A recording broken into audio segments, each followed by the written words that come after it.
Sound check. Testing, testing, testing.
Ta-da!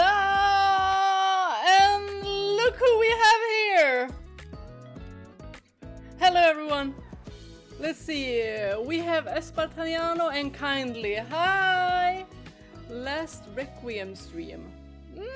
Might be. I think Siegli said that it would be like 10 hours left with the side stories. Because today we're doing the side stories. And besides the side stories, we're also gonna do unboxing of the vinyl and also the collector's edition box. Hi, Mike!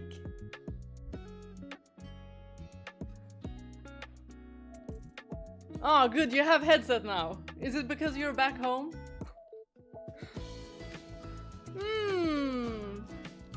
Kindly, is that Emma Stone?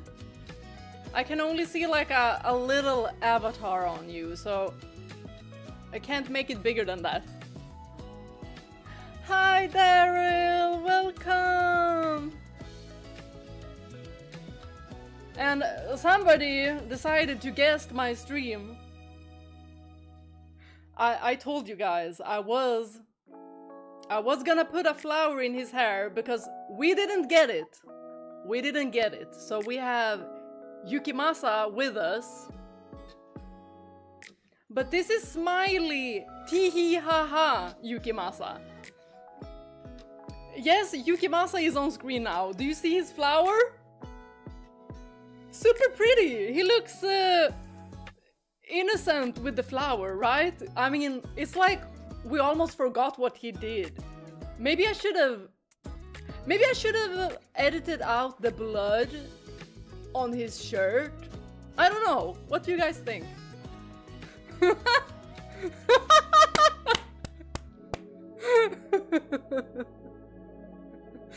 He's not a beast now. He has a flower. He has a flower in his hair. That's the flower that Pauline gave him, but you know, they forgot. The creators forgot to make Yukimasa flower PNG. So now we have Yukimasa flower PNG. And he's all smiley and happy. So we don't have anything to worry about. If my stream, we all know what happened. He's the cause. He's the cause if my stream dies. Hi, cat! Surprise! I also made a Yukimasa flowering hair PNG. Oh my gosh, cat, upload if you want to upload the photo that you made to the Discord. I could show it on stream as well.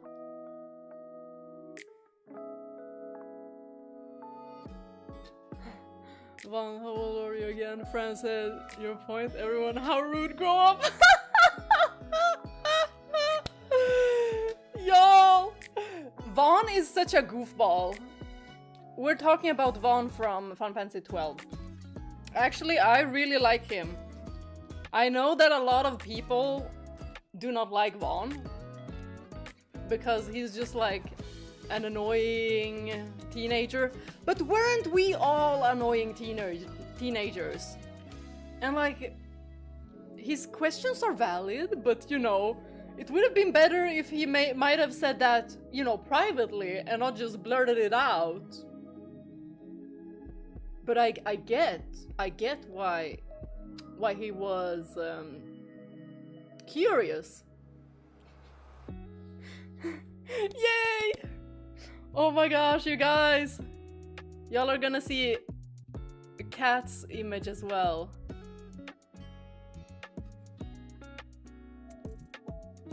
Hold on, I'm gonna boot up Discord. Tell me which room you put it in, so I can show everyone.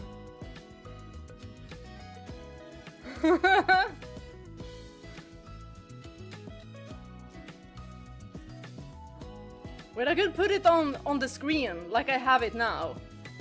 That's how I can do it.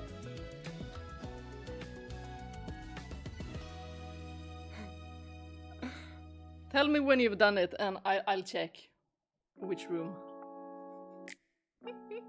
Or you can send it to me. Whichever you like.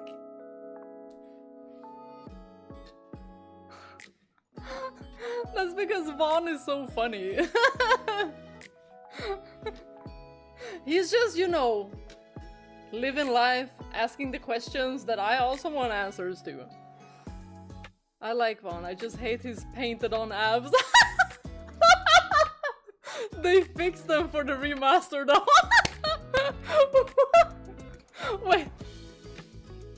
Wait, and the remaster is the Zodiac Age, right? Wow, I gotta see this. Wait, did everyone have painted on abs, or was it just Vaughn? Maybe he spray painted. I mean...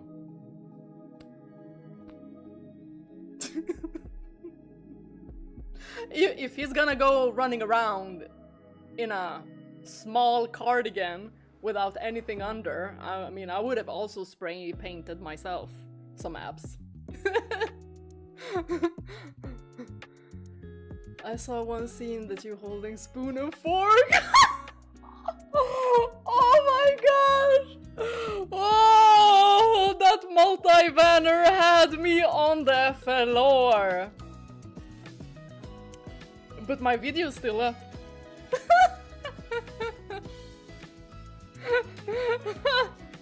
It was so funny.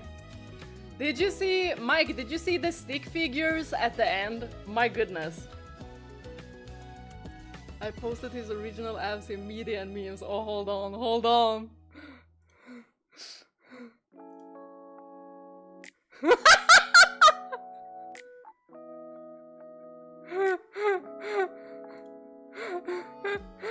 Okay, those were painted on abs. For sure. Hold on. Wait. Dun, dun, dun, dun. Where did I even have it? Hold on. I'ma see there.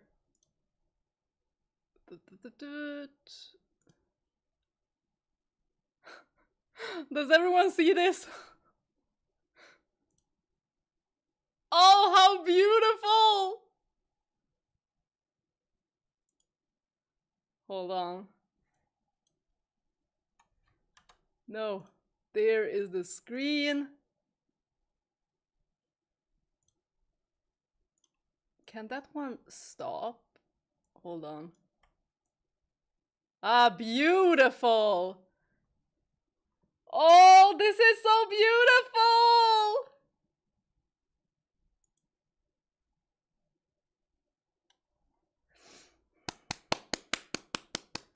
Perfect, perfect, perfect, perfect.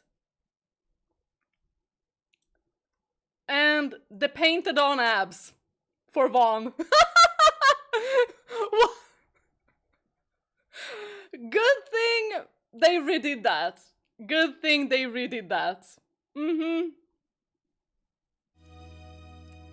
Very good that they redid that.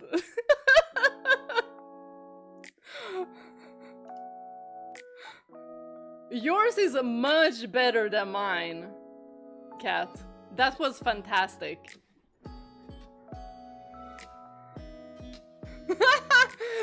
Yukimasa is a tragic and misunderstood cutie pie! On this stream today he is. It's only, it's only because, I don't want him to visit my nightmares anymore. He already visited once, and I swear to God, that was a premonition, because the next day we were having this stream, and what then? Yeah, he tells us to wake up because we're in the cellar. So that was a premonition.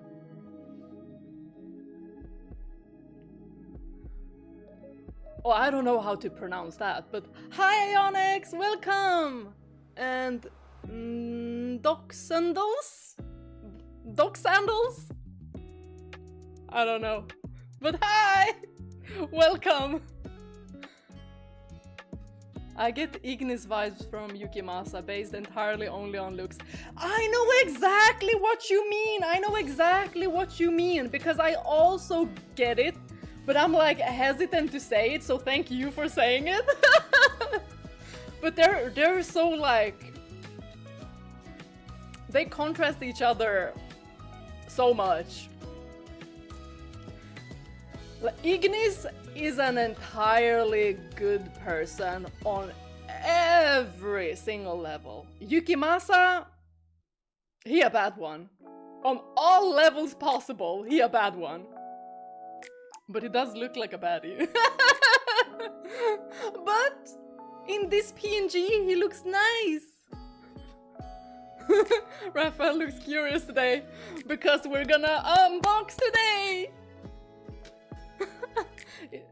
Kat, are you getting Ignis vibes from Yukimasa as well? Or is it just me and Daryl? Like, I think it's the face. The face proportions. I think it is because of that. Like yeah, probably. He's a horrible person in every way. He's a baddie.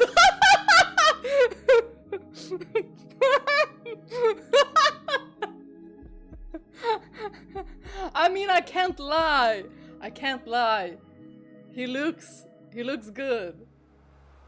And I know I've bullied him because of the hairstyle a couple of times. But it's only because I like the hairstyle. Because I don't know why I like it. But he's a horrible person. And he does not deserve Pauline. But But maybe in the side stories, maybe we have a side story where, you know, he has tamed the beast. We will see. You mean Yukimasa? Yeah, Yukimasa is the baddie. I think it's his eyes. The eyes with like the eyebrows. I think like they have like a similar face shape. They're almost identical in height and have a similar face type. Okay, let's see. You guys, we're on to something. We're on to something. Should we start unboxing? I think so. We'll start with the vinyl first. Hold on. There we go.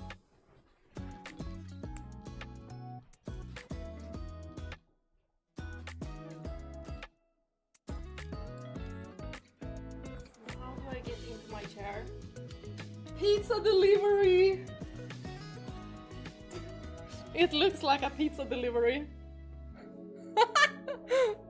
Oh, the best kind of pizza delivery. A collector's edition box. Hi, Seaglis! Hi, chicken! We're ready. Hold on. I'm gonna first open this vinyl. So much reflection. Pizza unboxing! So this one. Oh, so pretty. We have Giselle. Hi, Isra. Welcome. Welcome, welcome. We were just about to unbox. And I just came in with this like a pizza. Oh, yeah, also, you might have noticed that we have Yukimasa on stream. He decided to say hi. Well, I screamed for a flower PNG. And also, I showed the cat's flower PNG of Yukimasa as well. She has it uploaded on media and memes on Discord. Oh my god, this is so beautiful. I have to get the other vinyl as well. The other one has Morgana on it. At first I was like, I don't know who that is, but now that we have finished Requiem. Oh my gosh! Look at him, he's so beautiful! And we have Giselle. It's so stunning. Let's see, how do you even open these vinyls? Oh! Guys! It's so stunning! Hold on. How do I do this? Oh my gosh! Are y'all ready? Drum rolls! Oh!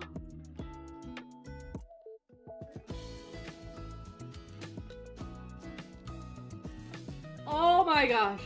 Y'all remember this scene with Giselle and the white-haired girl. Where's King Jacopo? He'll probably be somewhere. It's so beautiful! Let's see how these vinyls look. Oh. Oh, okay. Oh, look! Giselle! And then we have Michael on the other side.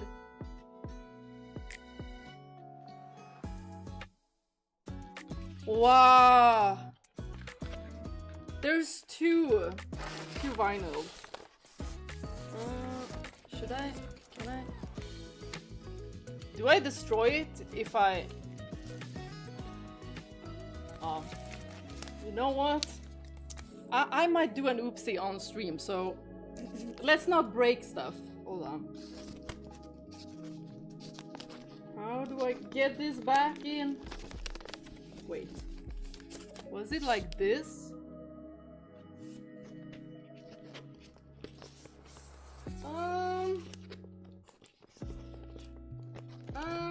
Okay. Like that, I think?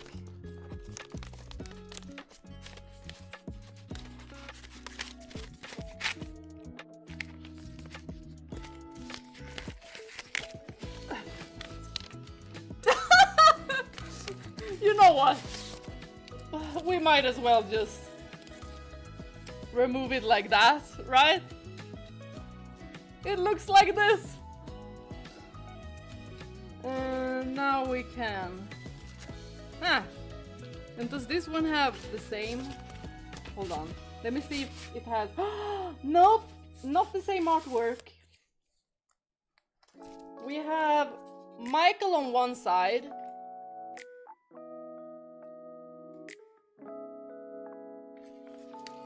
And then we have Morgana on the other.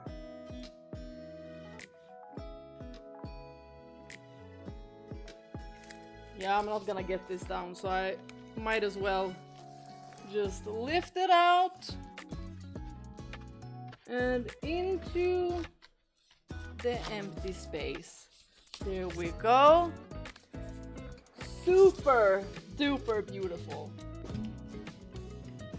There. It won't get damaged. I have no idea. Anyone knows how to take care of vinyls? Hi, Nuno! Yukimasa will do the tango. I don't know if he can. I used to play in a club and my vinyl were battered. They can survive a lot. Oh! Depends if you have oily fingers right now. Nope. Dry. I haven't even put on any moisturizer on my hands. So that's good then. Now it's time for Collector's Edition unboxing. Where do I even start?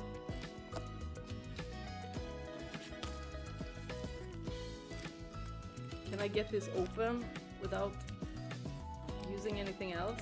Except my nails? Ha! Yes! Genius that I am. Because you have to be a genius to open things. There. I'll put it there for now.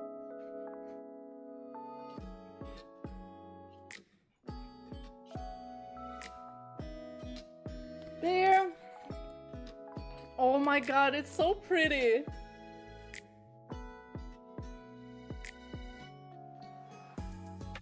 I don't know who it's supposed to be though. Is it supposed to be two versions of Michael? Like Michael when he's a kid and Michael when he's big? Or is it supposed to be Michael when he's small and Dieter? I freaking hope it's not Didier. I hate Didier. He will never redeem himself. Let's see.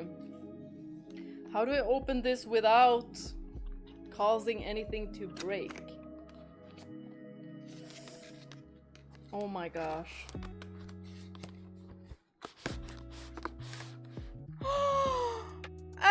It's gorgeous art.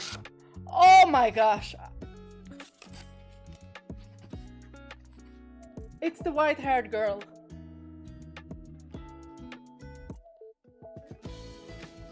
So pretty. I think that might be the art book. Wow.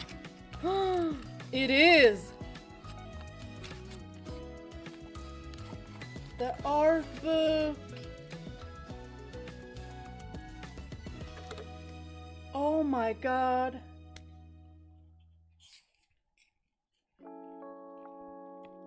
No, it was scrunched when they put the art book in.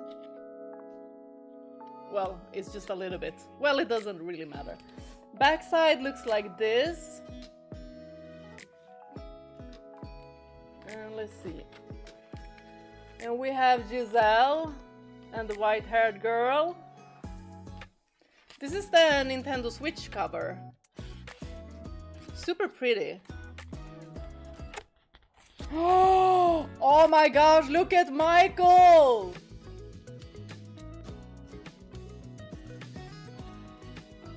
The explanation scene near the end made her a 10 times better character. It really, really did. It really did. And now we have Jacopo and Morgana. Oh my gosh, I love Morgana in this. Wow. It really is good quality. And here you have Giselle and the white-haired girl. It is so stunning. Hi, sure. And then we have Morgana and Michael again.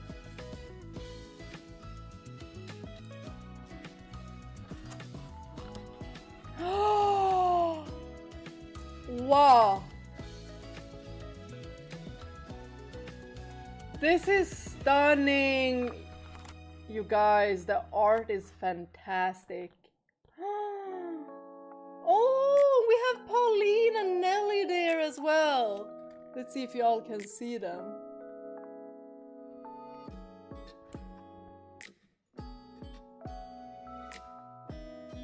And Mel is there too. Yukimasa is in the way. Wow. Whoa. You guys, the art is so freaking stunning. I freaking adore this art style. I need them to do more games like this. With this specific art style. Oh my gosh! The Jacopo photo! Oh my gosh, Jacopo, you look hella fine there. Hold on. He looked really fine on this one.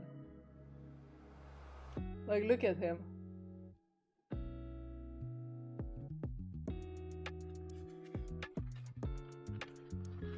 Oh, Michael! Oh my gosh, you guys, it's the painting that George did!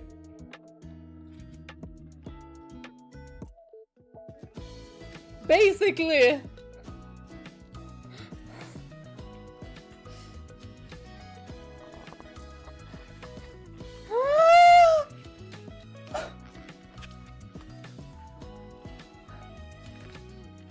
Oh my gosh. Michael and Giselle, my favorite couple. Y'all, it's gonna take a lot to dethrone them as my favorite couple. I freaking adore them.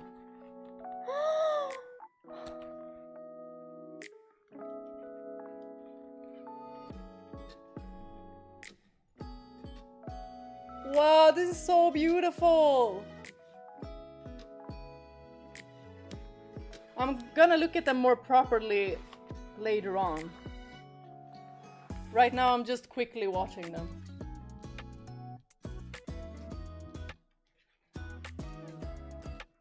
Michael became Silas.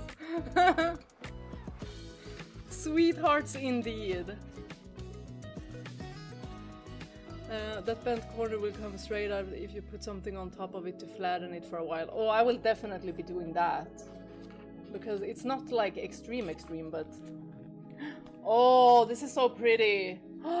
Y'all, the contrast with the white-haired girl and Morgana.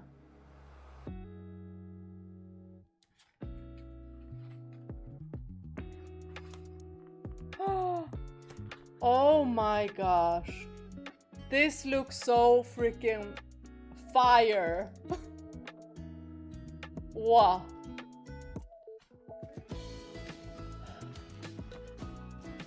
Oh! Hey, this is the vinyl cover. And I think this one down here is actually Morgana's vinyl cover.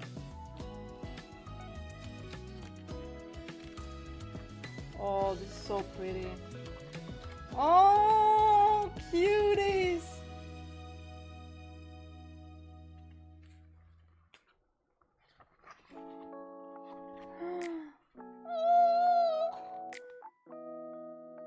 But also, step the frick away from the kid. But that's probably a different timeline where she's much older, right? Or he's much younger. Oh, this is pretty. Different style, but this was very pretty too.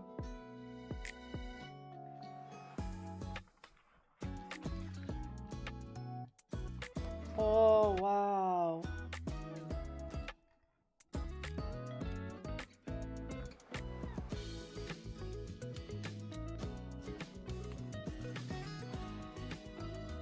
Oh, Giselle playing the violin, you guys, is so freaking stunning. Wow. Look at her. The musician that we didn't know that she was. Oh my god. What the? What? Y'all, why is Pauline wielding Yukimasa's sword? Can you all see her there? Look at her, she looks unhinged.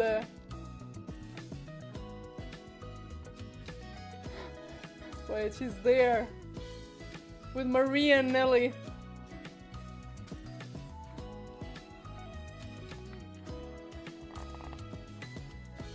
Oh, this is different style.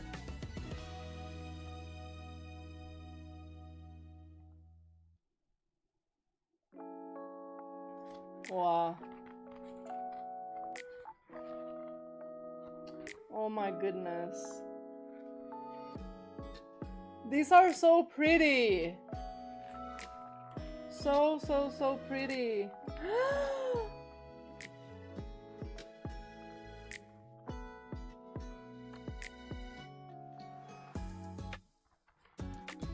Whoa!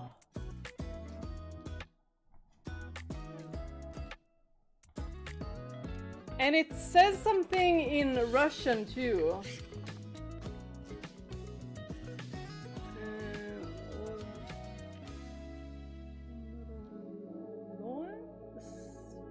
Spasibo?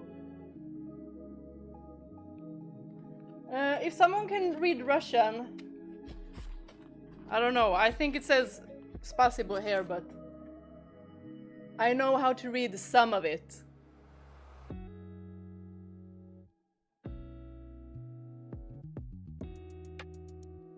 And then Neira Norte. Is that a G O Gro Mio? I don't know. If someone knows how to read Russian.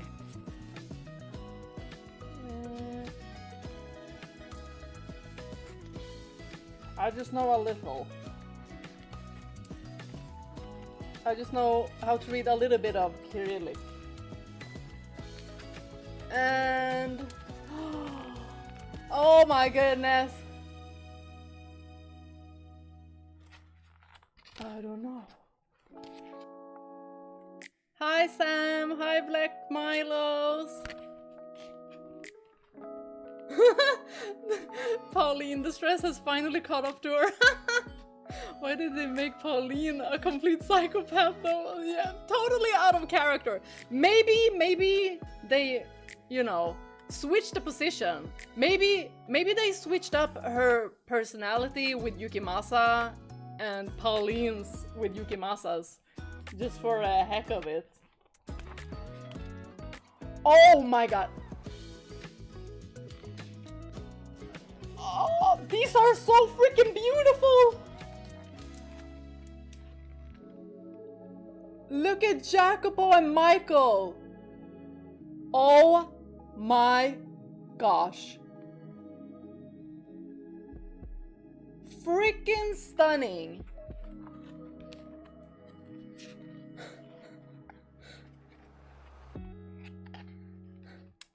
Is there a page of Giselle dressed as a babushka? Maybe? Wow. This is so stunning, you guys.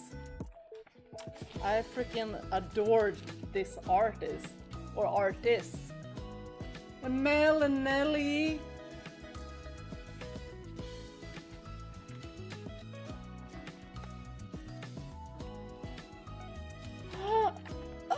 Yukimasa and Pauline. And then we have white-haired girl as well. Michelle. Beautiful. We're nearing the end.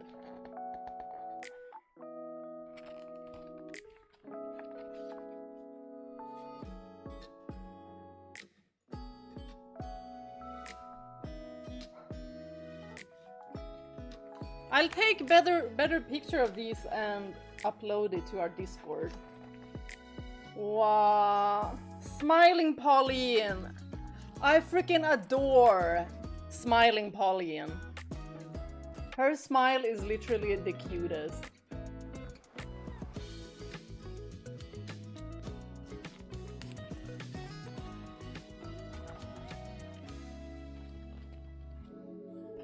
Hey, these two are...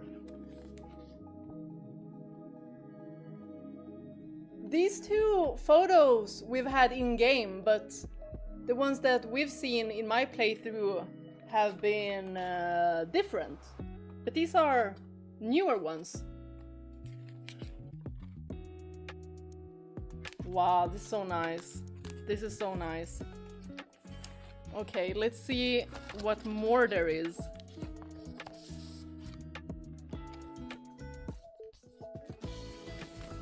Whoa! Whoa! We have a poster! Whoa! It's reversible!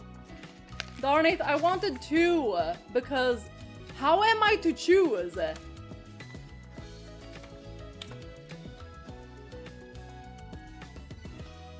Like, how am I to choose between these two?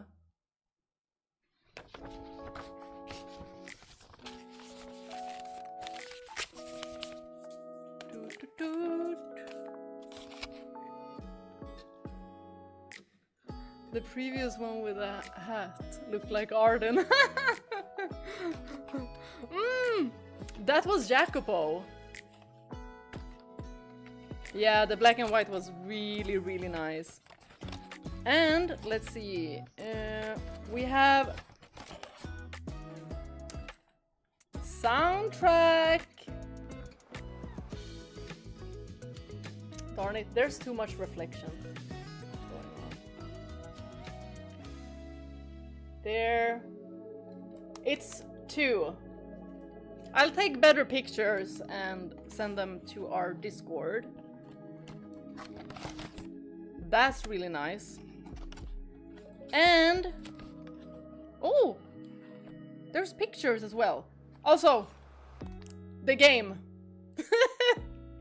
for the Switch. So we have that one. And photos!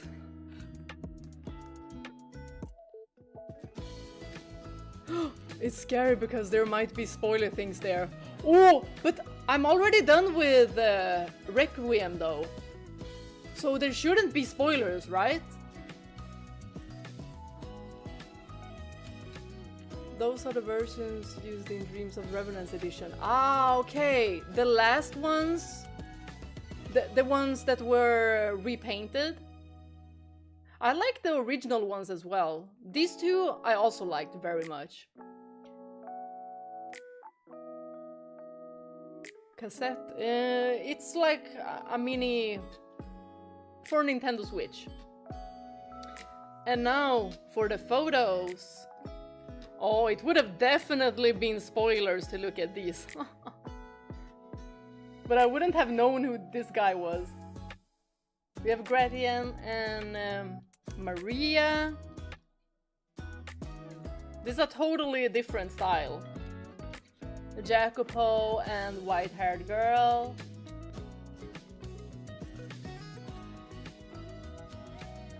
Ooh, I don't know about that though. I mean about Requiem.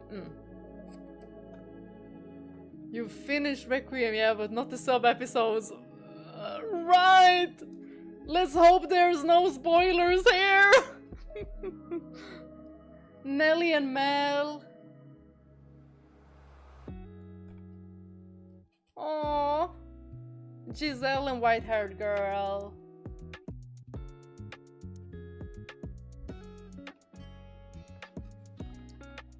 I'll give you all better looks at these on Discord. Pauline and Yukimasa.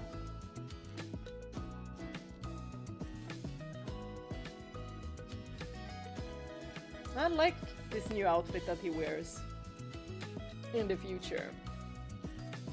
In the next life. Michelle and Morgana. Michael and Morgana.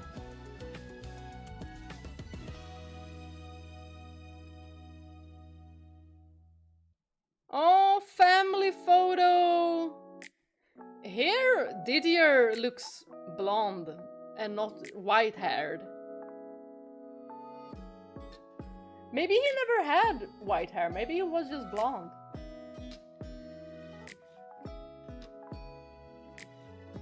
Y'all, this would have been a spoiler. This would have been a spoiler.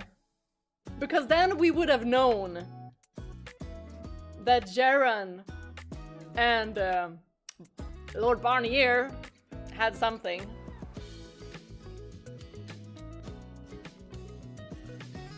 Y'all, even in this he looks freaking creepy AF. Damn. I think that was it. I think so.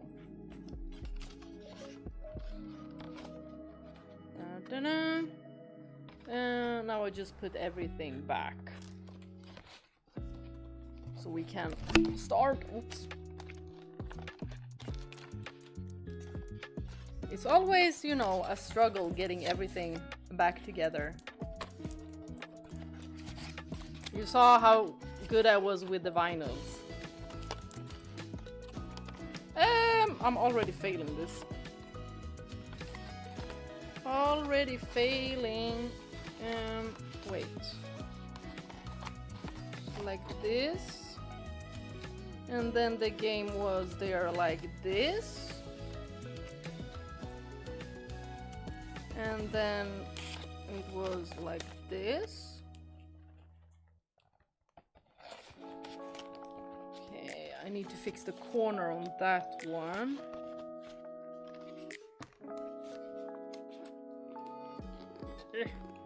There we go.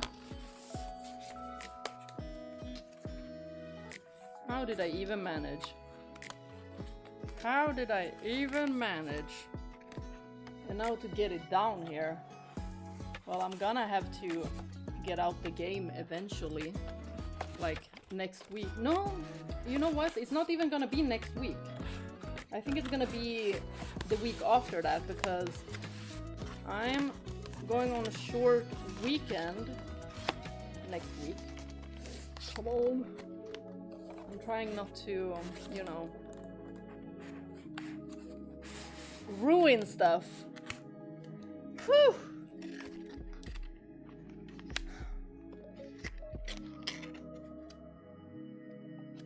If Michael found out you called him Michelle...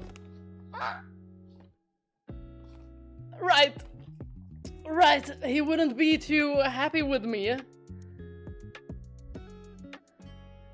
No problem, now we know what's in it, and oh my goodness.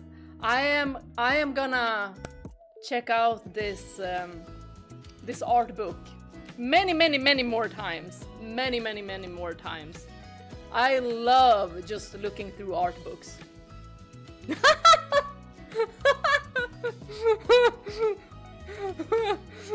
Yeah.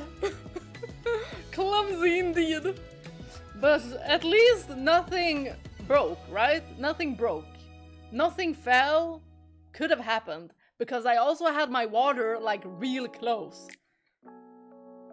You know what I'm gonna do? I'm gonna move the stuff so, you know, there's no accidents.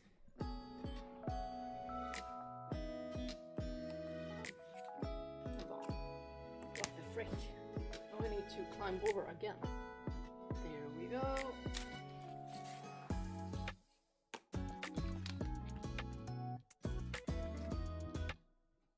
And place them securely there.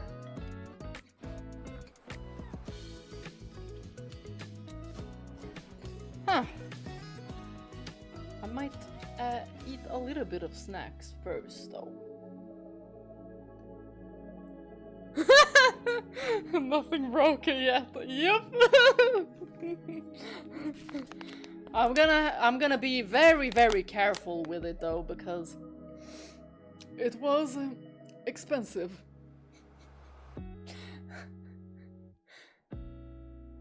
And I'm glad that I didn't just get the game, that I got the collector edition, because they re-released the game for Nintendo Switch. And it's super cheap. Like, it's much cheaper than buying it off of someone else.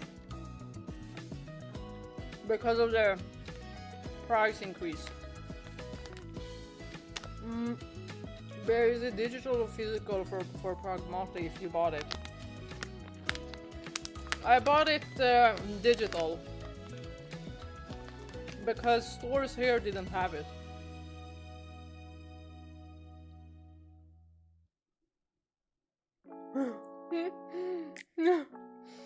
No, my nails only, you know, work for opening things and scratching.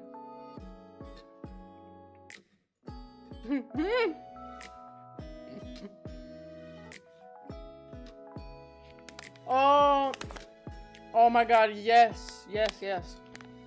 I agree with you, Kat. Near art books, I will get them in a heartbeat. But they do have like, what's it called?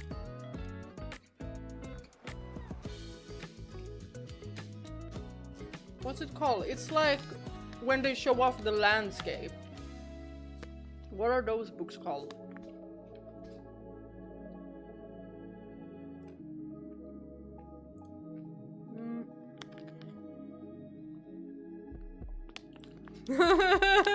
No cassette.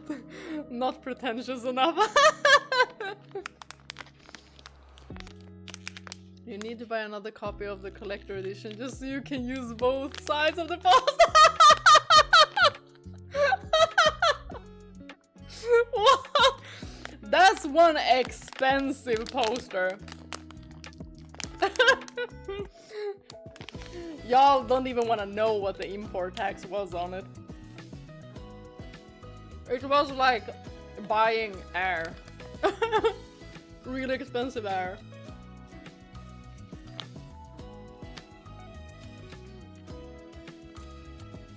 Diane is the most adorable. Yes, oh my goodness. I just know that if something were to happen to her during my playthrough of Pragmata, I'm gonna be ugly crying. Tears are gonna stream down my face. Because I cannot handle when kids get hurt.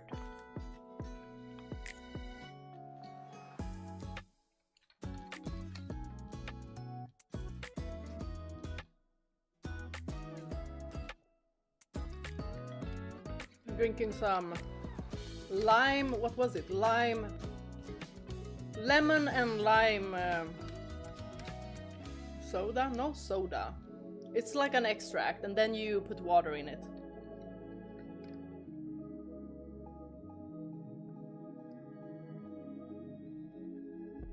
Any good news lately? Generally? Well, no. Life is just as it is. But I mean, the good news for next week is that I'm going on a weekend trip. But always, I don't know why this is, but always when I make some kind of plans to go somewhere, I'm always like, darn it, it's getting so freaking close. I just want to stay at home, not do nothing, just play games. So antisocial. But I just love being at home. I just love being at home. I've got everything here, and also I have my cat and everyone, so it's just so comfortable to be at home.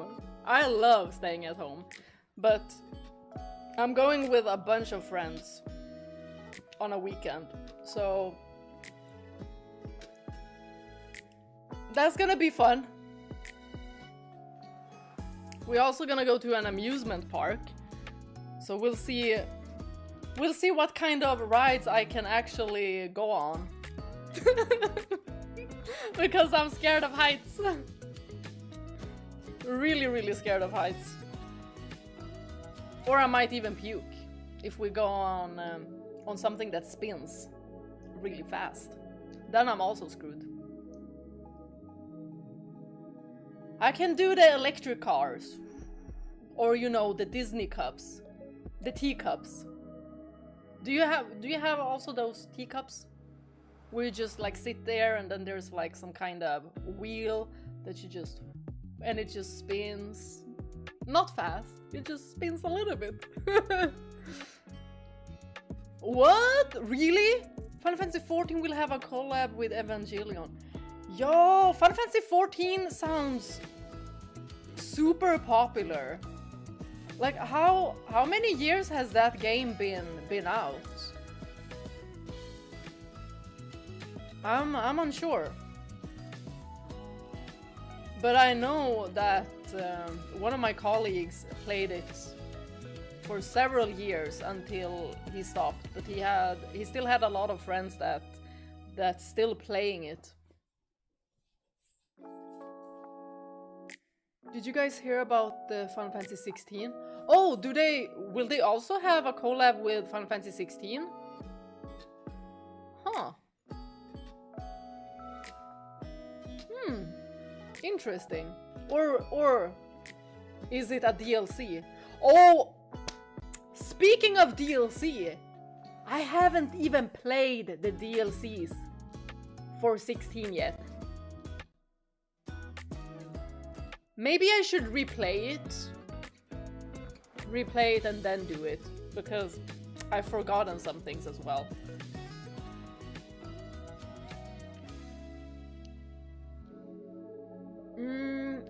Remake part 3. Yeah, I think I saw something about that the production is going well of it. Other than that, not much else. You know what I'm thinking, you guys? I think it's time. Side story time. Where is it? Steam. Boot up the game.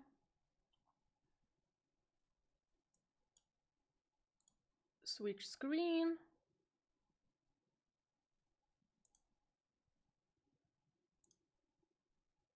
And y'all just tell me if you can hear sound and if you can see the game window. So it's not just me and a black screen. And I'm just here like, ah! Oh, 14, not 16. Final Fantasy 14 Ever Cold. That sounds like Shiva has something to do with that DLC or something. Ever Cold. All looks good, all sounds good. Great! Am I also in the center? I think I might be. I moved the camera a little bit and then I forgot that I should have checked the recording window as well and seen if the camera was cutting me off. Yeah, there is frozen stuff in the trailer. Oh, sounds like Shiva will appear!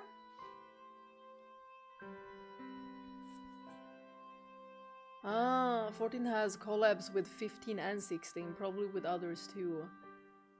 I think that is so fun. Do they have a Final Fantasy VIII collab? Speaking of Final Fantasy VIII, that's the game that will be uploaded after Final Fantasy XII.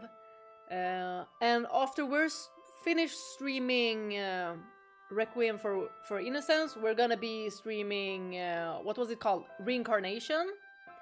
That one I'm gonna play on Nintendo Switch though. And that's gonna be interesting, because then I can check so my capture card also works with the Nintendo Switch. It should. I already checked the compatibility, but there could be other issues that I need to take care of. Anyhow, after that, I'm thinking that we should head into Mass Effect, because I'm still very hyped about playing Mass Effect. So we're gonna start with the first game, then we'll see if we go with the second and third one as well.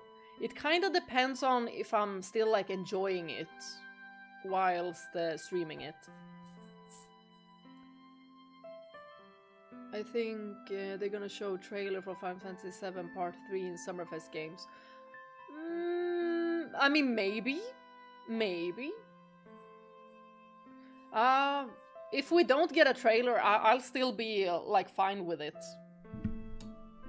It's not too long until the actual game is out, so I'd be fine with, you know, not really having a trailer. Right, start recording. Oh, wait, I don't have the stats. I need to check so I don't have any drops.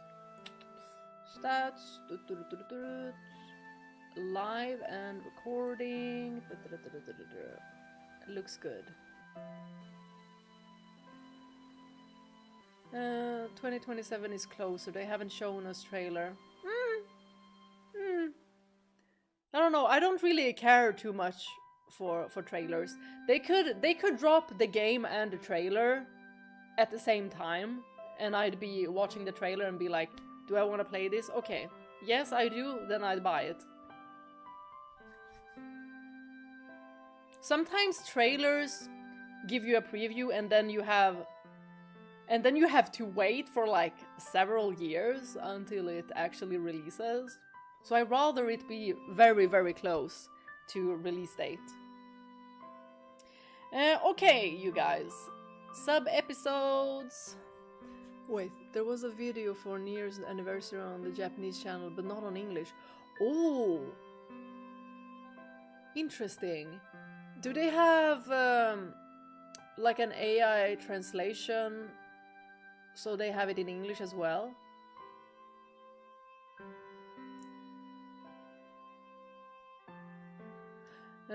Yeah, Mike, but this time it's, you know, it's also quite different because some characters might still, you know, not be there, who are there, and such, you know, speculations.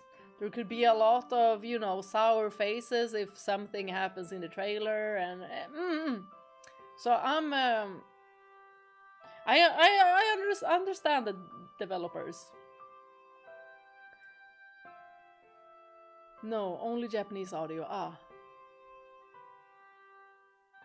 Thank you, Cher. Thank you very much. You do too. Time for the sub-episodes. Oh, okay, we get to pick. Do we just start with Accento delle? I don't know how to pronounce that. Which language is that? Accento delle. And then we have Tales Wasted Away in Obscurity and Happily Ever After. So there's 3 side stories. Does it matter which one? Accento delle is pretty long. But should we go from top to bottom? Yeah, let's do that. From top to bottom.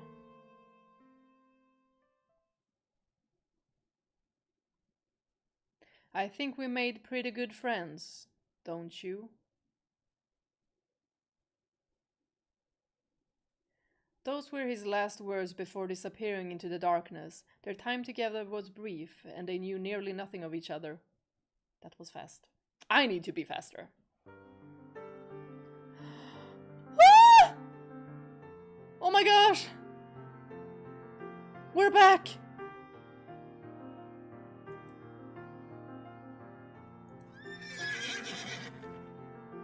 But I'm so happy to see Michael again. After such a long time, Michael!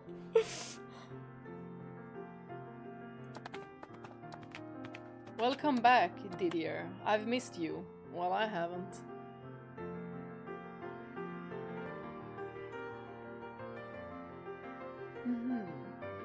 Okay, we could do that order.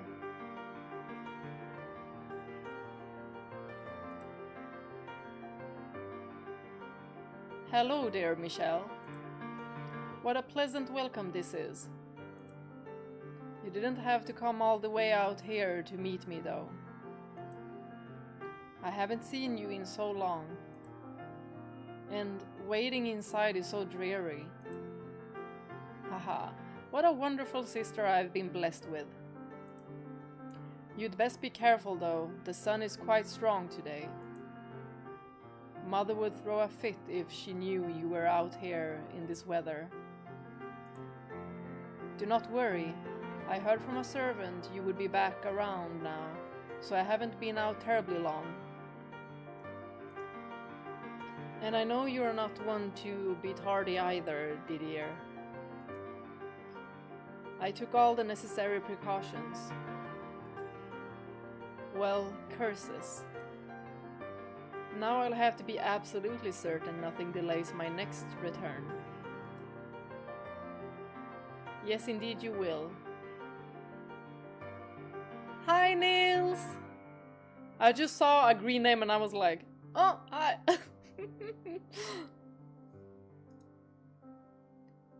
Haha. Well, since you're here, would you like to ride back with me? On your horse? I would love to, but I came on horseback as well. She's tied to the tree over there. Unlike your brothers, your horse is smart enough to follow you back. All right, then I suppose I shall. How was your expedition, Didier? More of the usual. Just patrols, really. No engagements to speak of. Quiet is never a bad thing. I'm not sure if I'd say never. Do you think something might happen? No. Nothing you need concern yourself with, at least. If you say so. I adore this melody. The music in this game has been 10 out of 10. Not a single bad soundtrack. Oh yes, Mom. I mean, Mother said she had something important to tell you, and to see her as soon as you arrived. Now that I do not like the sound of. I can hardly blame you. Mother has something important to tell you, are the last words anyone wants to hear. Haha. You've gotten feisty now, haven't you? Don't tell her I said that. I wouldn't dream of selling out my beautiful baby sister. In fact, I beg you not to say anything of the sort to her either. She can be a bit easy to set off. If anyone, I think George needs that warning most. You're on fire today, Michelle. And there she is, the world-renowned Castle Bollinger and our lovely home. I'm not a child anymore, Didier. I know our estate is not nearly as large or impressive as a castle. You used to love when I called it that. I also used to not be 13. 13 is still plenty a child. Indeed it is. Now hold on tight. We're going to gallop the rest of the way. Yeah. Well, wait! Slow down, Didier. Haha. Try not to fall. Good day, Sir Didier. Thank you. Everyone looks well. Where is my father? Lord Antonin is out on personal business. He should be returning tomorrow. Thanks. Guess I just missed him. Well then, I should see what mother... What was that noise? That would be George. Why am I not surprised? Oh, I didn't realize he was going to be home. Shall we check in on him? No, no, no, no, no, no! This won't do at all! It needs more wild innovation and fiery passion and solemn beauty mashed with a squeeze of delicate eroticism that doesn't undermine the impact of the piece as a whole. Ah! It has to be like a good kick to the marbles. Look at Didier, he's like... I don't ever think we saw... Did we see this PNG of him? So surprised, caught off guard. Has he finally lost his marbles? Eek! Holy heck. Well, look who it is. I didn't know you were back, Dee. And you know, it's uncouth to barge in on someone without knocking. I've never heard of this word. Uncouth. U-N-C-O-U-T-H.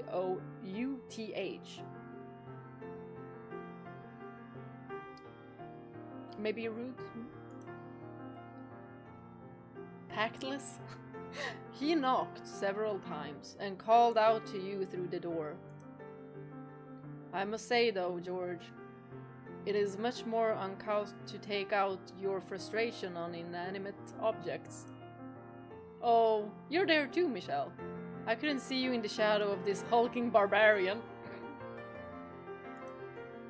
You really are a teeny tiny little gal, aren't you? Until he grows.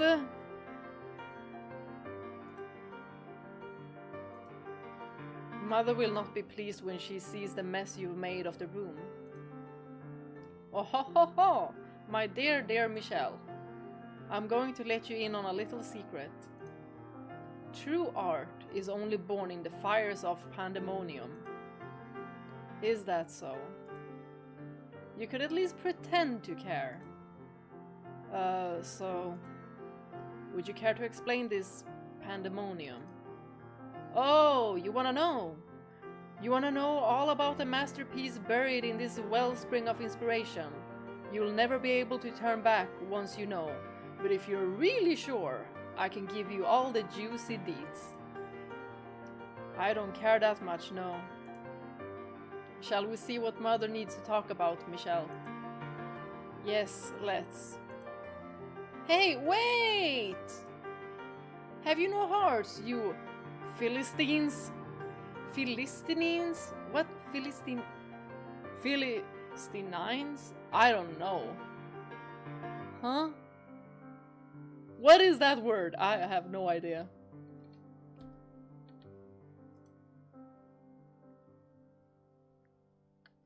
You're supposed to grab me by the shoulders and beg to hear what all the fuss is about. What is the fuss about? If it'll make you stop shouting, fine. Give me the short version. Bah. So much for brotherly love. Look at his face. George is usually like smiley. He's like... And now he's just...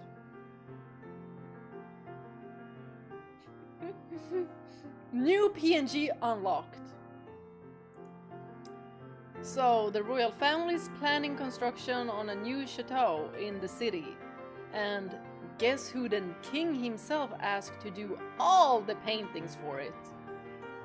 Oh, I don't know. Your friend? Why, moi, of course, the great artist, George Bollinger. Is that so? What is wrong with you two? This is huge! It's huger than huge! It's gigantic! I would wager His Majesty did not, in fact, come within 1,000 meters of you.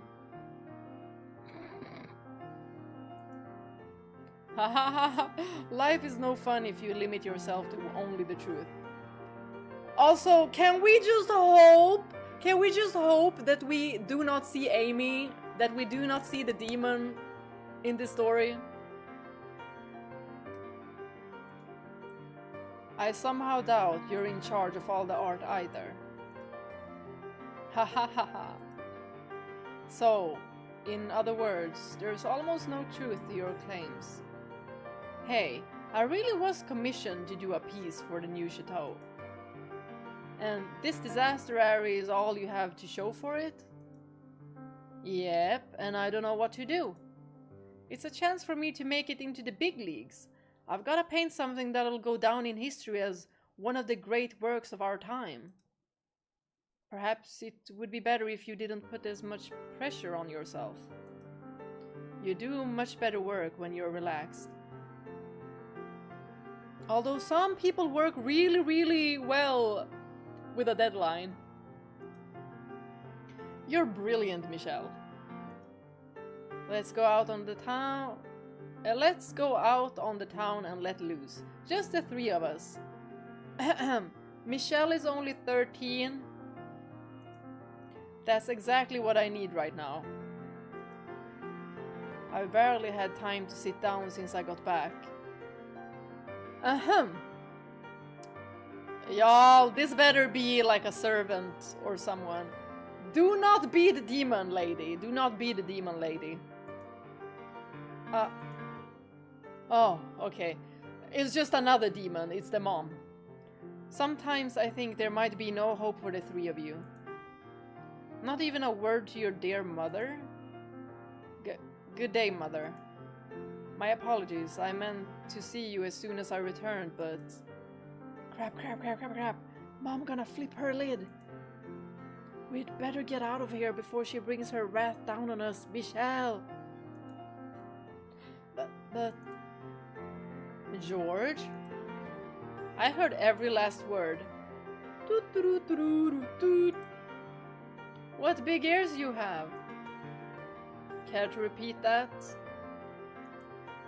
Repeat what, my beautiful mother? I swear, young man. So how did your expedition go, Didier? Did you run into any trouble? No, it proceeded without issue, thank you. Everyone returned safely, by the grace of God. That's wonderful to hear. Hehe, I prayed for you every day, and it seems He heeded me. I want you to know I've quite missed you, even if George and Michelle robbed me of the chance to tell you first. I'm deeply relieved to have you back in perfect health. There is no need to be dramatic, Mother. I was never in any danger of not returning. Nonetheless, I too am. And there is no need for you to be so stiff around your mother.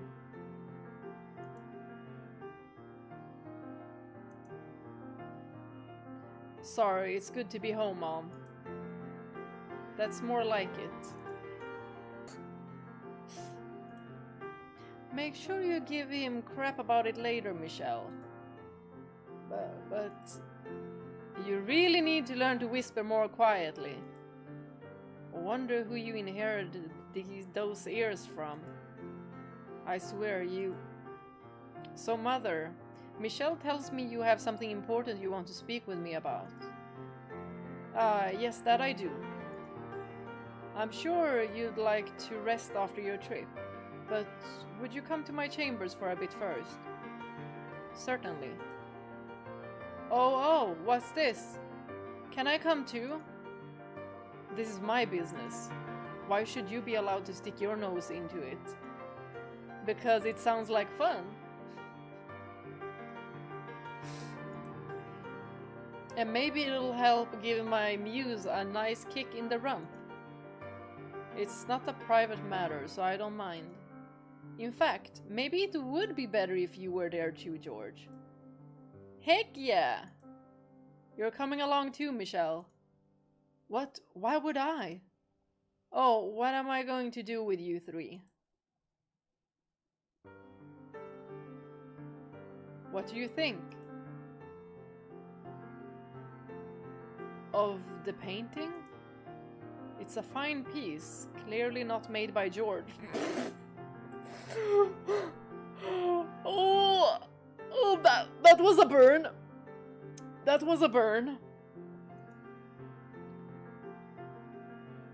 I would have done 10 times better.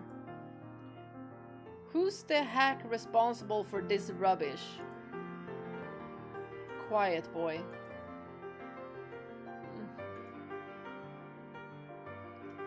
Does George have a disease where he'll die if he isn't running his mouth every waking moment or something?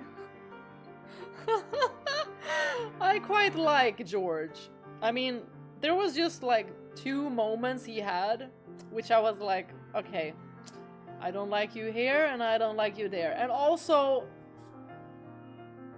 how does he not see through Amy? But he seems rather naive, so I guess he has that. I don't think he can see through people. Not even if it was like in front of him. Not the painting itself, the girl in the painting. She's pretty, I suppose. Do you like her? This better not be of the demon. In what sense, mother? Where are you going with this? She's trying to matchmake them. This girl is the daughter of the Castagnier estate to the south of us. Or what she will look like a few years from now. In a few years? Then she's still a child. She is, yes, and her family is trying to complete arrangements for her marriage as early as possible. Y'all, I just hate this. Oh. Her marriage. The Castagniers are a respectable family with lots of land. We have plenty to gain from this arrangement. All you need to do is say, Mother, as I have told you on several occasions, my body and soul belongs to the church.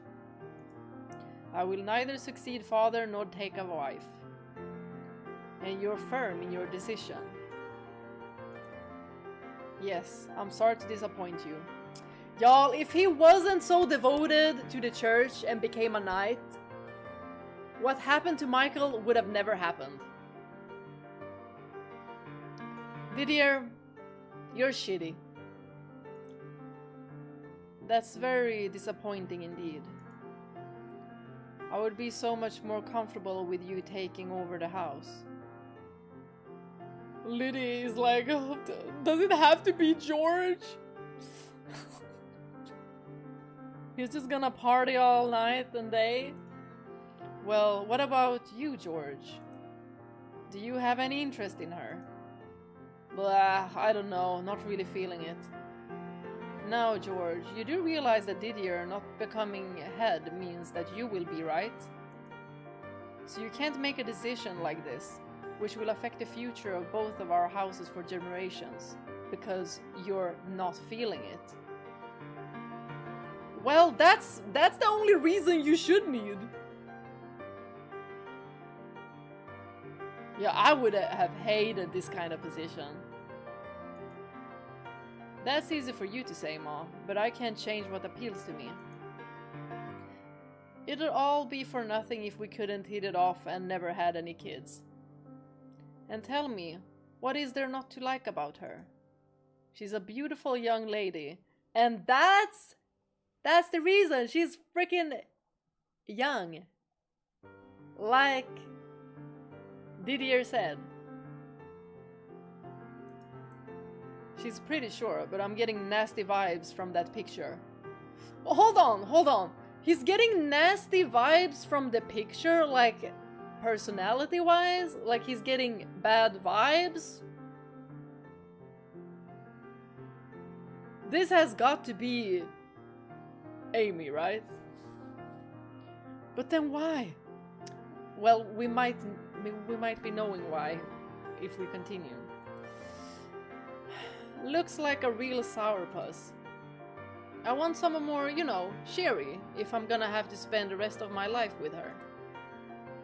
I wouldn't go as far as him, but there is something about her that doesn't sit right with me. I'm not sure how to put it into words though. She just looks that way in the painting. I'm certain you'll find her to be a lovely girl when you meet her. How can you be so sure? You haven't even seen her yourself. Anyway, not interested, and that's that. It's such a wonderful offer too. Once I'm sworn in as an official court artist, I'll be up to my ears in marriage offers. Something even better'll come along, I promise. I'm afraid with your attitude, this may be the last offer we ever see. Oh. Well, we know how he ended up, who he ended up with. Don't you worry, we've got ourselves a proud Knight of the Order, the most sought-after artist in land, and a brilliant, beautiful princess. If that's not a recipe for success, I don't know what is. Oh, George. Is something troubling you, Michelle? Well, oh no, nothing. My mind was wandering, that's all. See? Look what you did, Mom. You upset Michelle by being such a worrywart. Throwing me to the wolves, are you, my boy? Oh, dear Michelle, I'm just being cautious about our future. I'm not as worried as I may have sounded. I have the 3 most wonderful children in the world. I couldn't be more blessed. We're strong, and together we're even stronger. I have no doubt in my mind we'll thrive and grow for generations to come. Yeah. We'll all be together forever.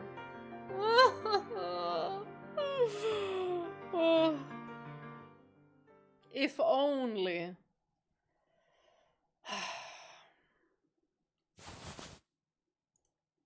For a brief moment after waking, seeing only darkness, I forgot where I was.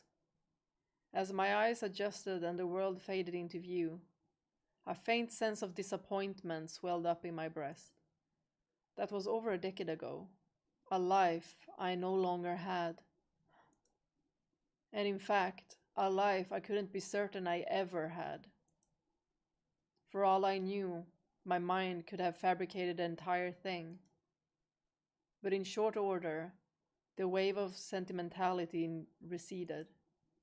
A few years earlier, that yearning for bygone days would leave my heart in tatters, but now I had grown largely numb to it. This was the life I knew best. I wasn't a 13-year-old child anymore, nor was I a girl, nor was I a member of the Bollinger family. I was a demon most frightful, exiled to a remote mansion.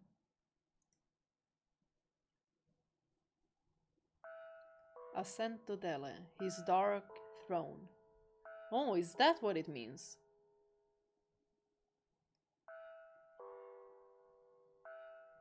Kill the accursed thing. Those were the first words uttered by the witch upon my discovering the being lying in a heap outside the front door. The witch had haunted me ever since the day I resurrected her at the top of the mansion's observation tower a few years earlier. At first, her constant whispering in my ear had been insufferable, driving me to my wits' end.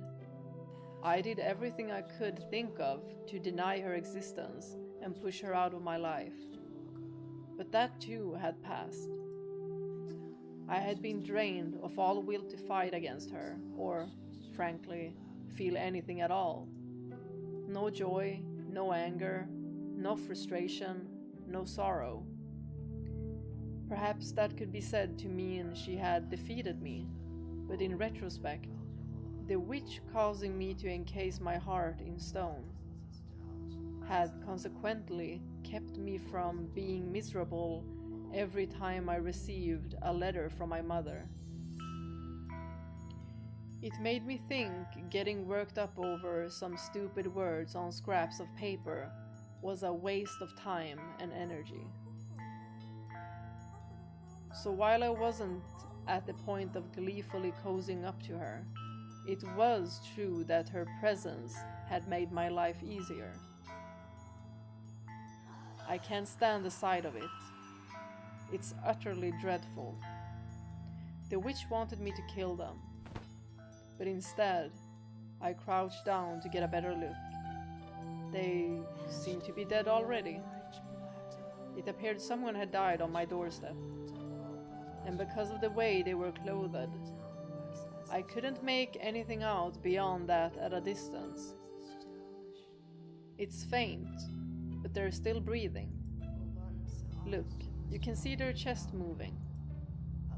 I'm surprised she noticed. I can barely tell from up close. I reached my hand out to roll them over, at which point the witch gave me an exaggerated sigh. I wouldn't recommend touching them. They're diseased. That's why they look like a human raisin. That was indeed one way to describe them. What had first come to mind for me, though, was something I had read in a book about how desert cultures would mummify their dead. The person on the ground looked like what I imagined a mummy did. Though I was under the impression mummification was performed in order to preserve the bodies of high-ranking individuals. Which is to say, you weren't likely to find one collapsed on your doorstep. Ignoring Morgana's warning, I put my hand on their arm. It twitched, and they let out a groan. Just a swift stab through the heart and they won't have to suffer any longer. The person didn't seem to have enough strength to sit up. Barely enough to hold on to their last vestiges of life.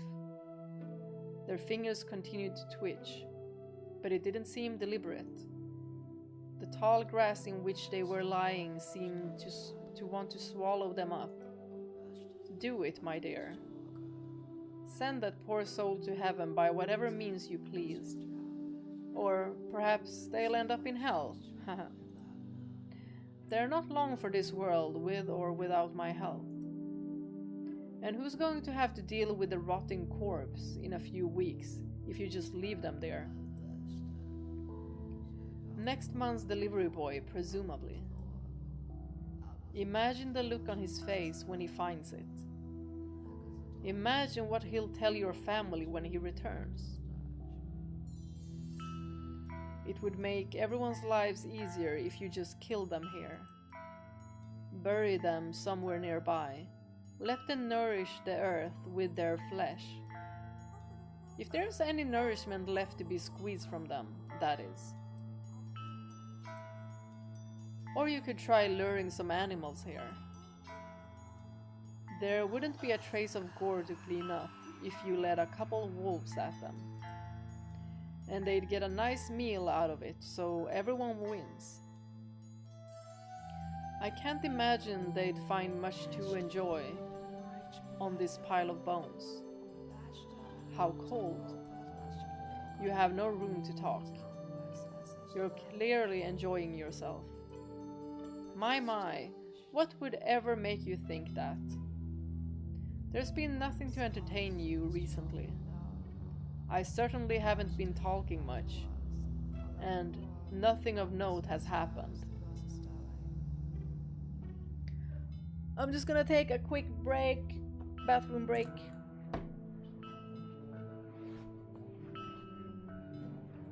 They have water. Oh.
Agreed. This music is eerie. Eerie and beautiful. Agree, agree, agree.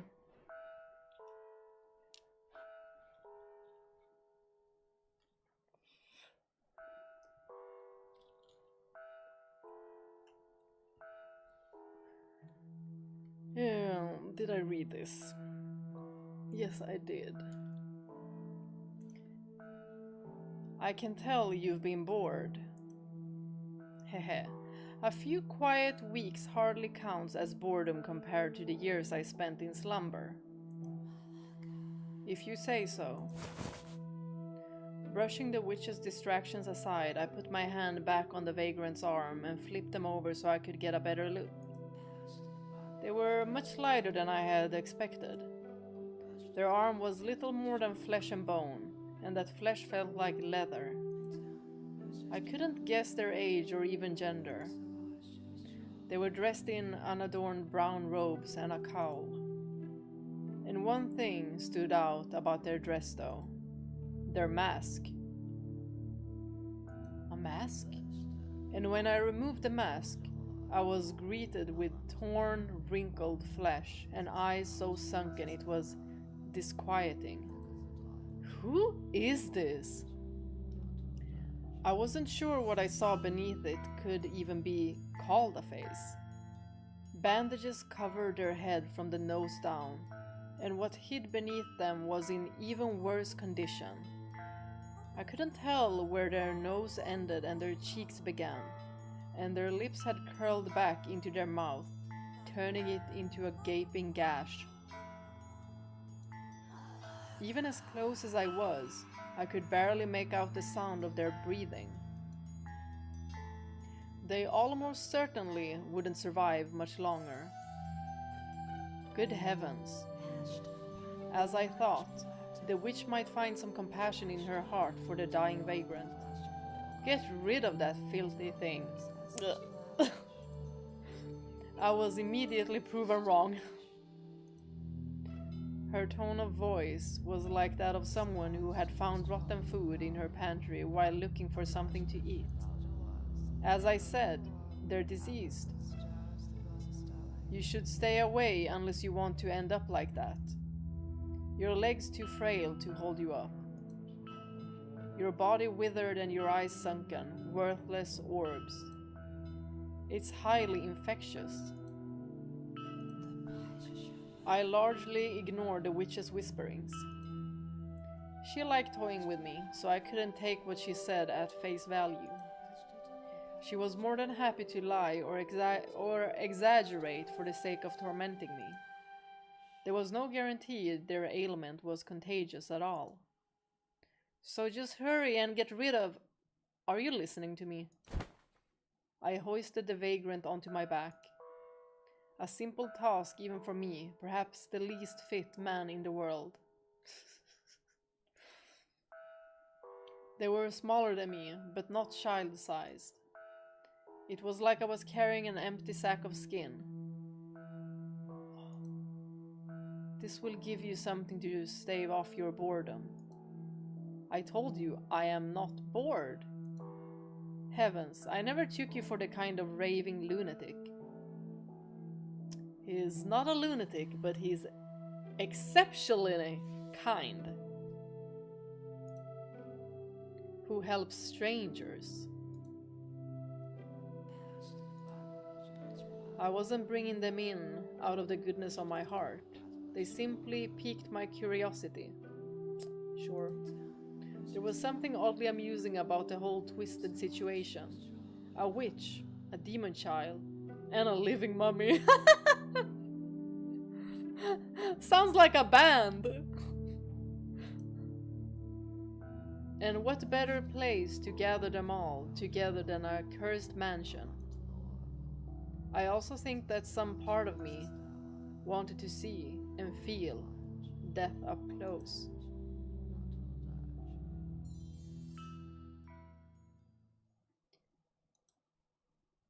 Oh.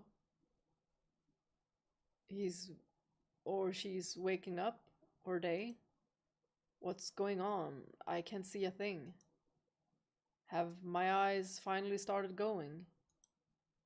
And I was so close to that mansion. But I guess this is the end of the line for me. Wait, no, I still have my vision. It's just dark as hell. Where in the world am I? I'm on a bed? Good morning.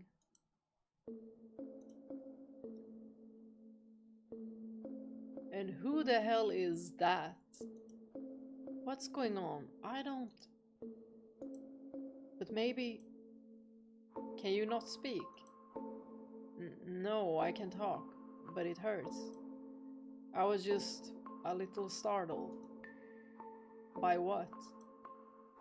The angel that's come to meet me at the gates. I thought he was gonna say something about an angel.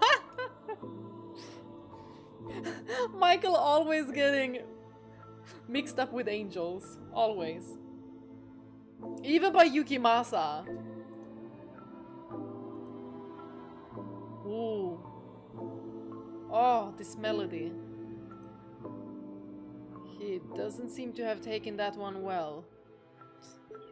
He's like, ugh. Archangel Michael again. The man sitting there was a curious specimen, and yeah, I know. Hot meat kettle. Meat kettle. It appeared almost as if he was part of the surrounding darkness, an ethereal being that might vanish when I next blinked. Not human, but merely something taking its form. Though, the more I looked at him, the more it seemed like, rather than him being a part of the darkness instead radiated from him. Which is probably where the angel bit had come from. This isn't the afterlife. Ha, no, I guess it isn't. If this was heaven, if this were heaven, I wouldn't feel like death and there'd be at least a dozen half-naked ladies hanging over me. I mean, if we got the description right, they wouldn't be. But I hurt like hell, so I must still be alive. Haha. At least he can laugh about it. Reality's a peep, huh? That said though, I felt like I'd get on a lot better with a stony-faced angel like him than what they usually advertise.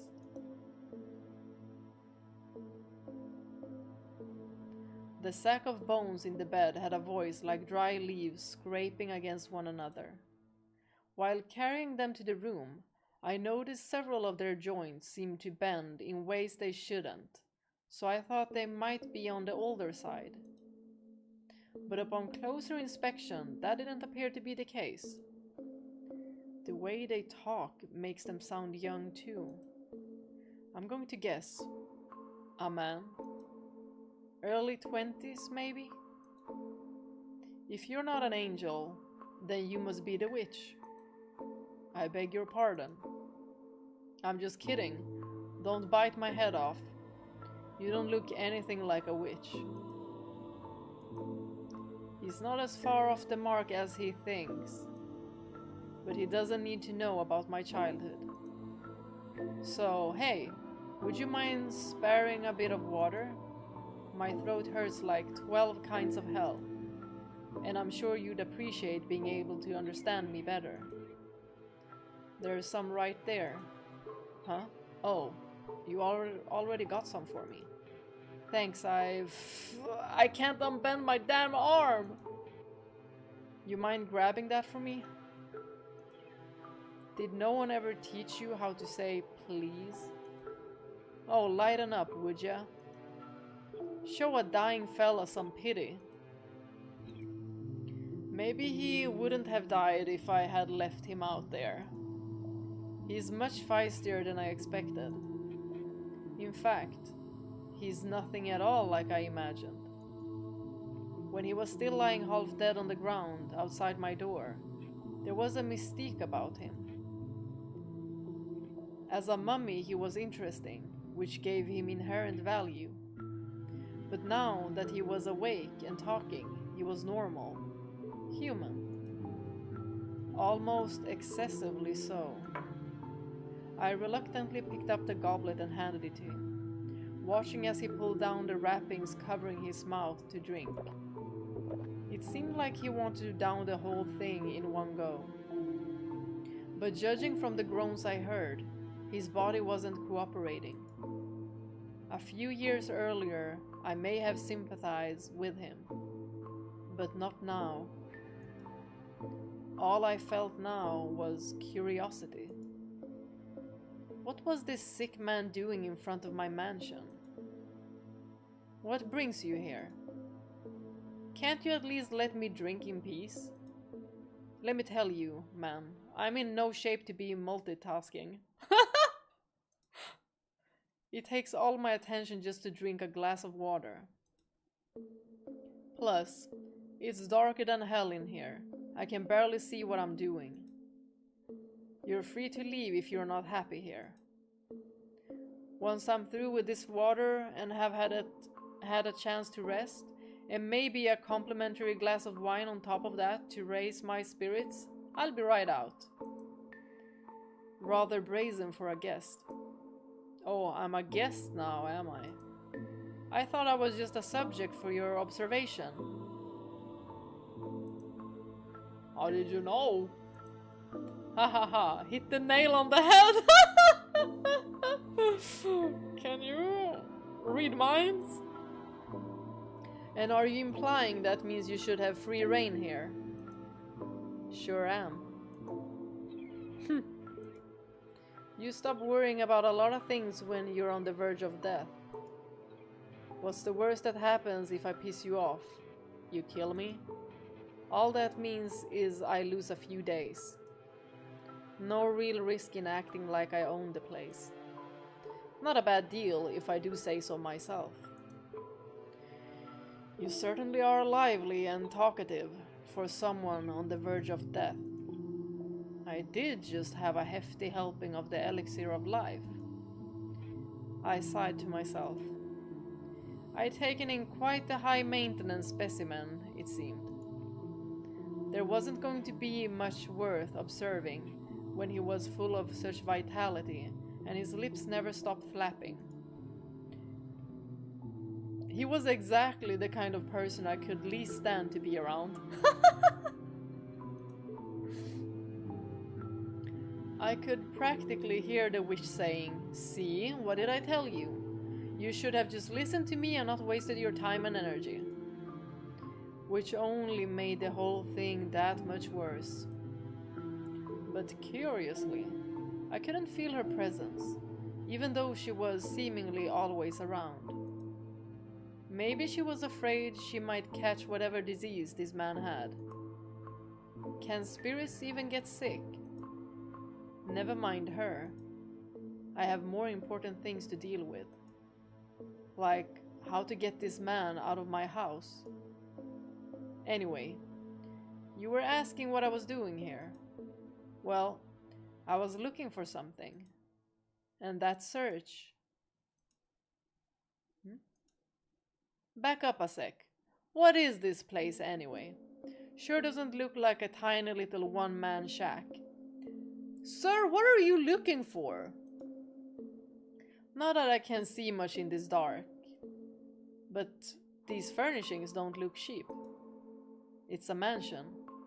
Why did he cut off himself? I wanted to know. What were you looking for? Yours? Half of it, roughly. So what? You live with someone? In a sense? Huh? Now I don't want to sound rude, but... Oh, we're well past rude at this point. Go on. This is a funny duo. Ha ha ha, already making friends. So I'm curious. There wouldn't happen to be any rumors about this place, would there? Such as... like, say, a cursed witch dwells within its halls? Oh, for the love of... That's what he was searching for. Hell yeah, I'll take that sigh as a yes. Excellent. Fan-freaking-tastic. I was heading in the right direction. Is it because he needs a witch for... something something? Does he want revenge? Does he want curses? Or does he think that the witch can grant him a wish?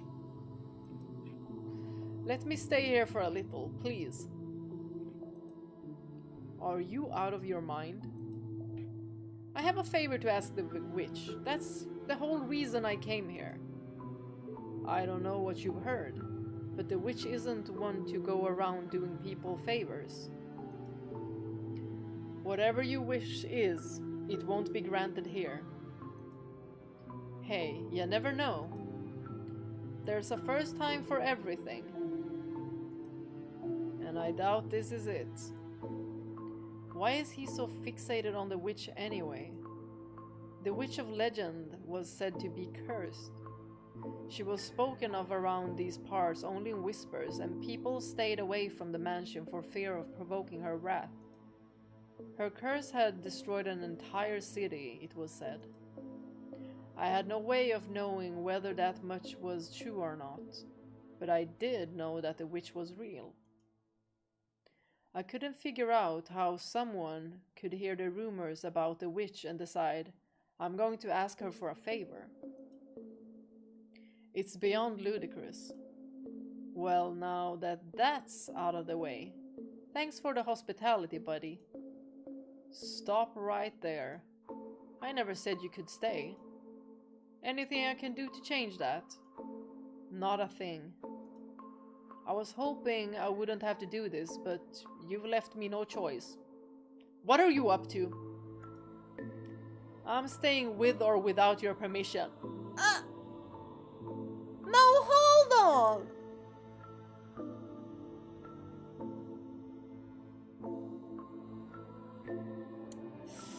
I don't like a threat. This sounds like a threat to me. Oh, it is on. Get me the boxing gloves. Poof, poof, poof, poof, poof. What the hell makes you think you have the right? I'll happily comply with whatever the head honcho here decides. But remember, you said the mansion was only half yours.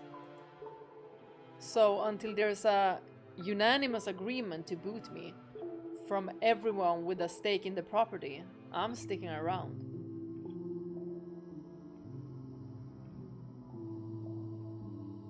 The way I throw him out of the freaking window, this bony, skin-like dude. This little weasel. I won't just be straight up leech, though, don't you worry. If you need help with anything, chores, whatever, just give me a shout. First you threaten me, now you're telling me you're gonna be like a maid? Who the heck are you, mummy man? And do you have a PNG? We got a name now. Why did we get it so randomly though? Imeon. What? He didn't even say his name. Michael didn't even ask. And it just appeared. But to do that, I guess you need to know what to shout, huh? Now he tells us his name. The name's Imeon. Pleasure to meet you. I was a little bit quick there. Hey now.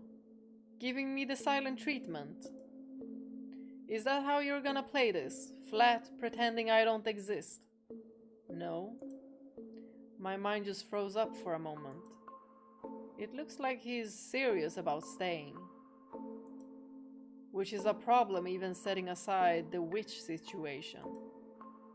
The more contact I have with anyone, the greater risk there is that word of my survival finds its way out. Know what? That said, he isn't long for this world. This vigor won't last, that much is certain. In fact, it might be smarter to keep an eye on him. Make sure he's dead before he has a chance to tell anyone about me.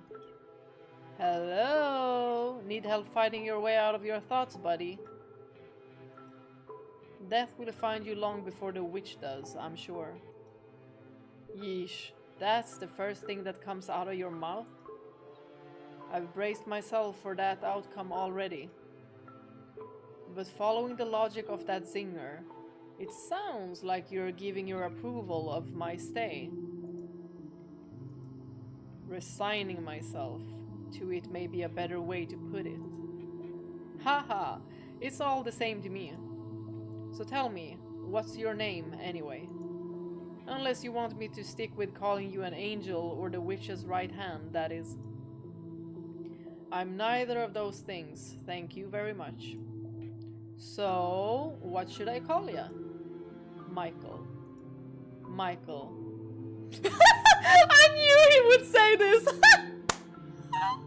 Yo, Michael! He's so sick of hearing this by now. He's so sick of hearing it.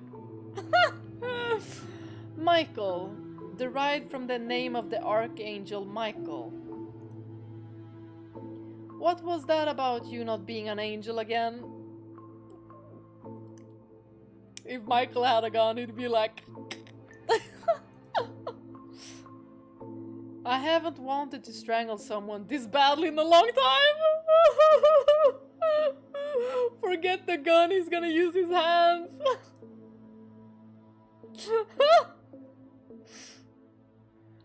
And what exactly do you think you're doing? The witch spoke almost as soon as I stepped into my chambers. I could hear her voice right in my ear, as if she were standing beside me. Which was especially jarring as she had been completely absent during my conversation with Imian. She seemed to know what we had talked about though, so I assumed she had been spectating from a safe distance. What do you mean? You're hardly the type to take in poor wandering souls on a whim. You're right, I should have asked you first. This is your house after all. Half mine, you mean? Hehe. I should be thankful you let me have half of it. But you are the master of this house. And I... Go on. I was never master. So I have no say in who you choose to let stay here. But you will heckle me about it. Of course. I need my entertainment too. So what are you going to do about, whatever his name was? Imian. Right. That. I was hoping you would chase that dreadful thing out. He says he has business with you. Oh, does he now? So you weren't listening in on the whole thing. I'd be more than happy to hover over you every waking moment if that's what you'd prefer. I'd rather you didn't. Hehe. As you can see, I respect your personal space. For once. It wouldn't hurt you to show a bit of gratitude sometimes. So, what does that man want with me? Not a clue. All he said is he wanted to ask the witch a favor. A favor? Indeed. Hehe, what a farce. I agree. You would never grant the wish of a... No, not that. That you happily passed on a stranger's request, but vehemently refused to make your own of me. The offer still stands, my dear. Just say the word, and I'll put a curse on your entire family. I've told you repeatedly that I'm not going to ask you to do that. Obstinate as ever, I see. Anyway, I never asked you to grant his wish, only conveyed to you that he had one. He'll be dead in short order regardless. A week or two at most. How tragic for him, betting the last remnants of his life on the legend of the cursed witch, only to be dealt a pair of heartless jokers. In all likelihood, he just wants me to cure whatever disease he has. Why would a witch who deals in curses cure diseases anyway?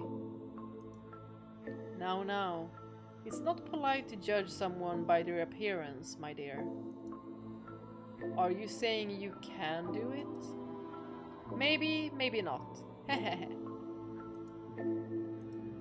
Regardless, there is but one thing the two of us can do for him. Watch as the poor wretch's life slips away, alone and in the dark. Hehehehe.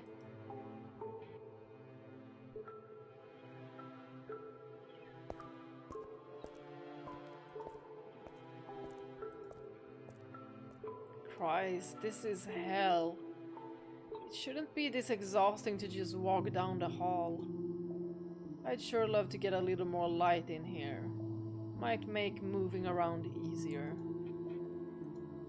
Nah, this is fine. No light means I don't have to worry about how monstrous I look. This face is like a curse in itself. This is paralleling to Morgana.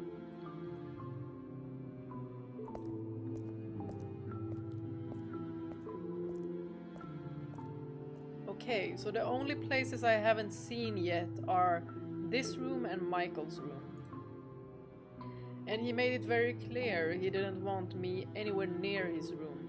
So, in practice, that makes this the last one. Here goes. Ah.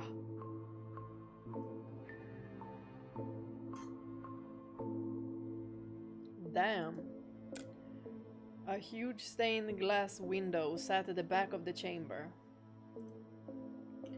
The archangel within casted a faint light across the room. The light almost burned my eyes, which were still acclimated to the darkness. It felt almost like I was in the presence of an actual divine being. So, we've got a guy named after an angel, and a stained glass window of an archangel. Whoever called this place cursed didn't look very hard, I guess. This is closer to a damn temple, if anything. As I approached the source of the light, the shape of the room came into view. Rows of pews, a pulpit, and a cross. It looked like I was right on the money. I was in a chapel. Or the remains of one, anyway. The wooden pews had rotted to the point of uselessness, and the floor was peeling all over the place. It was like an abandoned shrine to a saint, hidden away in the dark corners of the mansion. Fascinating. The worst of it's been mended, but you can still see marks on the wall, where it looks like it's been struck with a sword or something. Did a battle take place here? There's splotches of black on the floor. Bloodstains, maybe. There's something on the pulpit too. Ah, my mask. I figured he threw it out.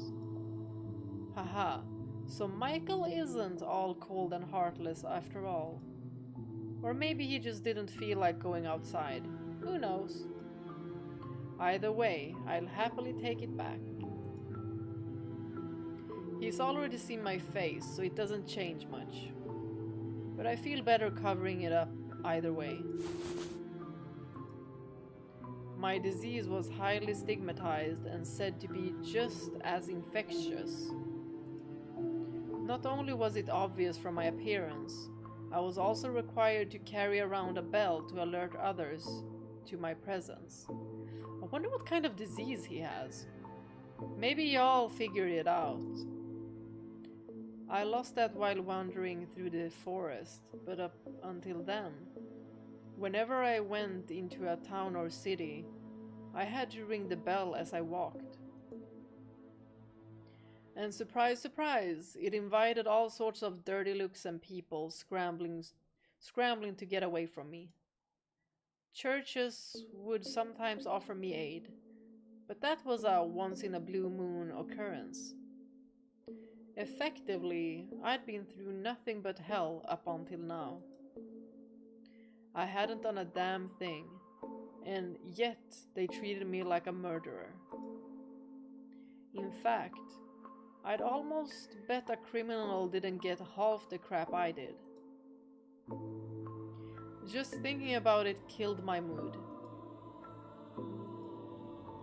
He didn't hesitate to touch me though. Does he not know what I have is contagious or something? I mean, it makes my life easier at least. And speak of the goddamn devil. Hey there, Michael. It's been, what, a couple hours?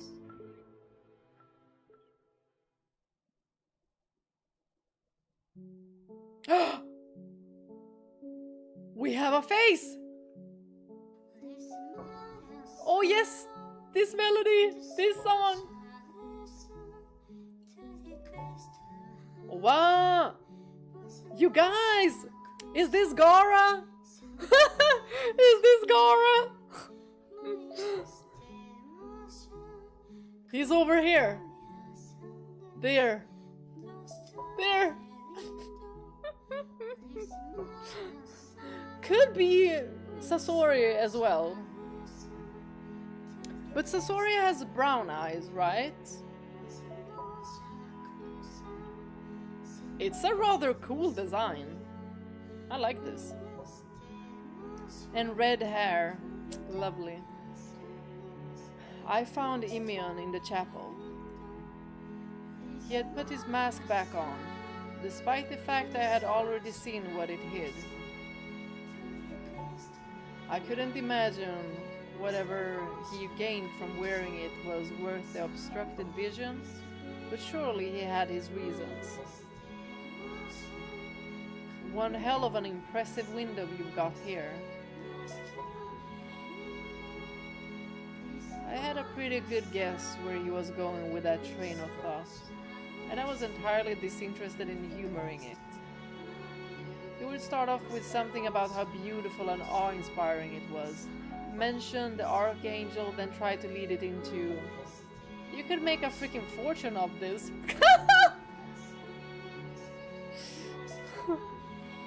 I beg your pardon? Glass doesn't come cheap, especially not the colored stuff. Stained glass. I was thinking, if you found the right buyer, you could be rolling in dough. Does he have any idea just how sacrilegious that is? Let me guess, you're thinking, does he have any idea how blasphemous that is? And now you're thinking, can this fella read my mind? I am not. Haha. You should say what's on your mind.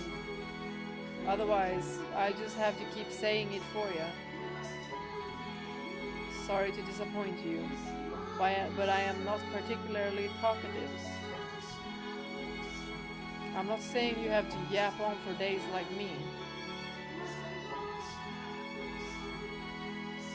While what you said was indeed blasphemous, I do not disagree with the sentiment. Oh really? It's just chunks of glass arranged into shapes. Bingo. There's no actual angel there, just man's depiction of one. Who are you anyway? Well, that sure came out of nowhere. And you want me to spill my guts without doing the same for me? My apologies. I have not had a chance to hold a conversation in some time. I see. And you are not obligated to say anything if you do not wish to. I would not answer if you asked me the same. Sounds like we're on the same page then. But I wanna know! The more we share, the more uncomfortable it's gonna make it for everyone. So let's keep things the way they are. A nice, cozy distance. I may be curious as all get out about what the hell you're doing out here all alone in the middle of freaking all, but I won't cry. Haha. Alright, I'll tell you what I can. I'm a nomad. Before I got sick, I traveled all across the lands. Had me a nice loot I'd strum as I trotted from place to place, singing songs and pretending I was a troubadour. You were a traveler? I could tell stories of my exploits, for days on end if you want to hear them. I'll pass, thank you. Your eyes tell me you're lying, buddy. I'd rather you listen to what I said. It seems like this Imeon,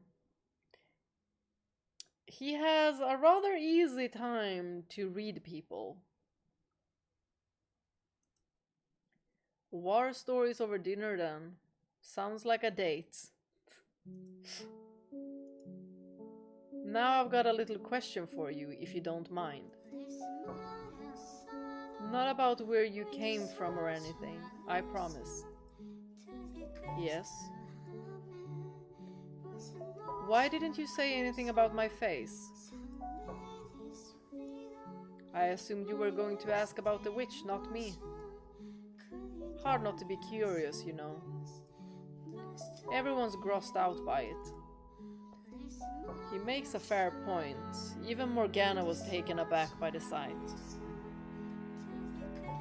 I can imagine he would appear monstrous to someone who's led a relatively normal life.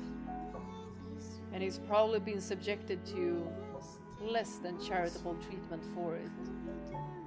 Which makes me wonder, how is he not drained and jaded by now? I don't understand how he can be so spirited. I have seen the kind of hardship that can be brought onto someone by their appearance.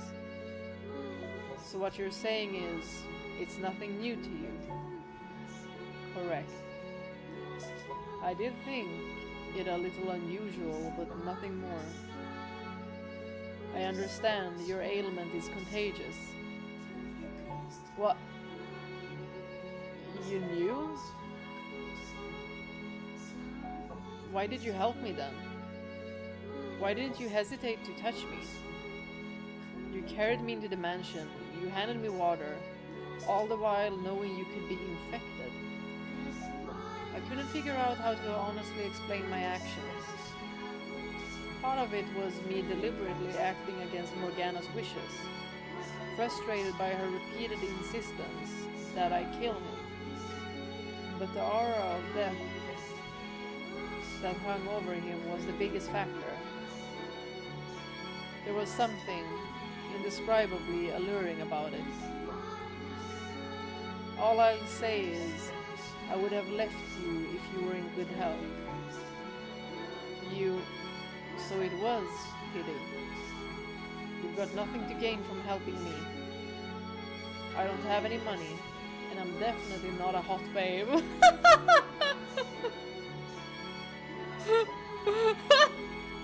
Yo, this Evian, he's funny.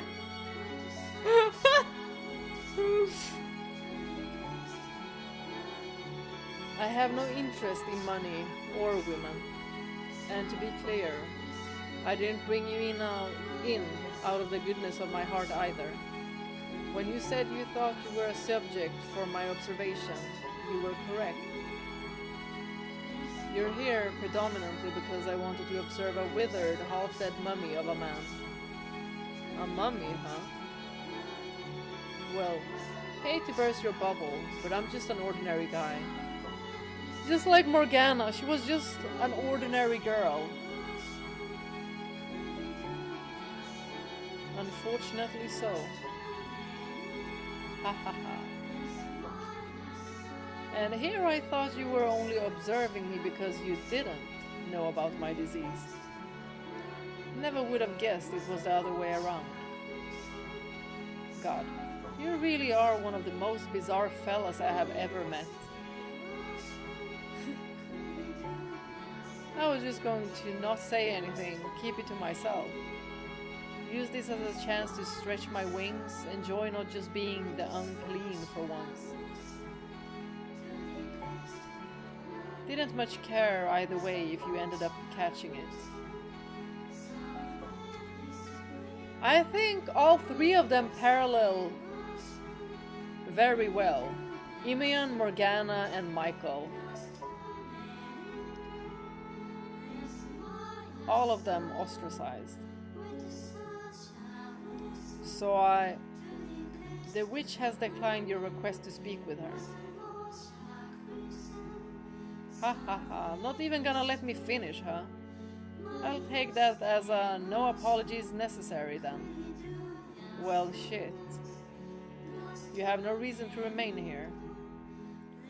I left the bar off the front door for you. The witch was my last resort.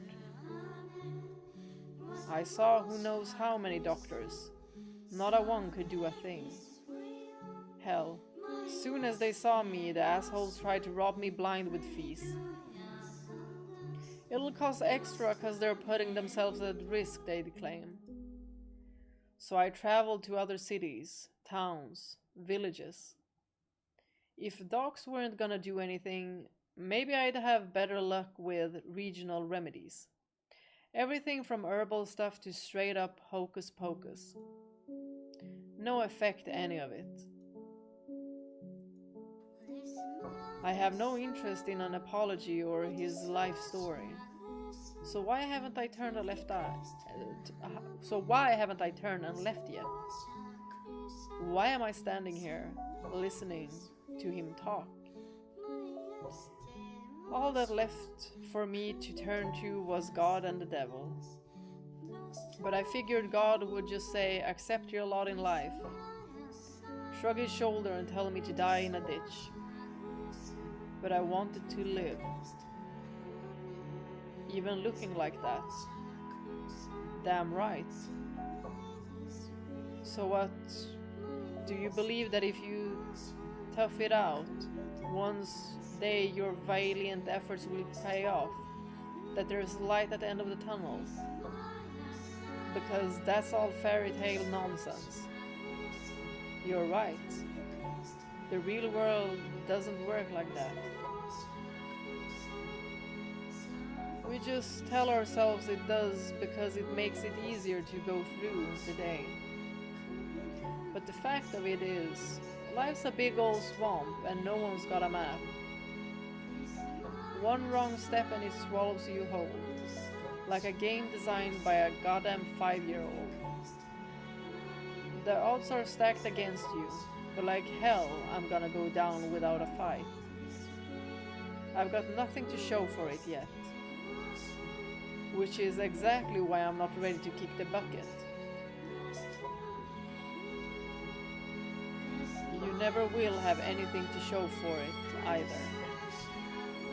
Your desire to make something of your life will only serve to drag you deeper into the depths. The more you tell yourself you can, the greater your pain when you realize you can't. Sounds a hell of a lot like you're speaking from experience, buddy.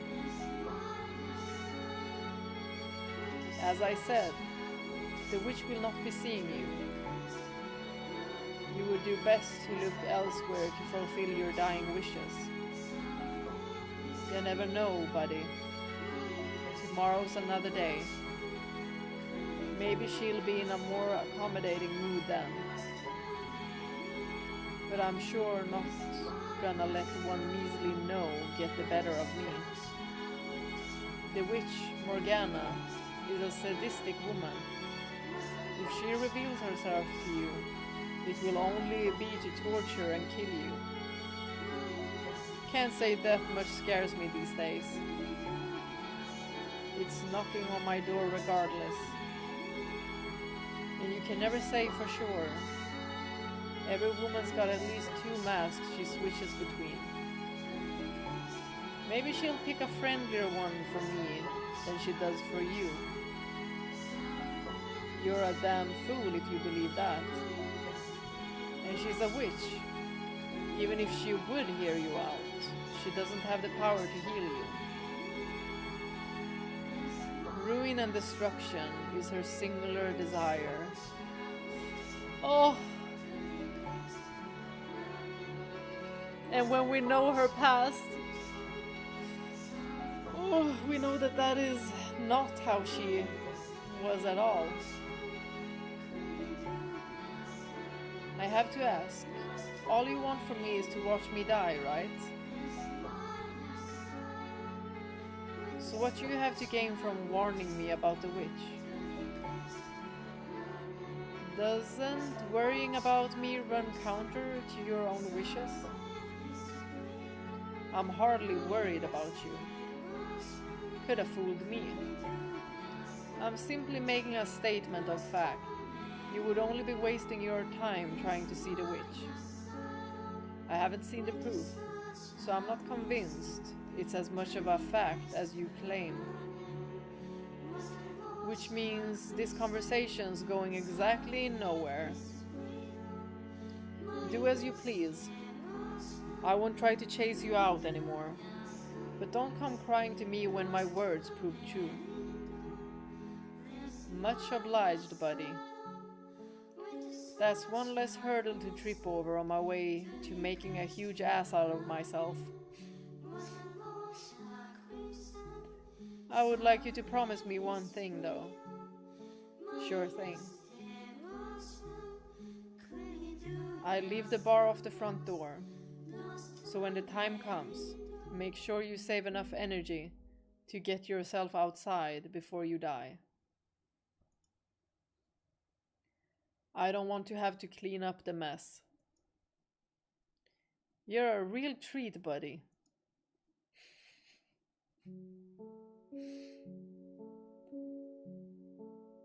After a little chat, Michael gave me permission to make use of anything in the mansion. It still came with the condition that I stayed away from his room and didn't pry into his personal life. But that seemed fair enough, considering I didn't want him digging into mine either. But I wanna know! In fact, I couldn't have asked for a better arrangement. After so long wandering, with food a constant uncertainty, having a roof over my head and meals at my convenience was heaven on earth.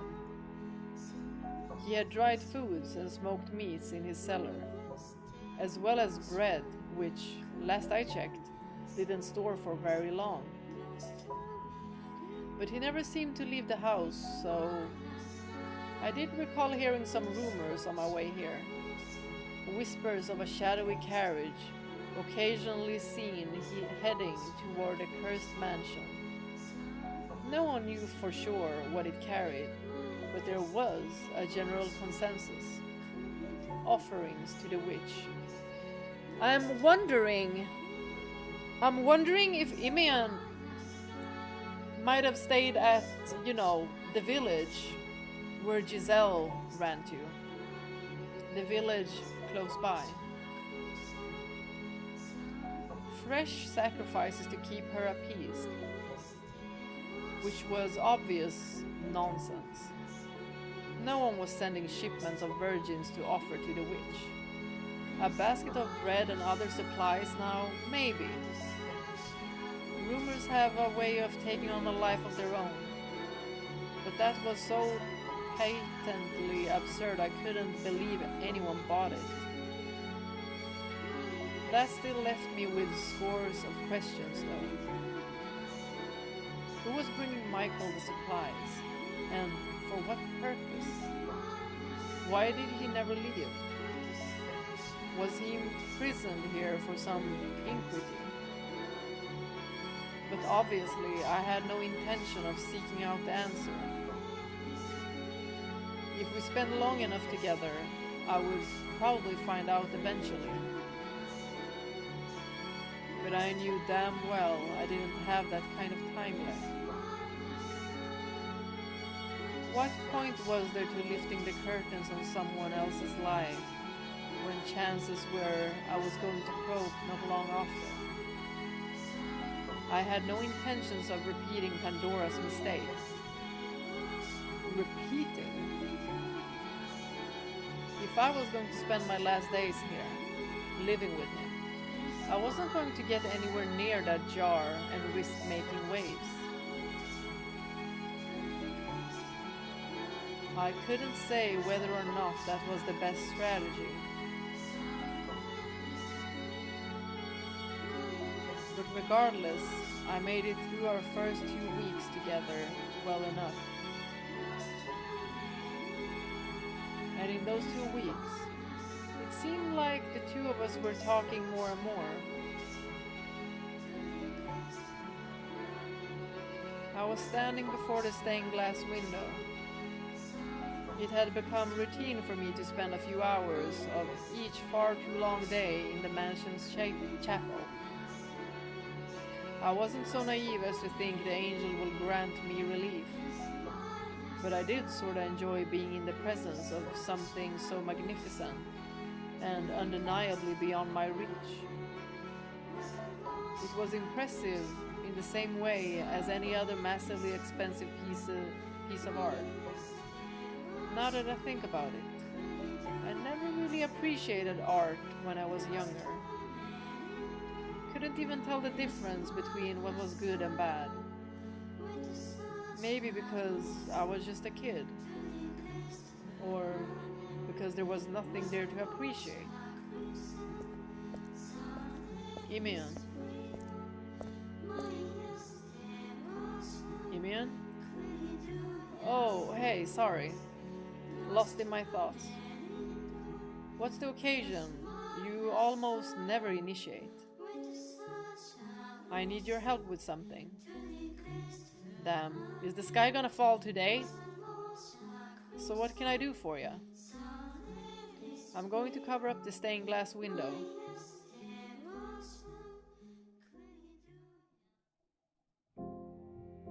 You're gonna...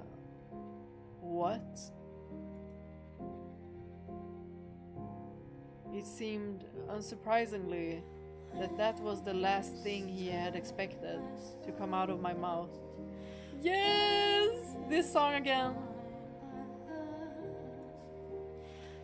And the incredulity was obvious even in his raspy old man's voice. I could easily imagine the expression he might be making beneath the mask, if he'd had a face left to make it with. Would asking for a reason count as prying? No particular reason. I simply dislike the sight of it. Well, that's a damn shame. I rather enjoyed my time with it. I seem to recall you saying it was nothing more than colored glass. In a spiritual sense, sure, but do I look like I'm praying to it? No, I'm admiring the craftsmanship. It's one hell of a piece. I see. Though I've pretty much got the thing memorized by now, so sure, let me give you a hand. Thank you. Follow me. I gave Imian a quick glance, then started off down the hall.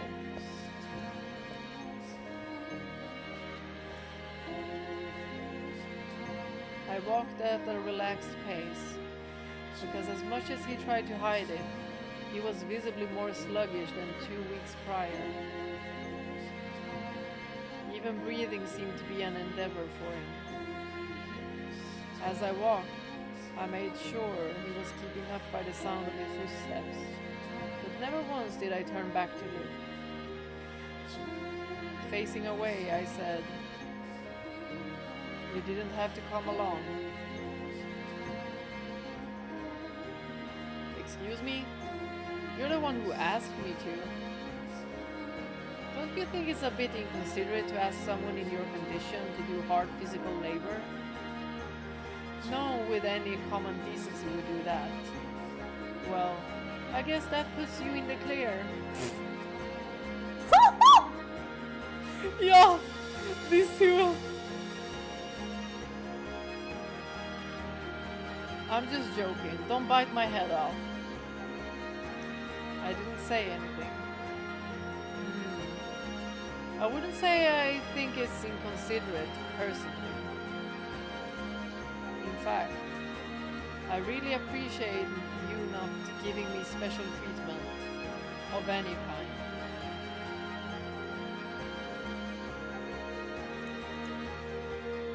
You don't go easy on me because I'm sick, and you don't put me through the ringer for it either.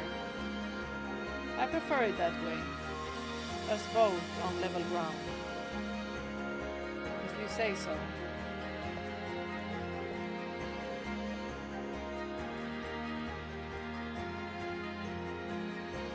I know I just said I appreciate you not going easy on me. Now he's gonna be like, ah, but I can't do that. But this is a bit much, don't you think? And holy hell, this room's 10 times mustier than the rest of the joint. I've got it. This is a really freaking roundabout way of murder, isn't it? I told you that you didn't have to help. The two of us were looking down on an old, weathered bundle of cloth that had been in the mansion longer than even I had. It was a single piece, large enough to cover the entire stained glass window, and thick enough to block out its light. Fabric was far heavier than most people realized.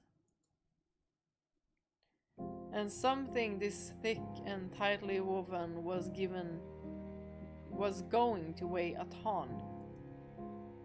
I knew I wouldn't be able to carry it to the chapel by myself. You're free to head back to your room. I'll do it. I'm not backing out now. Besides, there's not a chance in hell you're getting this up there alone.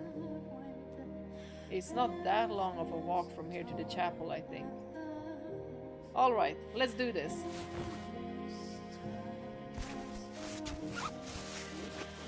I can just feel how heavy this is. Y'all, heavy fabric.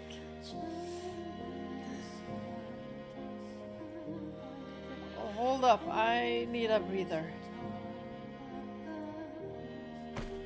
Oh, hey, don't drop it without warning me, asshole. And quit trying to act like you're a hot shit.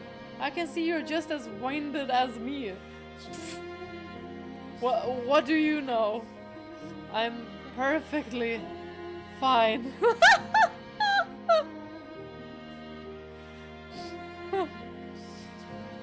Not one day of exercise. Someone is out of shape. Just when I said that too.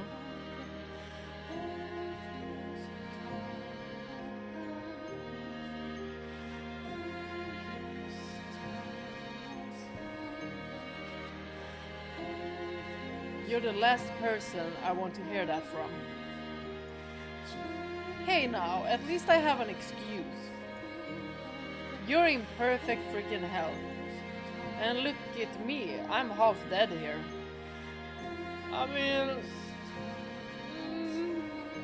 it's not right. Before I got sick, I could run for 24 hours straight, no problem. Alright, let's get going. Are you deaf? Michael's like, yeah, I don't have anything else to compare with anyway. Finally, we made it. I seriously thought I would die before we got here. That's one for the gravestone. He died carrying a bundle of fabric.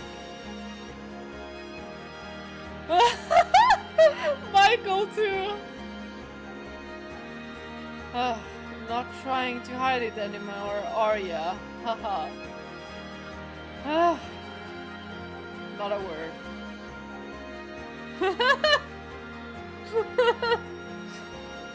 Oh god, I'm laughing and coughing. Well, where is this coming from? And please don't cough and laugh at the same time. It's disturbing. I don't know, it's freaking hilarious. What is? You don't think this is the funniest damn thing in the world? Two grown-ass men carrying a giant sheet through the dark, grinding themselves to the bone so they don't have to look at a pretty stained glass window. Like, for real, are you hearing that? It's the stupidest thing.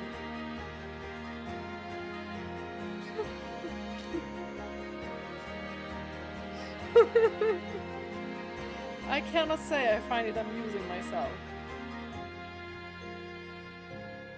Haha, well, you're lost, buddy. Let's finish this up then, shall we? I assume the pulpit isn't nailed down, so we can use that to get some height. He seems to be enjoying himself. I can't imagine enjoying much of anything in that kind of condition. I'm not sure if I'll ever understand him. The way he's being so upbeat. Upbeat like Giselle. Is kind of bringing me down. Why should him acting cheerful have any effect on me? Maybe he's a little bit jealous that he can't be a bit like him. You know, even though Imian knows that he's soon to be dead, he's still upbeat and still has a mission.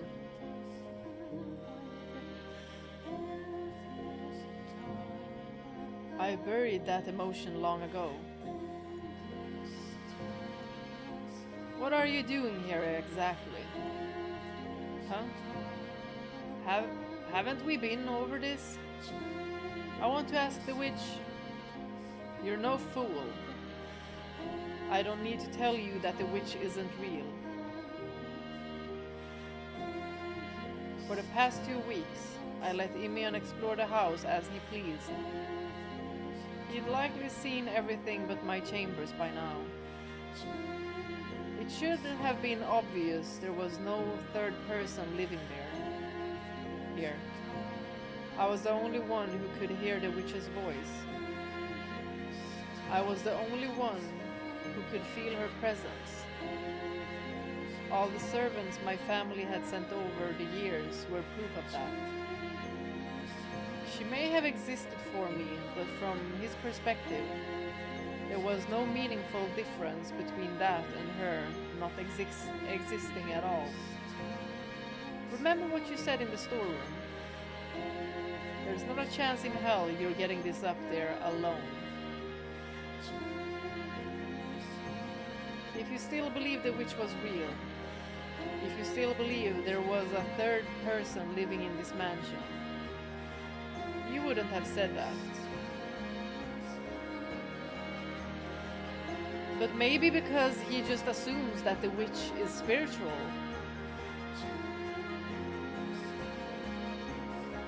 What do you want from this place? Somewhere to die? You want to make this your final resting place? Haha. Someone's feeling talkative today. This isn't funny. It's comfortable here. There's a warmth to the darkness. It doesn't reject me for being impure. Impure? That's what everyone says about me.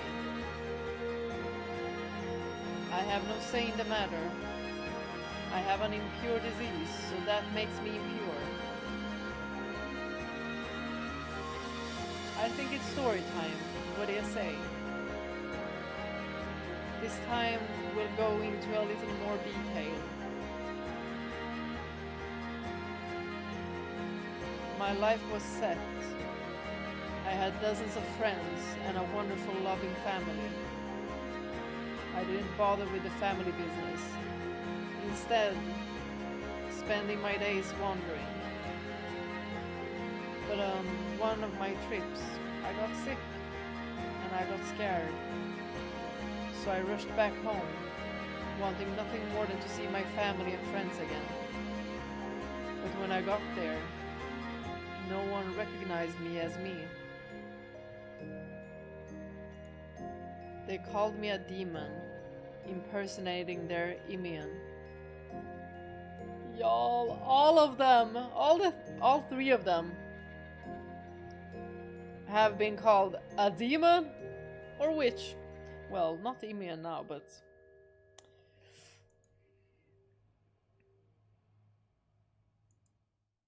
a demon. He's saying the Bollinger family has no need for a demon child. That you're a mark of shame on our name. So he's going to have you executed. They came to the consensus that the real Imian was still off traveling. They wouldn't accept me for who I was just because I didn't look like what they thought I should. Oh my gosh.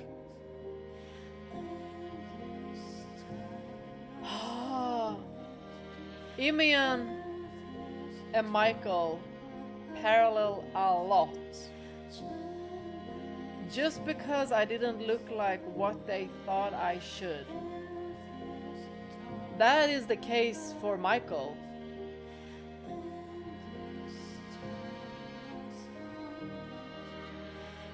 What does that have to do with my question?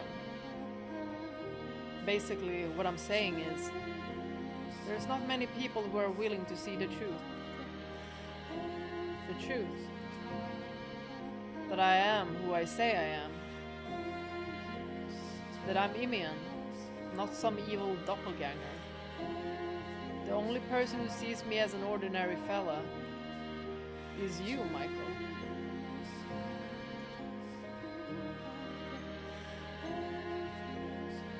I do not agree with Father's decision. I do not want to lose you. I don't think you're a demon child. Don't misconstrue apathy for I don't care why. All that matters is that you do. Michael and apathy don't go hand in hand. Jaren on the other side. You see me for who I am, and that's the most amazing feeling. It's almost, you know, as if his eyes are smiling. Imian's eyes. It almost seems like you could see his mouth as well, almost smiling. I haven't done anything to warrant that reaction. And if there's one thing I can tell you, it's that it's foolish to rely on anyone for emotional support. Don't blindly put your trust in me, and don't expect anything out of me, please. Like I said, I don't care why. Haha. As I stood there in silence, Imian's laugh echoed off the chapel's walls. He then climbed onto the pulpit, which was probably brutal on his joints. Though he didn't show it, crossed his legs and looked up at the glass angel.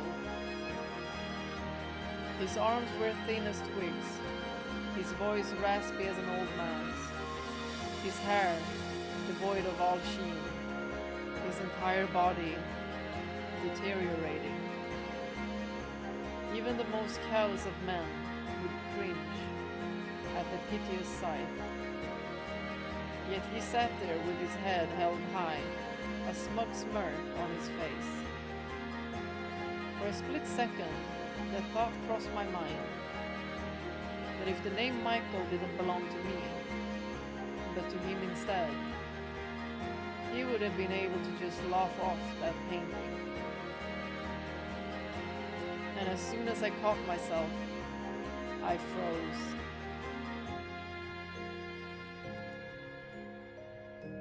Back to your question, What do you think?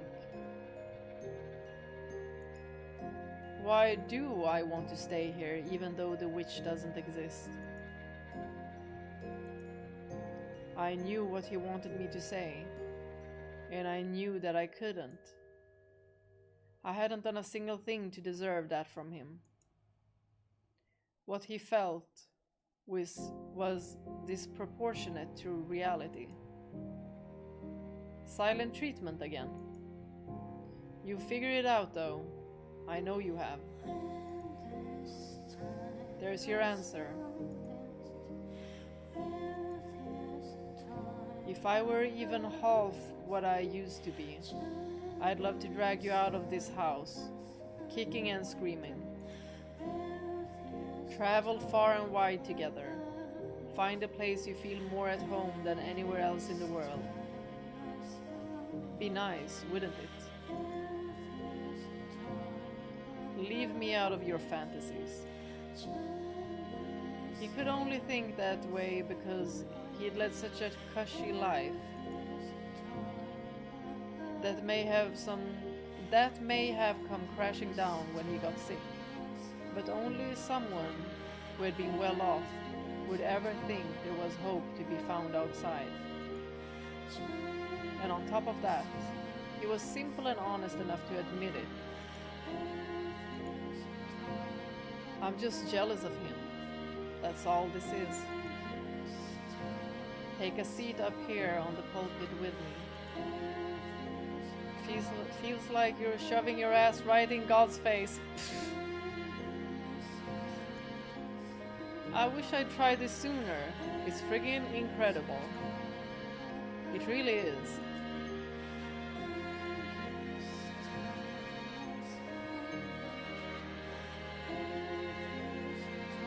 Between the two of us, a guy who probably couldn't overpower a rabbit, and someone on death's damn doorstep, covering up the stained glass window was a grueling task.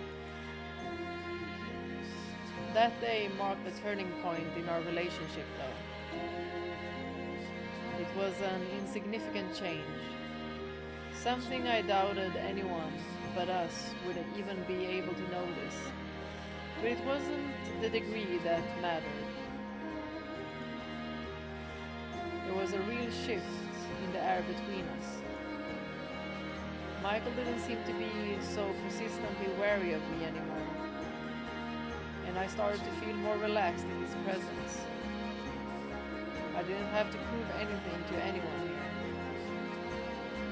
In part because he didn't pry into my personal life, but also because my time was so limited.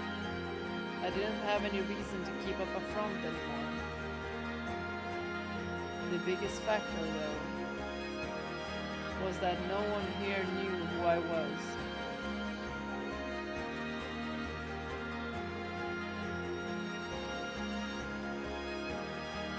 From time to time, Emeon and I would have supper together.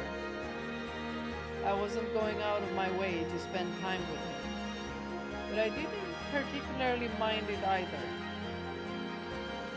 I had no reason to. We stayed out of each other's business, and we both knew it was a temporary arrangement. As his disease worsened, his once exasperating vigor started to seem more and more obviously like a facade. When he spoke, it was like I could hear the remnants of his fading soul spill out with each gravelly syllable. It was getting difficult to make out what he said at all, but still, he persisted to act as though nothing was wrong around me. So I acted in kind, making sure not to touch on his deteriorating condition. You know, we never did get around to talking about my adventures. Nobody's stopping you. You could just be honest and say you want to hear them. I can see it in your eyes. You love adventure stories. Not only that, You wanna go on some yourself? That could not be further from the truth. Haha. Alright, let's see. How about the story of the battle in the Northlands? About 5 years back, I was traveling the lands far north. Heavy snowfall covered the land in the winter, stretching as far as the eye can see, and with the arrival of spring, it would melt and rejuvenate the earth. It was a lot colder up north than it is down here, but the lands were fertile nonetheless. And naturally, where there's fertile land, there's people fighting over it. Two countries, one to the east and one to the west,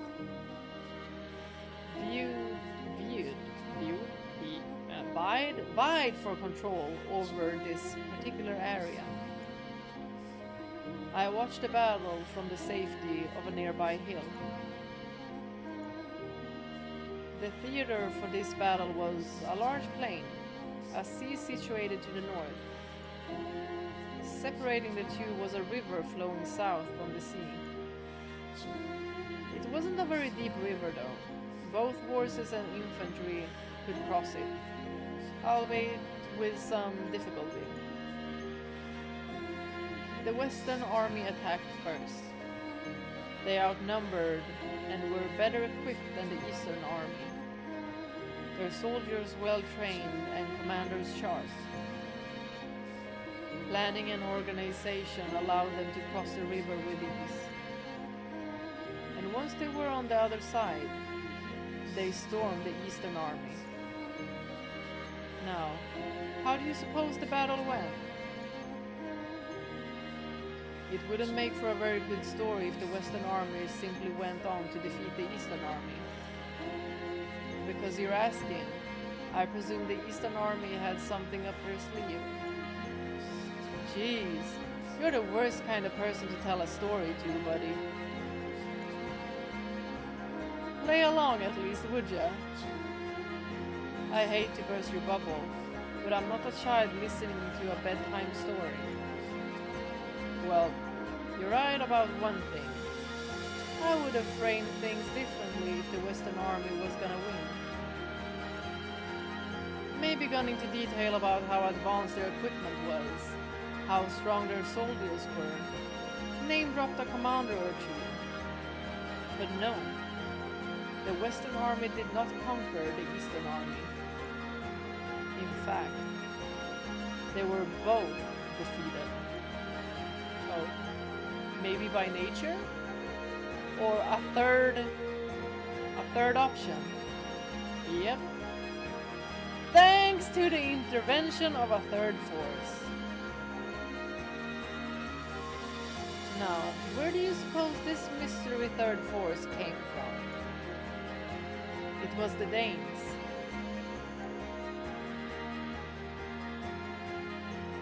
You've gotta be kidding me. You suck at this. Given what you described, two sides divided by a river flowing from a sea to the north. The larger Western army crossing over it to take the Eastern army by surprise. The logical conclusion is that a third force would travel down the aforementioned river. You know what? What if it was Indian? Neither side had ships able to sail such shallow waters, so they didn't anticipate an attack from the river. The Danes to the north, however, have numerous ships capable of exactly that. That's why they're feared as the Lords of the Sea.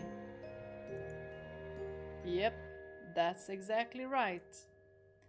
Thanks for skipping all the good parts and going straight to the answer. A buzzkill! A fleet of ships with dragon heads on both ends sailed down the river after the Western army crossed, quickly making land. The Danes are fearsome warriors, and big boys at that. They attacked both armies from behind, taking them out in no time. And the land fell into the hands of the invaders from the north. Then, once it was all over, I hauled ass right the hell out of there. I have only read of the Danes' fearsome prowess in the books. For you to witness an actual ambush. Jealous? See, what did I tell ya? Now he's gonna be like, see, you wanna see the world? Go out into it! You're all about these adventure stories. I am not.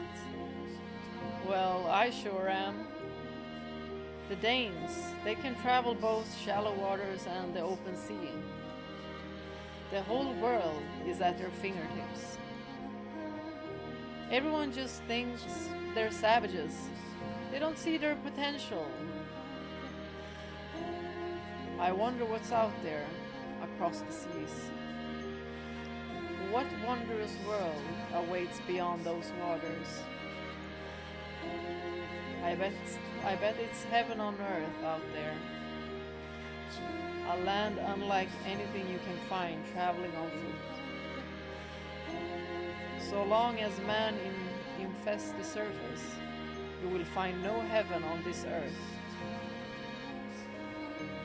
I knew you weren't a people person, but hot damn, you're worse than I even imagined. You can't make it through life on misanthropy and cynicism alone. Someone needs to teach you how to dream, buddy. Dreams are just that.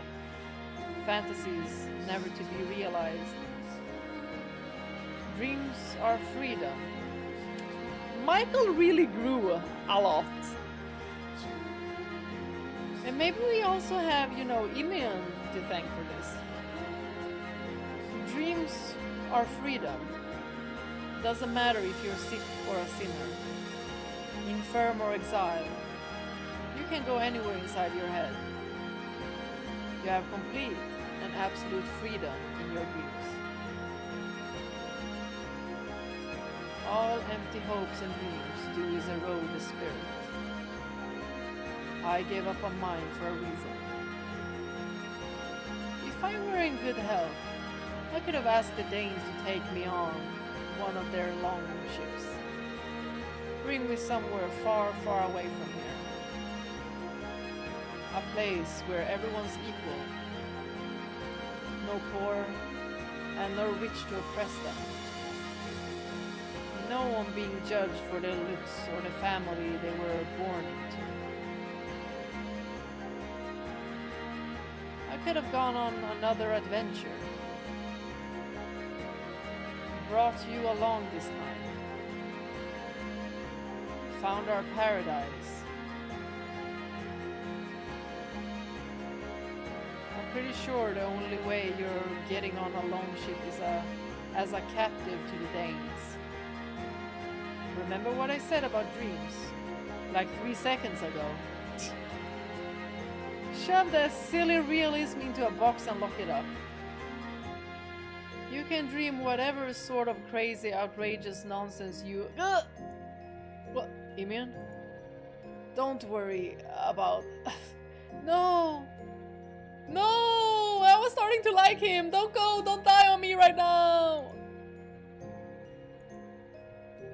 Okay, so back to story time. After I escaped from the Danes, I crossed paths with this incredible bard. This one's gonna blow your mind, I'm sure. I'm sure I didn't tell him not to push himself. He knew his own condition far better than me. I didn't have to tell him continuing was a bad idea. My role was to be quiet and listen. Immune then sung for me a song he supposedly learned from the bard. I could sing way better than this back then, he said with a strained laugh before beginning the raspy ballad. Every note melted into a sort of indistinct, flat buzz, but it was still somehow pleasant to listen to. Perhaps because I could imagine what his voice may have sounded like in its prime. A bright, optimistic, unwavering, powerful voice. All the more enchanting because it existed only in my imagination. As I listened to him sing, so much that I kept sealed away slowly crept back to the surface. I felt like I was being whisked away into a far distant world by the tales of his exploits and the bard's song. With Imin, his hand held out, waiting to take mine, the words, "Let's set off to a new world, buddy," on his lips. But his time on this earth was drawing to a close. This actually being Michael's first friend. I think that's also what he's feeling, but he can't really put it into words. Those fantasies faded to fade into nothing.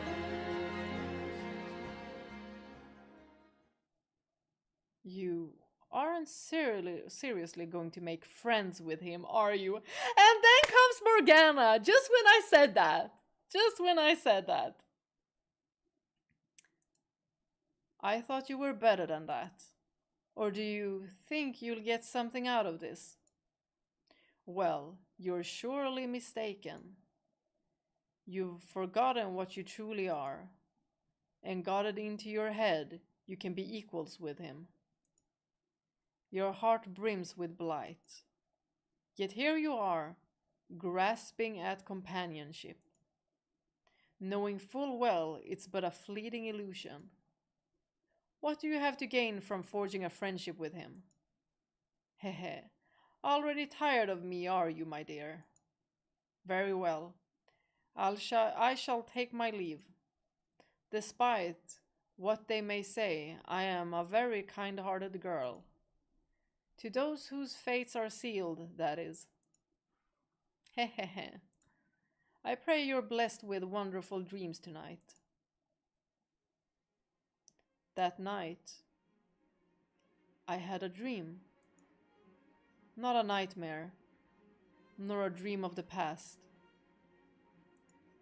A warm, pleasant, slightly bittersweet dream. I hadn't had one like this in quite some time. Wow, so bright. An endless field stretched out before us. We pushed our way through the sea of waist-high grass, pressing onward toward the ever-distant horizon. Oh my gosh, this is so hauntingly beautiful. A spring breeze whisked past, caressing my cheek. At my side stood a man beaming as bright as the sun. He had hair of deep scarlet, like the color of the setting sun. His eyes were unflinching, his lips showing his strong resolve. His chest was smooth and muscular, and he had a musky scent. It was my first time seeing his face, but I knew exactly who he was. Not much farther now. The man spoke. Our paradise is just up ahead. His lips curled up. It was a smile that might look condescending on any other face, but on his, it seemed perfectly natural, not a trace of disdain. In fact, anything but a cocky smirk would have seemed out of place, which made reality that much more bitter. Here on the other side of the sea, in this beautiful land, no one will think less of us for anything. If someone happens to find out about you, no one's gonna make a big deal out of it. And no one's gonna be afraid of my disease. I was well aware of the fact it was a dream. And I thought it was a rather cruel one. Imian was right. I did love adventure stories, and I did want to go on one of my own. This was the very thing I had wished for since I was a child. Two men setting out together, free from obligations, on a journey to see the world. Exploring the unknown and sharing that experience with a dear friend. But it could never happen. Not so long as I was who I was. And not so long as Imian was sick and on the verge of death. It was a dream we could never make come true, no matter how badly he wanted it, no matter how hard we fought for it. It wasn't an entirely impossible dream, though. There was one part of it that could become reality. The two of us becoming friends.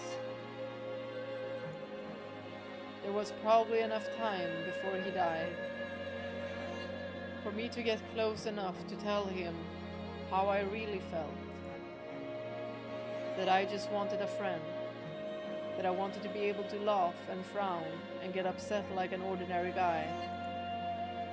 Like him. There may be time, but that's not enough. I had spent too much of my life isolated. I had almost irreversibly adapted to the solitude. Breaking through that shell would be no easy task, especially not with my unspeakable secret hovering over me.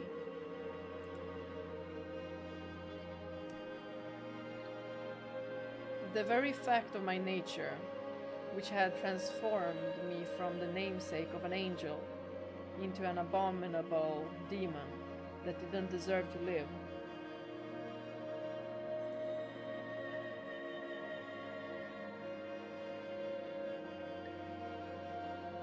Something I couldn't tell anyone, couldn't let anyone find out, which meant that a normal friendship was impossible for me to form. And I knew that far too well.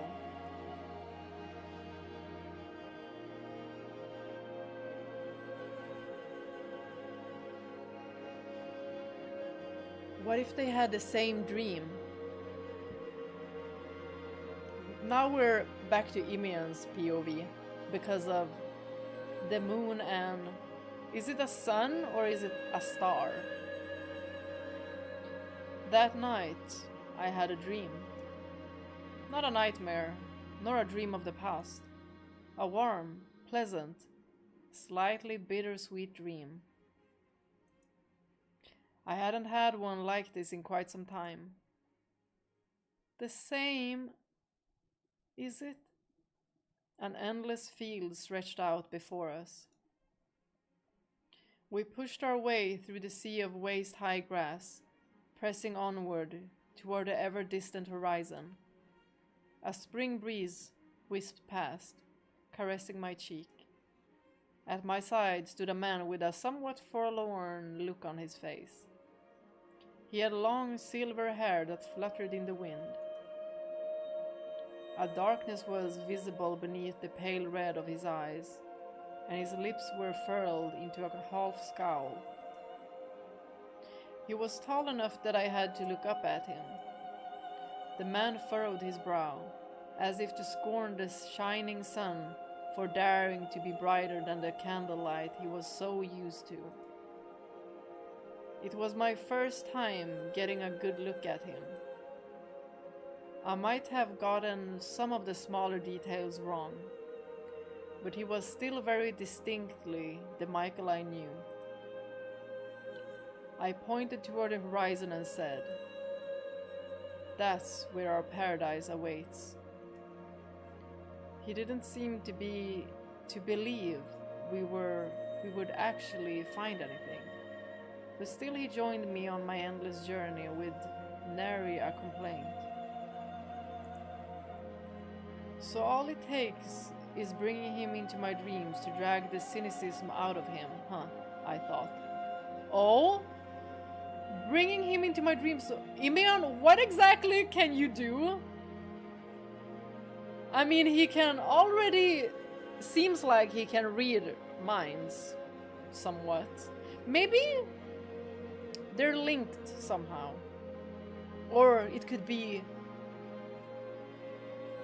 the house, the mansion. But I'm thinking there is something very special with Imeon.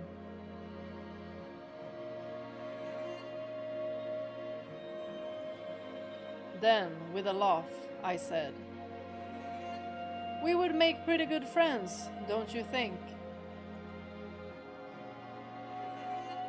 His eyes swam for a few moments before he finally muttered a response. "Many years ago, I dreamed of having something like that." You gotta be a little more specific. Like my two brothers. Keep going.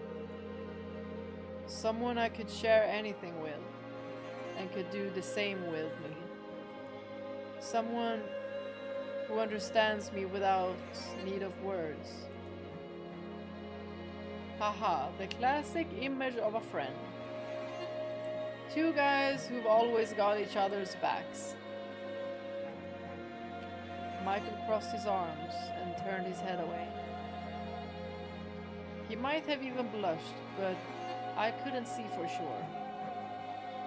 I had mixed feelings though. Mostly I was glad to hear he felt that way. And I wanted to make that dream come true. Mixed probably because he also knows that he's not gonna live for too long. Will be just like that. You'll see, buddy. Another breath of wind blew past. I was pretty sure I was smiling. The way I always did. The way I always pretended to. My self-confident, utterly vacuous smirk.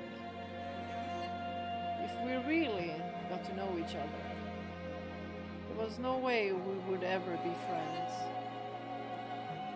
True friendship was impossible to achieve between us, and I knew that far too well. Why? What are you, Imeon? What?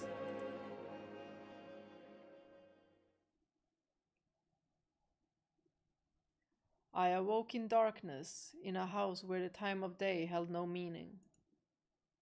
The same sight awaited me every morning. Before I had grown fully accustomed to a world without light, the uncertainty of it had occasionally morphed into fear. My instincts reacting, I presumed.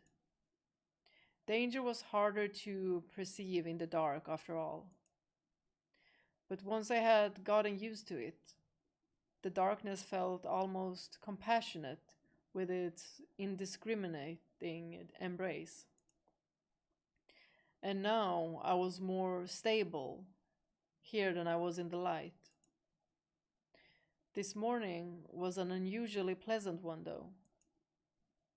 All my problems were still problems, my curses still curses, but it felt like I had managed to break the surface and catch my breath for the first time in who knew how many years.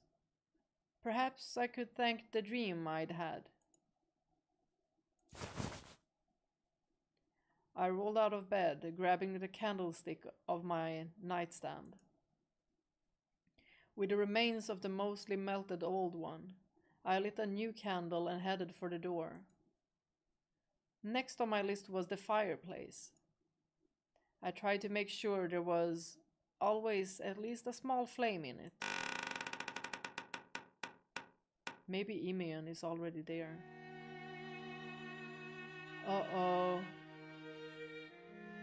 Uh-oh. Does this mean... Maybe he was able to get him into that dream? Because he already died. But as soon as I stepped out into the hall... What are you doing there? I found myself face to face with Emeon. Although that wasn't an entirely accurate description, as he was slouched against the wall across my door. Morning, Michael. Oh gosh. He is at death's door. I couldn't help but cringe at the sight of him, still insisting on keeping up his everything's alright act. What are you doing? Seems pretty obvious to me. Well, it isn't to me. You're clearly in no condition to be walking around. It's come. What has? My time. No! No, no, no! I'm not ready.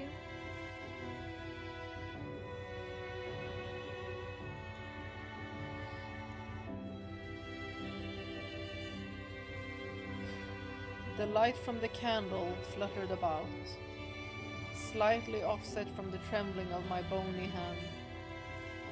But Emeon, he was visibly shaking, enough that I probably could have seen it even without the dim candlelight.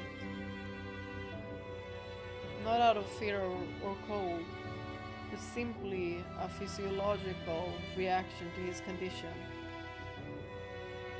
His breaths sounded like puffs of wind, the whoosh of a bitter winter morning echoing the hall.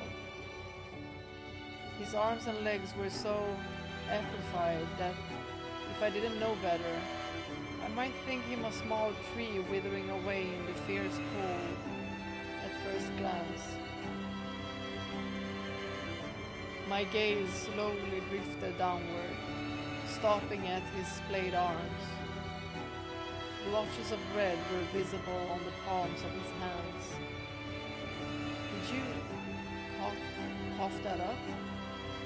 I almost reflexively made to draw nearer, but he stopped me after only one step.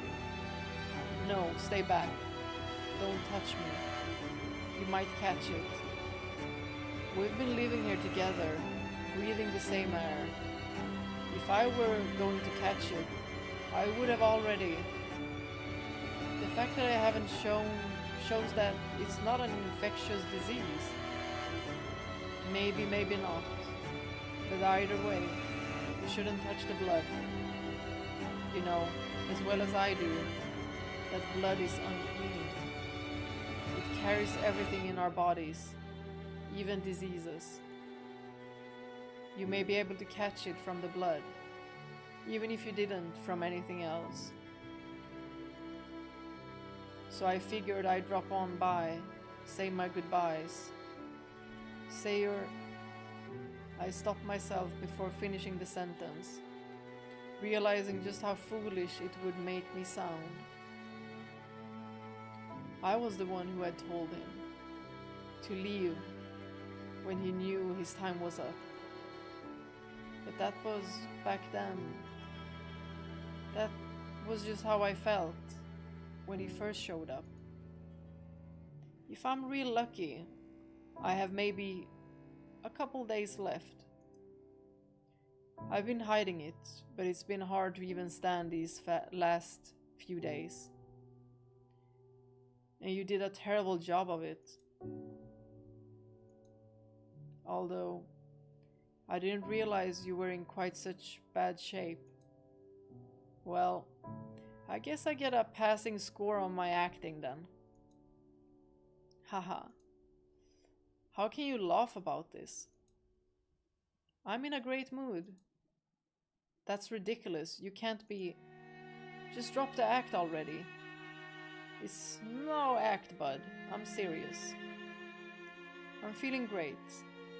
I had a fantastic time. And what better way to show that than with a nice laugh?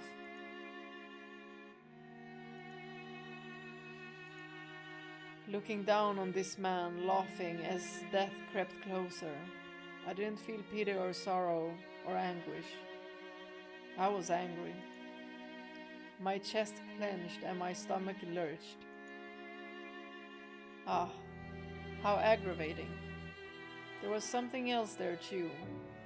Some other way I could describe it. But I didn't know what the feeling was. I couldn't draw it to the surface. It was aggravating, frustrating, sickening. Those simple negative emotions were what I kept falling back to. I wanted to block it all out. Imeon's deteriorating body. That comforting dream. My own circumstances. This dark mansion. The whole world. I had an amazing time here with you. Seriously. Stop it. You're just getting sentimental. Letting your emotions cloud your memory. I've done nothing for you. Think about your time before you got sick. When you were with your friends and family. Think about the time you spent traveling. Then you'll realize how insignificant your time here really was. It was all a lie. What? I was never a traveler. He wanted to be. It was his wish, probably. My name isn't even Imeon.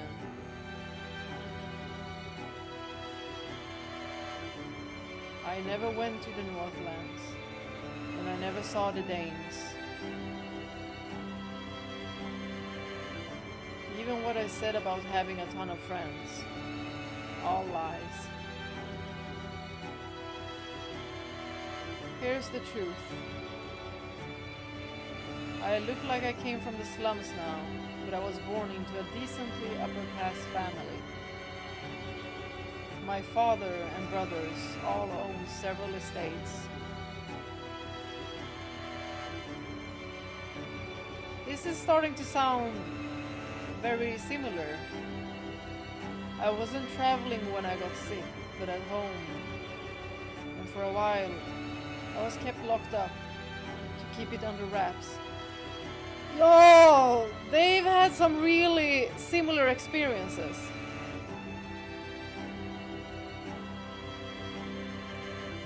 I spent my life doing everything asked of me for them, and they turned on me the second I caught this damn disease.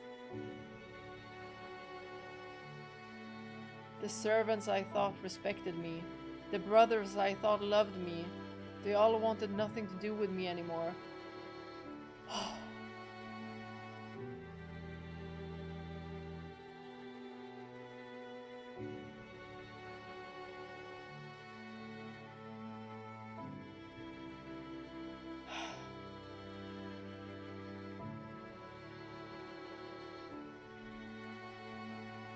And before long, they started saying it was punishment for my transgressions.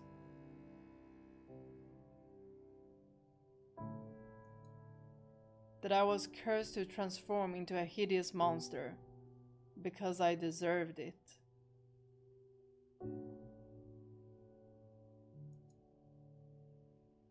Real swell family, huh? The disease hadn't progressed this far then either. So I still looked, well, half decent at least. A pretty damn good looking guy, if I do say so myself.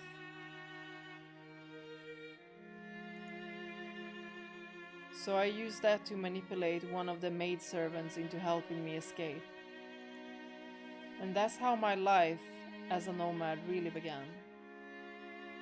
So while I was something of a traveler, I was carrying some pretty big luggage along with me. Everywhere I went, I was treated like garbage.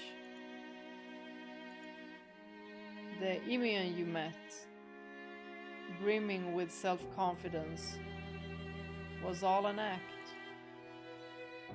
I'm sorry for lying to you. Why? Why'd I pretend to be someone I'm not? Because... No, I don't care about that. Why didn't you say something sooner? Imeon's story, his life, was painfully similar to my own. I'd been called a demon, mocked and insulted, made out to be a madman, and then locked away where no one could see me. Everyone I had thought to be on my side turned against me. You should have told me. Cracks began to form in the thick shell I had spent so long building around myself. Sharp claws dug their way through the flesh of my heart, which I had thought long since numb. Thick blood seeped from within me. It was absurd. If anyone here was hurting, it was Imian. If I had known, if I had known, I could have done something. Was that where I was going with this? That I could have told him about my own past, and we could have bonded over our suffering? No, that wasn't how it would have gone. If Imian had told me what he had been through right off, I would have seen so much of myself in him. That I'd have likely detested him for it. I wouldn't have wanted to get to know him better. I wouldn't have wanted to even see him. I suspected pretty early on that you'd been through something similar, that you weren't here of your own will, and from your mannerism, that you came from a noble family. Which is why I didn't want to say anything. I didn't want you to think that was why I was here. I didn't stay because we both led tragic lives. That's not why. I found it so comfortable here. Everything about how I presented to you was a facade. Which is precisely why I was able to be myself. I can't tell you how wonderful it felt for you to accept me for me.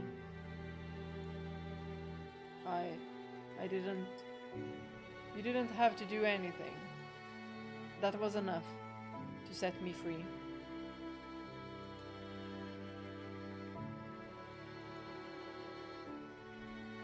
I could feel sweat trailing down the back of my neck.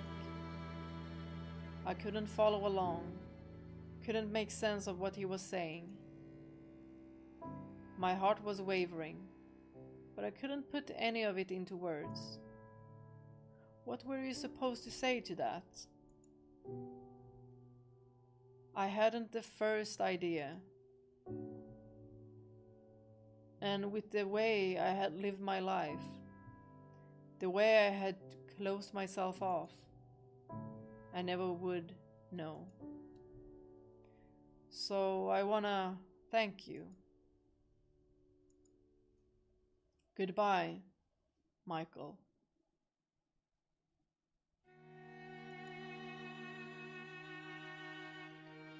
Emeon let out a long sigh, like his nerves had loosened all at once now that he had said his piece.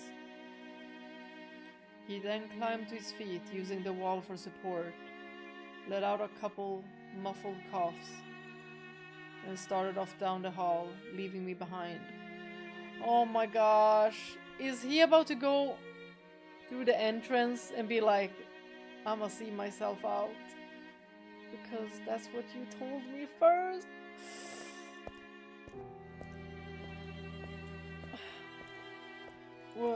Wait, Emeon. The shackles around my spirit were on the verge of coming off. Everything I'd worked so hard to bury was bubbling to the surface. The man I had killed in order to survive in this empty darkness was being infused with life anew. I was opening myself up. Wait, I lied too. Or I mean, what I said then isn't true now. I don't want you to leave anymore. I don't care if you've only got a few days left. You'll last longer here than you will out there. So what? You're gonna take me in and nurse me? Exactly. Haha. Amen. It's damn tempting, but no thanks. Why? I'm sorry. Why? The first person I'd ever met, who I could have possibly called an equal, a friend, was trying to withdraw from my life. Forever. Something inside me cracked, and something inside me formed anew. Morgana! Morgana!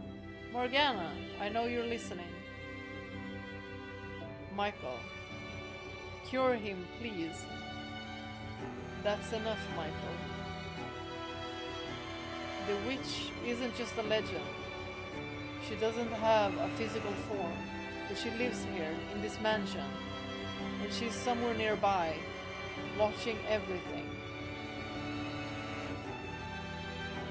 Really, it's okay. Believe me. I do believe you. Emir. It's okay. Thank you. Why are you so insistent on leaving? Didn't you want to talk to the witch?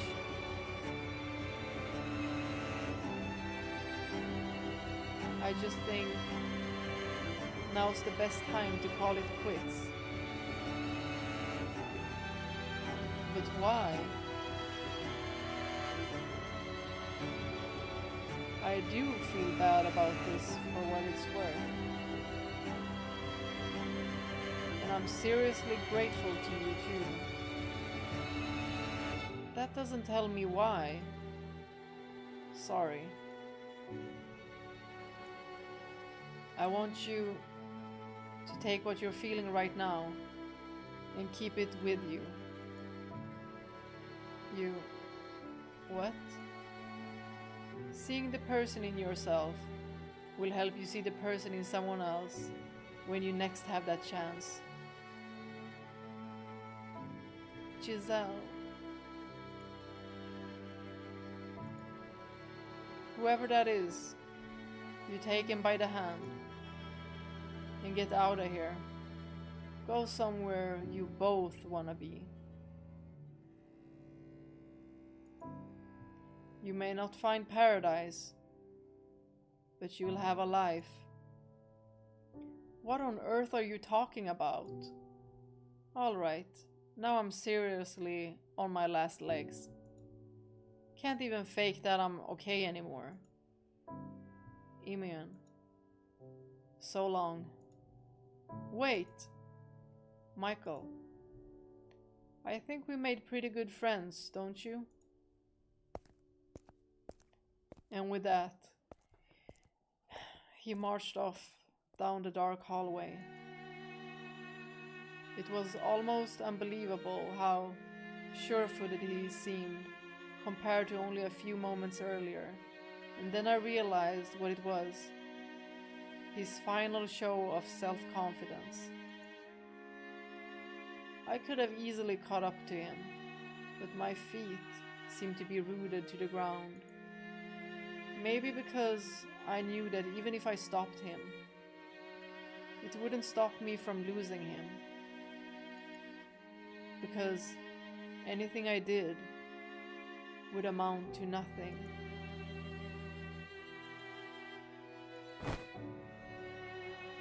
I slowly dropped to my knees.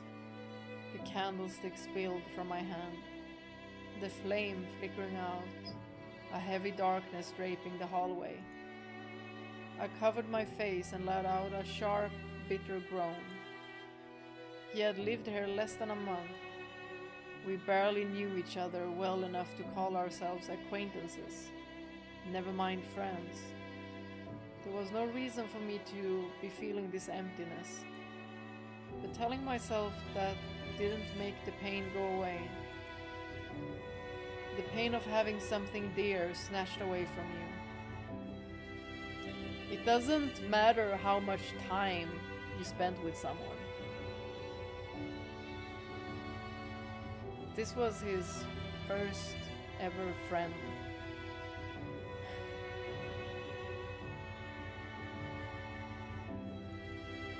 A pain I had never ever wanted to have to experience again.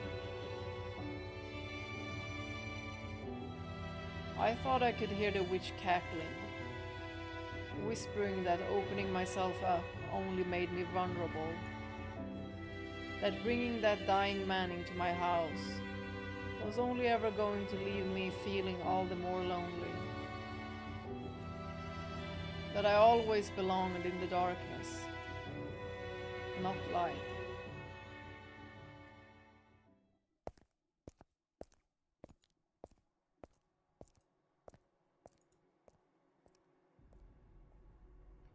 Thank God he left the bar off. I barely got enough in me to push the door open. Is that really how you want to do this? And so she appears.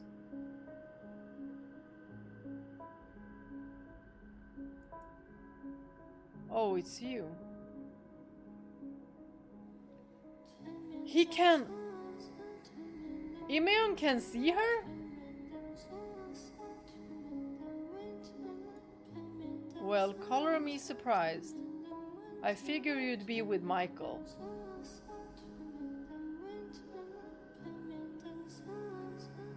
They know each other? Hold on, what?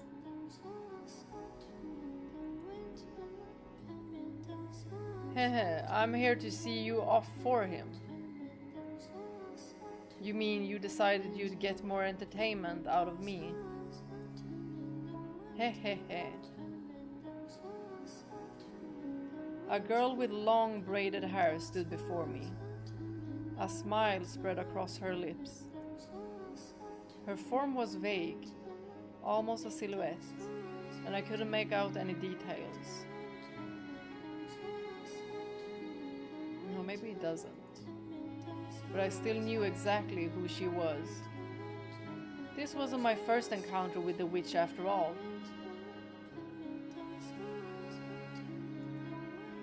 I'd been able to see her and hear her voice. What the... Since shortly after arriving at the mansion. When I told Michael that I believed she existed, I wasn't just saying it, I knew. You're quite the seasoned liar, making out like you're coming clean. And then replacing one set of lies with another.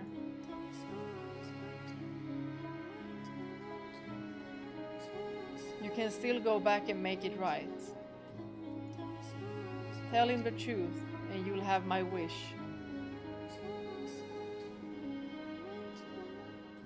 Think about it, my dear.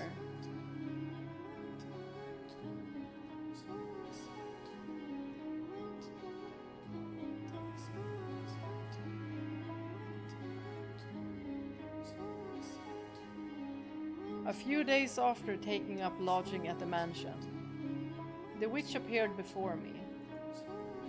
She spoke in a pretty but almost childlike voice, explaining how unusual it was that I could see her. Because evidently, no one with a trace of hope in their heart is capable of seeing me. They can't hear my voice or even sense my presence. The despair that coursed through Michael is what served as the catalyst for my resurrection.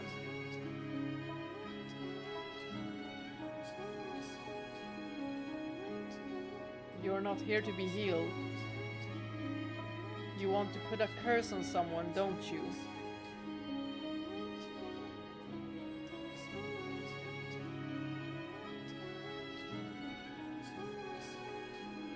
Oh, please say that you know Amy. Curse her. Please! That's right. Hehe. Your eyes don't lie.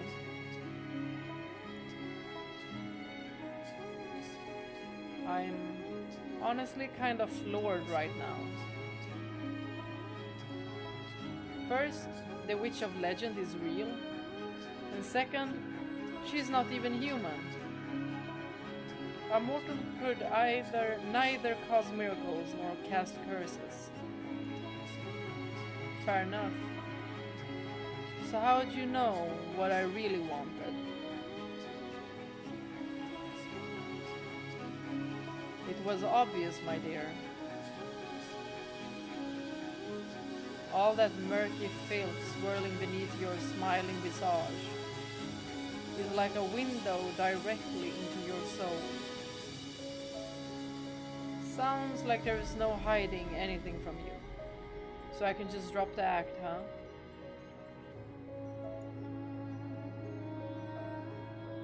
Tell me you at least can't hear everything I'm thinking.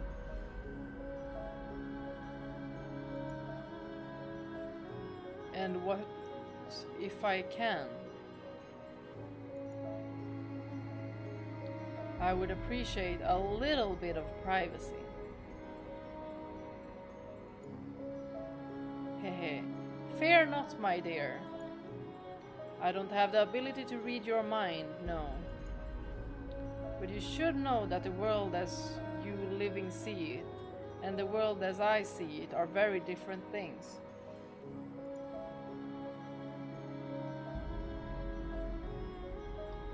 Emotions, such as your seething animosity and desire to curse, as well as fragments of your memory, are all laid bare to me.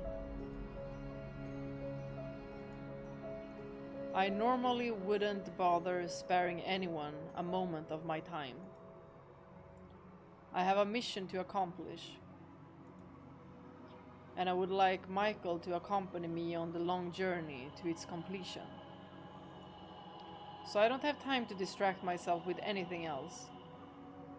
If you were indeed nothing but a needlessly optimistic fool come in search of miracles, I would have done everything in my power to chase you out. So I can assume the fact that I'm still here means you've taken at least something of an interest in me then. Indeed, for you were broken enough to come seeking me. Then I'll get straight to the point. I want you to curse my family.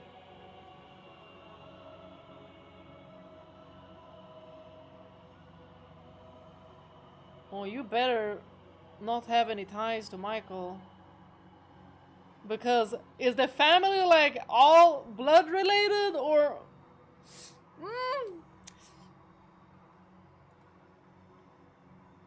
Oh!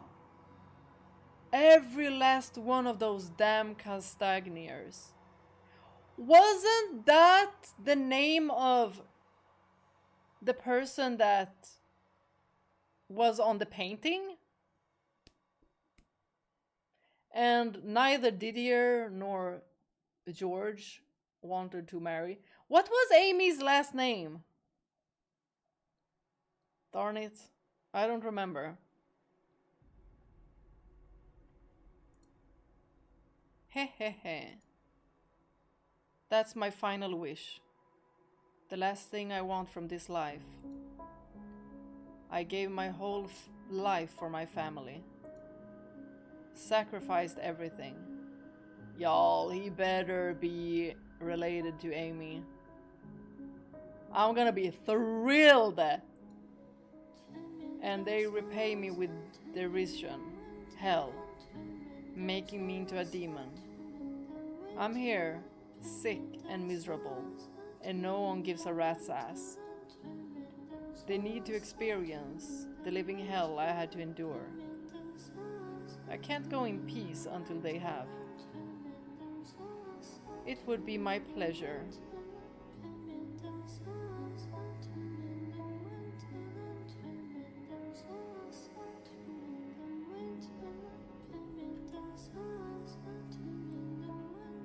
Wait, seriously? What? Do you not believe me? I know, I just didn't think it would be that easy. On one condition, though. I will offer my sincerest wishes for your family's utter devastation. So long as you offer me something in return. Now that sounds more like the witch I was expecting. So what do you want from me? My life? A sack of gold?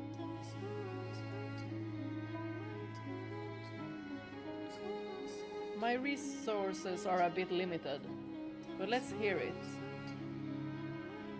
Michael's spirit.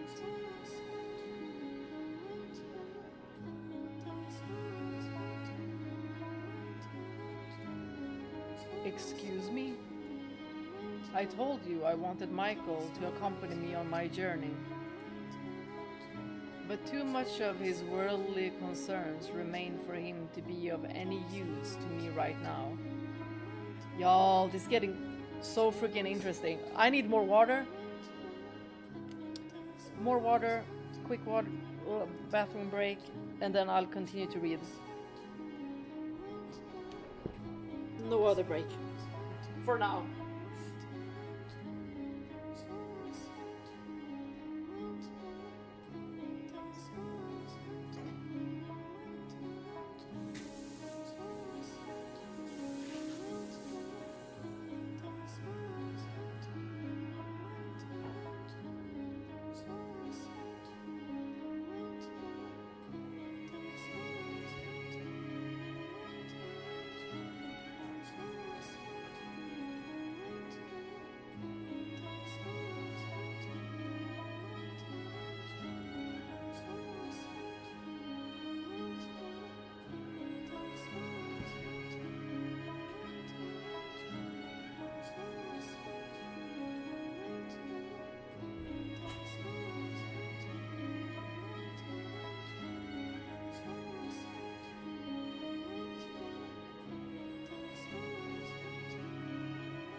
But too much of his worldly concerns remain for him to be of any use to me right now.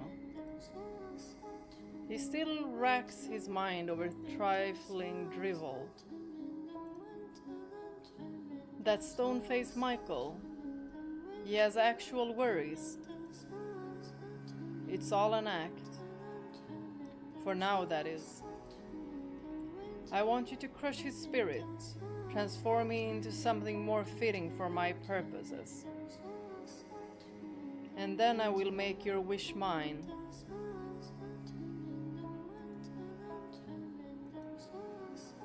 That sweet voice makes what you're asking all the more frightening. So how do I go about it?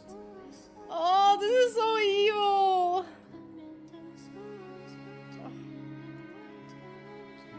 Start by using your head, my dear. So, Morgana wanted them to become friends.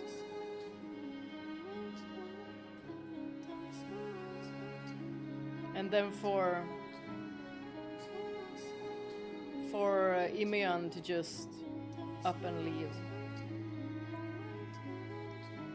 It was worth a shot. That said, I will give you a hint. You have at your disposal everything you need to become exactly what he desires most. Oh?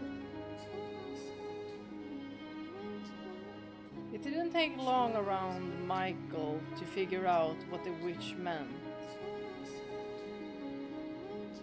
There was one thing he very clearly saw, and it was something I was presently capable of making myself into. I had everything one would need to slip through the cracks in the wall around his heart. I was on the verge of death. I didn't know a thing about him or his personal life. And I was a man. Michael seemed to have trust issues when it came to women. He had no interest in a lover or a romantic partner. But a peer, a male friend. I guessed Michael had probably been subjected to countless betrayals over the years. His mother, father, siblings, loved ones. But probably never at the hands of a friend. I doubted he'd even had a real friend before. So Morgana's proposal was for me to become his friend and then betray him. There's still time for you to go back in there and reveal everything. To see your wish to fruition.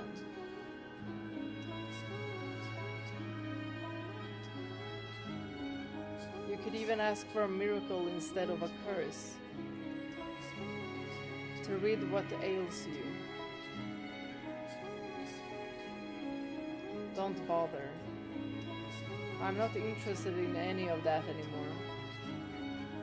I'm just going to go back out into the forest and die. So nope, you won't get me to go back there. I don't understand. What on earth brought you to this decision? I stopped caring about getting back at my family.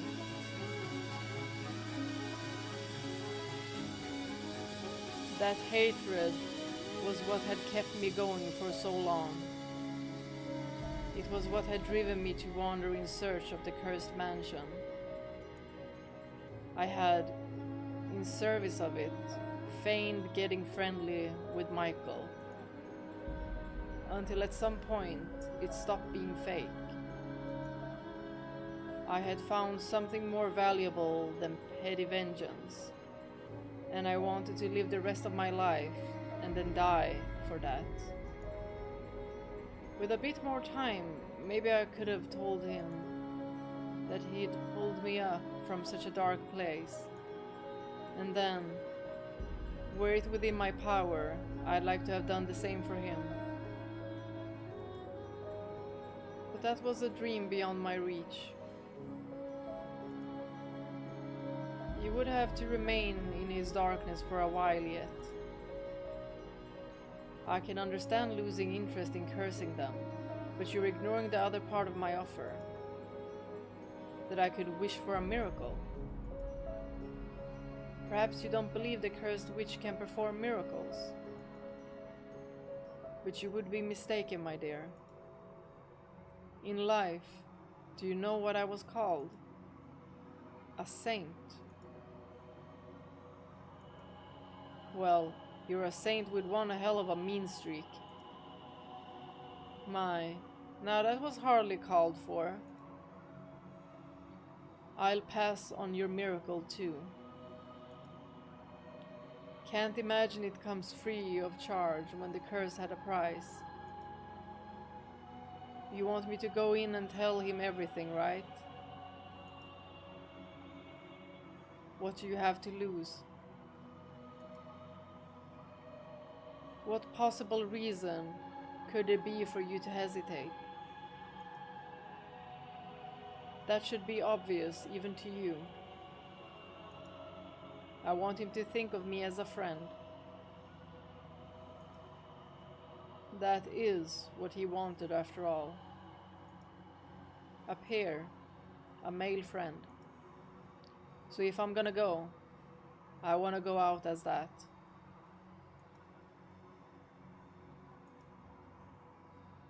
You would give up your chance at life for something so utterly meaningless. I don't care how stupid you think it is. I didn't have enough time to pull him out of his dark place.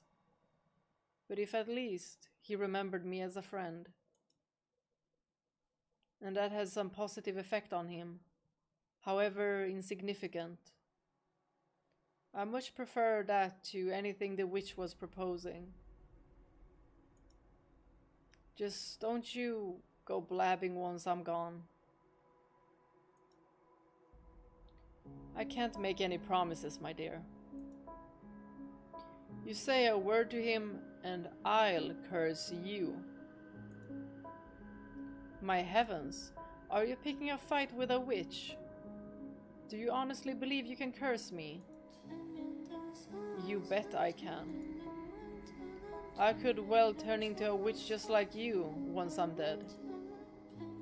Hehe. You very well could. You have all the makings of a fine witch.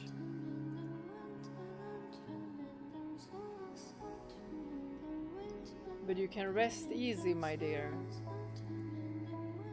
I won't be saying anything to him about you. Because you're too inconsequential to be worth mentioning again. I beg your pardon. At the end of it all, the only one Michael truly needs is me. What he wants is a curse, and I am the only one who can provide it. You pretended to be his friends for a few weeks, but in a year's time, that memory will have eroded away into nothing. Your death will amount to nothing.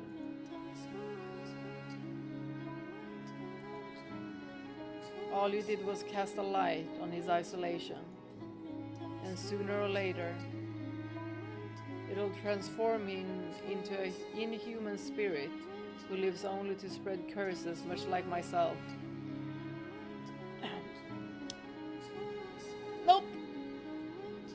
That's not at all what happened. Now that I can say you're wrong about. There is more care and understanding in him than you realize. He only needed a couple of weeks, and he knows this about Michael. He hides it, but it's there.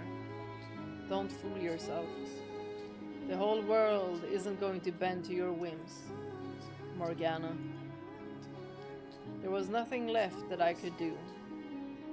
I couldn't leave any more of a mark on him, nor could I free him from her grip. But someday, someone would appear. Man, woman, friend, lover, it didn't matter. Someone would enter his life, take him by the hand, and lead him out of this cursed mansion. Someone would drag him out of his darkness.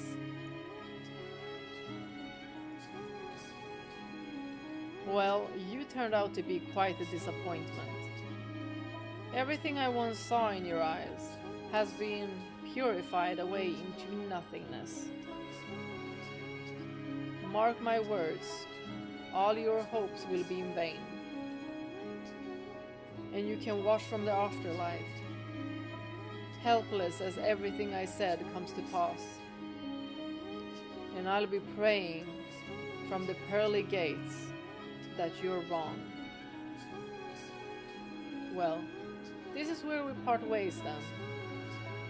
And wrong she was. Farewell, Noemi.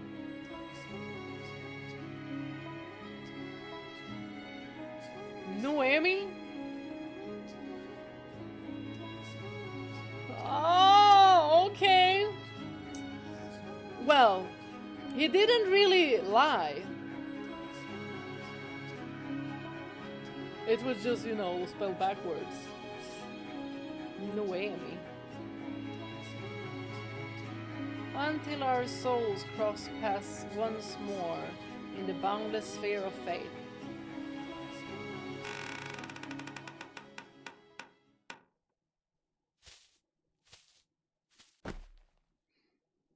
Looks like this is as far as I go.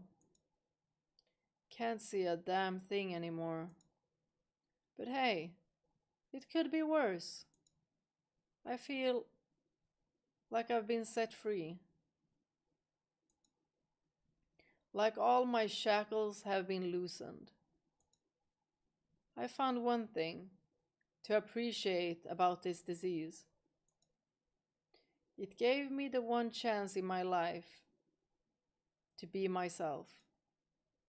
Haha. Hey Michael, we're not that different after all. You were my first friend, too.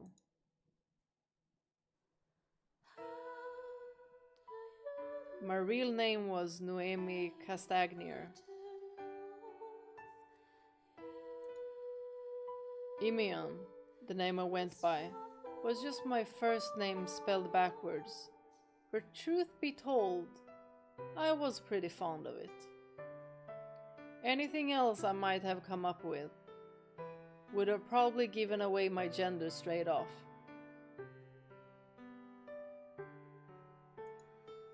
Nearly everything I've told Michael was a lie.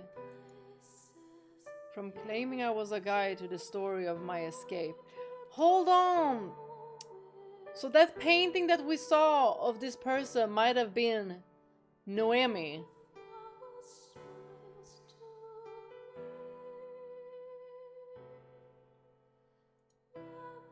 I hadn't used my good looks to trick a maidservant into helping, but instead manipulated a manservant.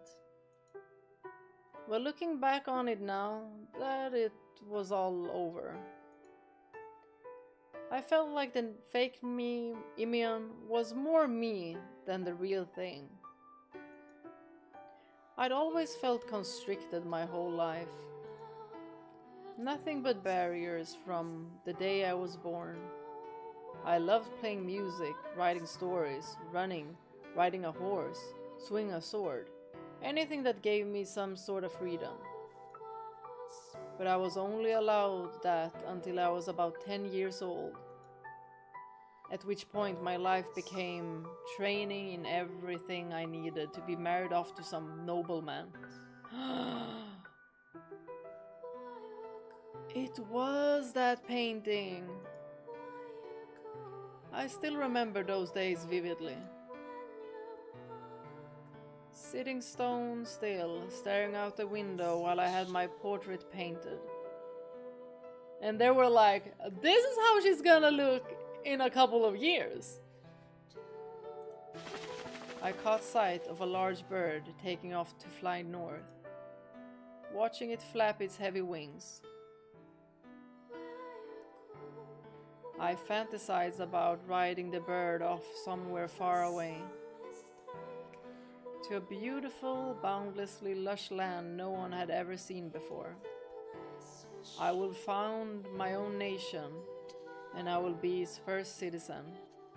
Y'all, Imian / Naomi, they and Michael are very, very much alike. It would be a land without unfair rules and customs. A land where everyone was equal. Man, woman, young, old, a smile on everyone's face. And you would be free to choose who you spent your life with. There would be no nobility, and there would be no slaves. And in this land, I would finally be able to find my true self.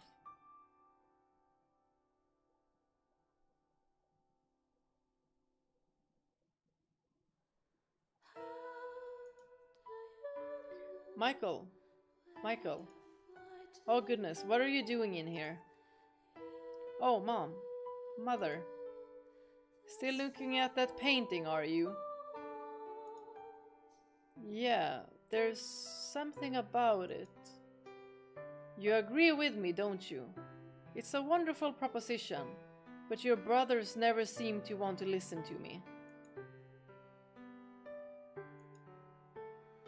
We'll have to return the painting to the Castagniers. And after they went through all the trouble. Indeed. But all that aside, it's time for supper, Michelle.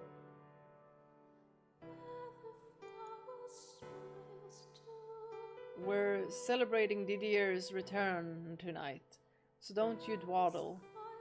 Did I say Michael instead of Michelle when she... No! It was Michael!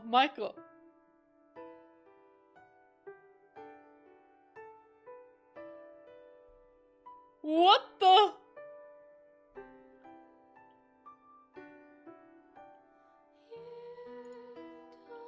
You need to be there and show him how much you love him. Yes, Mother. I will be right down. Don't keep us waiting.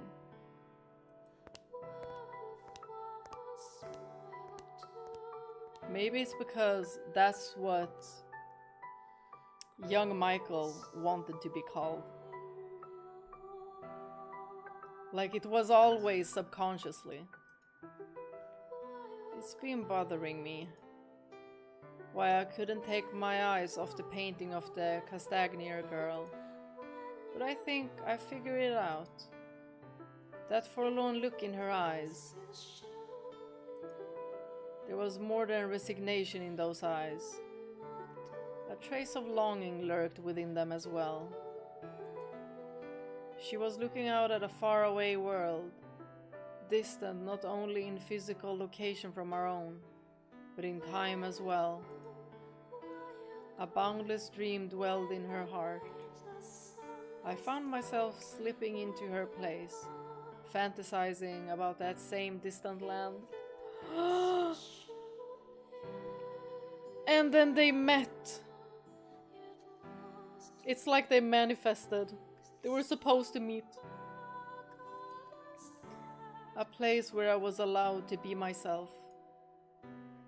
And if by some chance I were able to make it there. It's like putting up a mirror.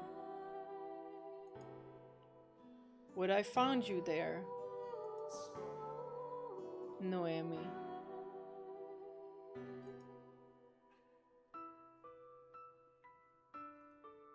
I think we made pretty good friends, don't you?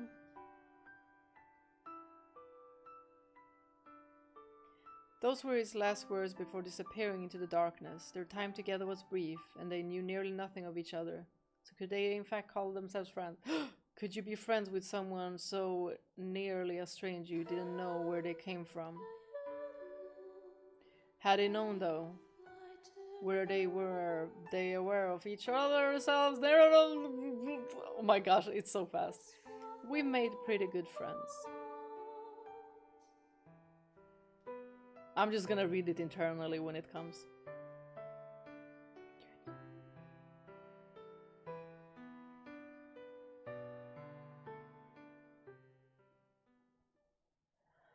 Oh! What the heck? Okay, that was a really good short story. Whoa! The text was like, nah, I'm not giving you the time to read this on stream. I'm like, let me! Destined to be friends. Oh, that was such a sweet but bittersweet story. Her calling him Michael seems like an accident from the writers. Maybe? I wonder if it is the same in Japanese, or if it is a translation error there.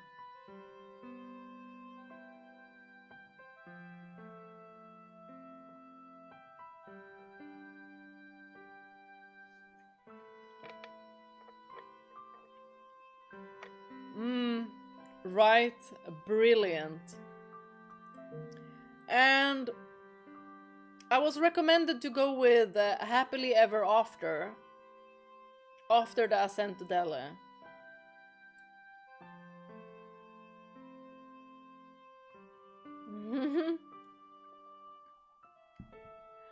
Okay, Segal Cyan, we're going with Happily Ever After. They definitely had all of Requiem for Innocence and the sub-episodes planned while writing the main story. It all connects too well. Yes. Okay, Happily Ever After. Okay, I'm hyped. Let's go.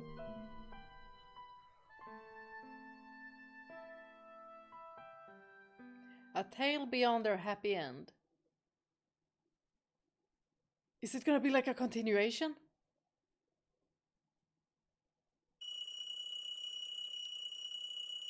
This looks very different.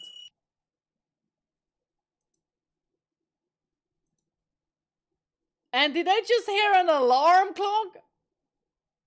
Do they have those? Wait, are we in the future? Giselle? No going back to sleep today, Michael. Time. What's the time? Is he about to go off to work or something? What? 9? We're meeting at 10. That was my second alarm, wasn't it?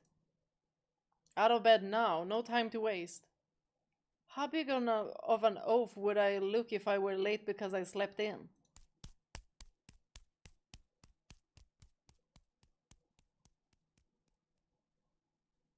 Okay, we definitely in the future.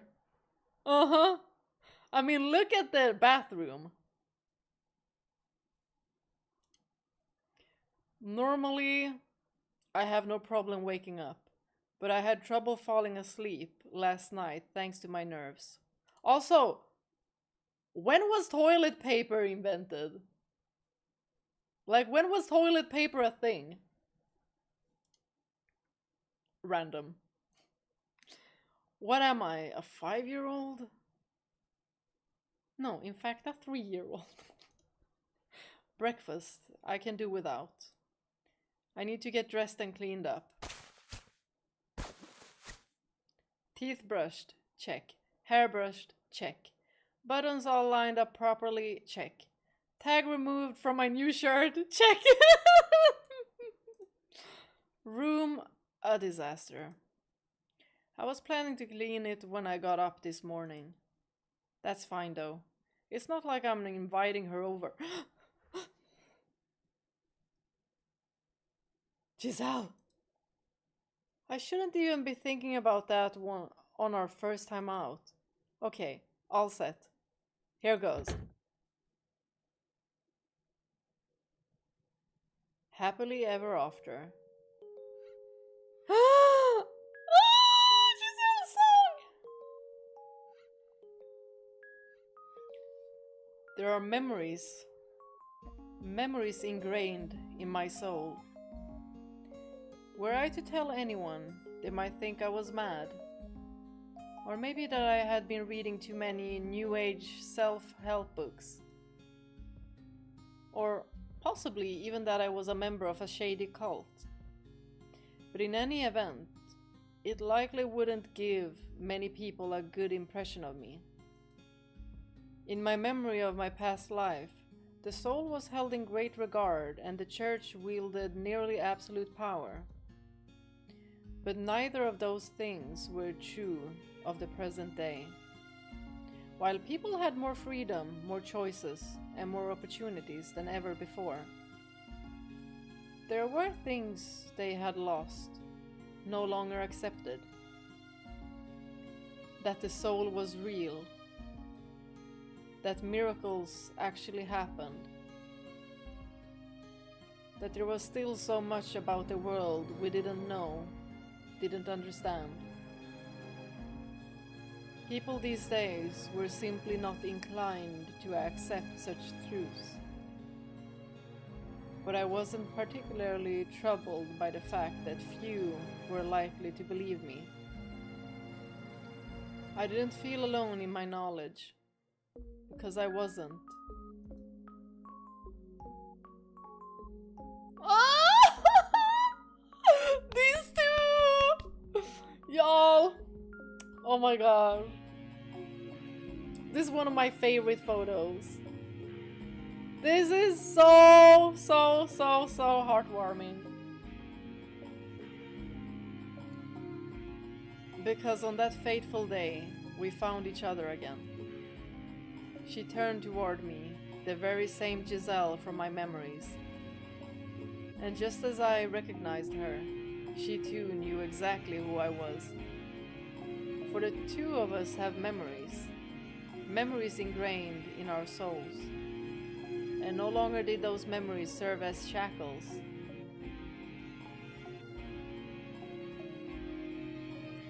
If I can keep up this pace, I should make it right on time. Thank goodness.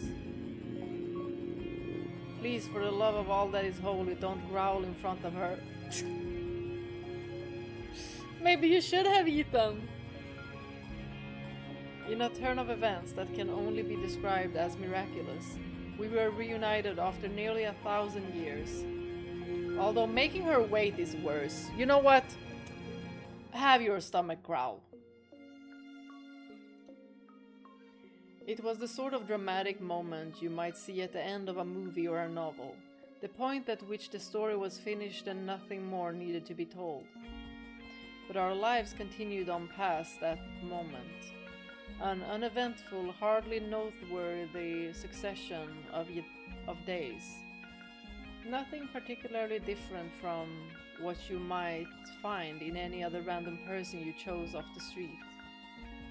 But it was that little fistful of happiness we had sought for so many years. We were just two ordinary people now. There is no drama or excitement in the tale that follows. Only a small slice of two regular lives. Yes! Exactly what I wanted!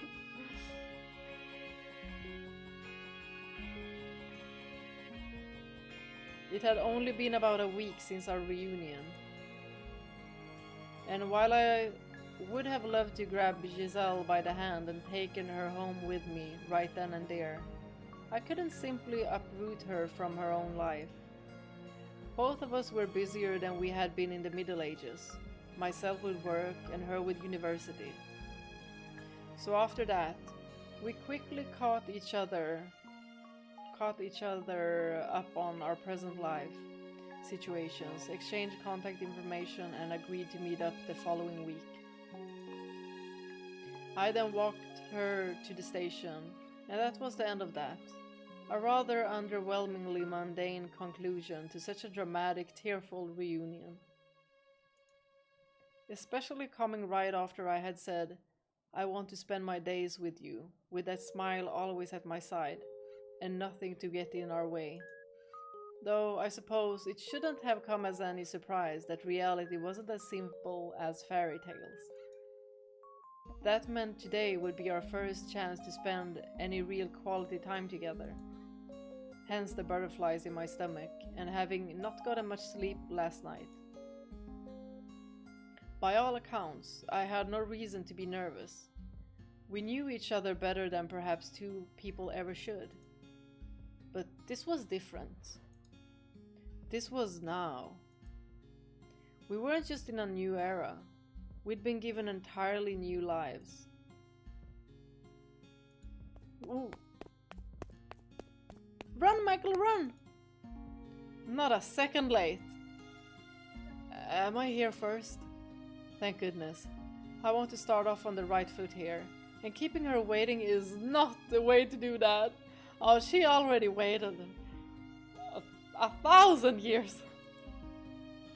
But thankfully Oh my gosh, she's so beautiful. Look at her. So pretty. Ah, Michael did not make it here before her. Hey, good morning. The same Giselle. Michael! Okay, Michael! You look dashing yourself! Look at him! Y'all, these new PNGs. They're lovely. Wow. And he got style too. Both of them. Good morning, Giselle. Are you feeling okay? You're red as a beet and you're breathing pretty heavily. Is he out of shape here as well? Is he? Never felt better. Well enough to do a little running, in fact. You ran all the way here? There was no need to rush. I didn't want... I hope I didn't keep you waiting. Oh no, not at all.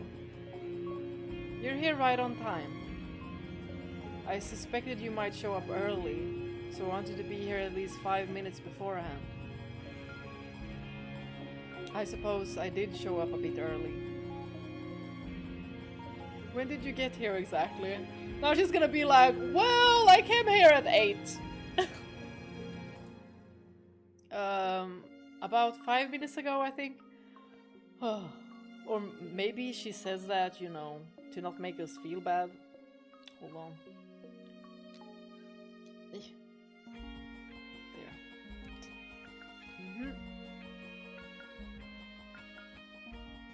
There. About 5 minutes ago, I think.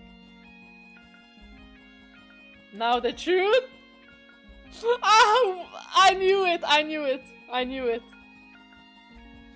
9:30. That's way too early. I was just, you know, I was so eager to see you again. I'm sorry, I let myself get a bit too excited, didn't I? Yeah, I love these two. They're adorable. No, it's fine. I mean, I hardly slept for the same reason, so... Anyway, I'm sorry for making you wait so long. No worries. I spent the extra time in the cafe right there, and I couldn't have been happier. Happier about... waiting? She probably found something at the cafe. Maybe something really good. Absolutely.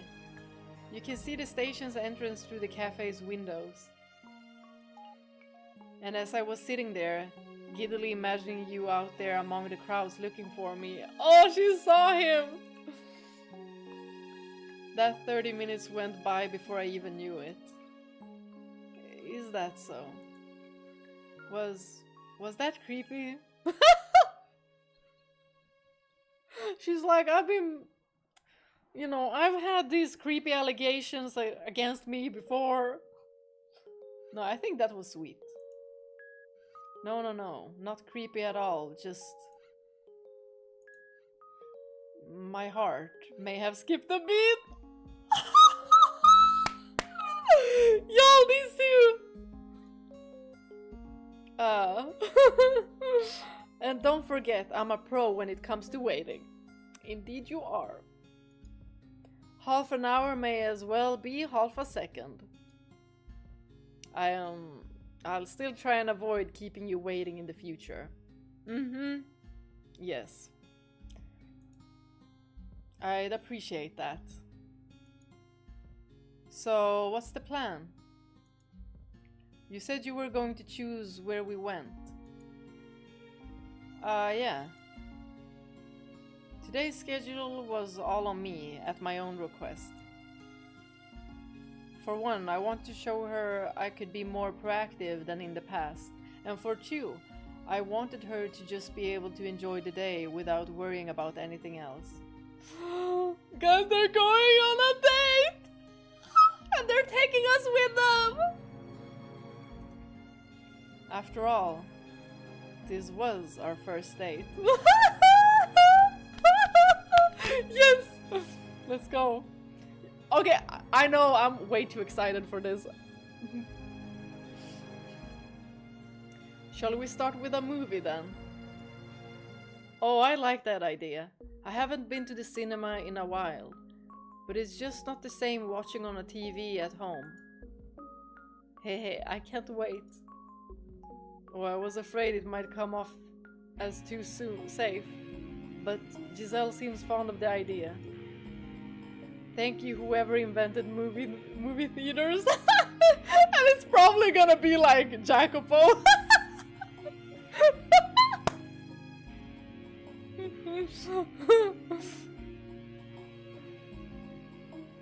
And thank you, whoever wrote that dating manual. Probably Mel.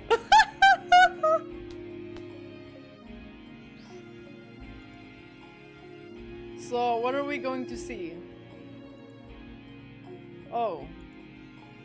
Oh? What should we see? He didn't pick?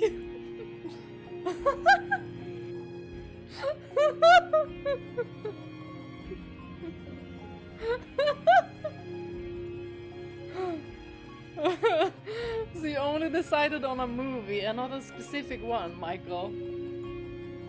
I thought you want to go because you had something in mind. Sorry, I was so focused on figuring out where to take you. Ugh, trip 2 steps out of the gate. I love that they kept all of his expressions, his facial expressions. I mean, we've seen this one before. Look at him. We've seen this one before. The one. Oh, don't beat yourself up. It's fine. Finding something to see once you're there is fun too. More spontaneous. Let's do that then. Oh, this is one heck of a beautiful couple.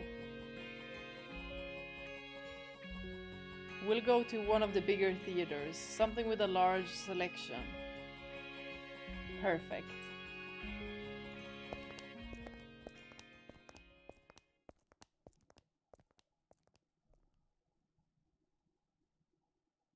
I wonder if we're gonna meet up with everyone else. Michael, very, very silly question for you. Yes? Are you someone who gets popcorn at the theater? Well, she wasn't lying about how silly it was. That said, my empty stomach appreciates her bringing up the subject of food. Michael? Right, not usually. I prefer to focus on the movie. Oh, really? I like to have a bag to munch on while I'm watching, personally. Same here. By all means. And you guys might have to get some popcorn for me and all of us, right? Y'all also want popcorn, right?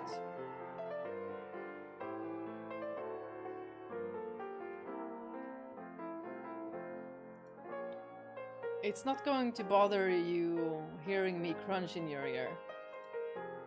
Not particularly, no. If it were anyone else, then maybe. Oh, he's so likable. He's like, Giselle can do anything. I won't be bothered. She my queen. I'm in a popcorn mood today myself, so I'll get a bag as well. Can't fight this hunger any longer. Oh my gosh. The movie isn't even gonna roll. When the advertisements roll, he's gonna be finished with it. Oh, alright. Then we'll get one salted and one sweetened. Oh, the ticket counter's open. Have you decided what we're watching? Or we're seeing? Is there anything you'd like to see? I was thinking you could choose. Oh, wonderful! I want you to decide, Michael. Oh, how's this gonna go? I'm curious to see what kind of movie you pick. Oh, okay, yes, that too. He's probably gonna choose something with actions. Maybe swords, you know, and knights. Flashback to Dieter. No. I see. Maybe Lord of the Rings. It's a mix. Well then. Ah! Huh? Wait, I get to choose. Hold the frick on.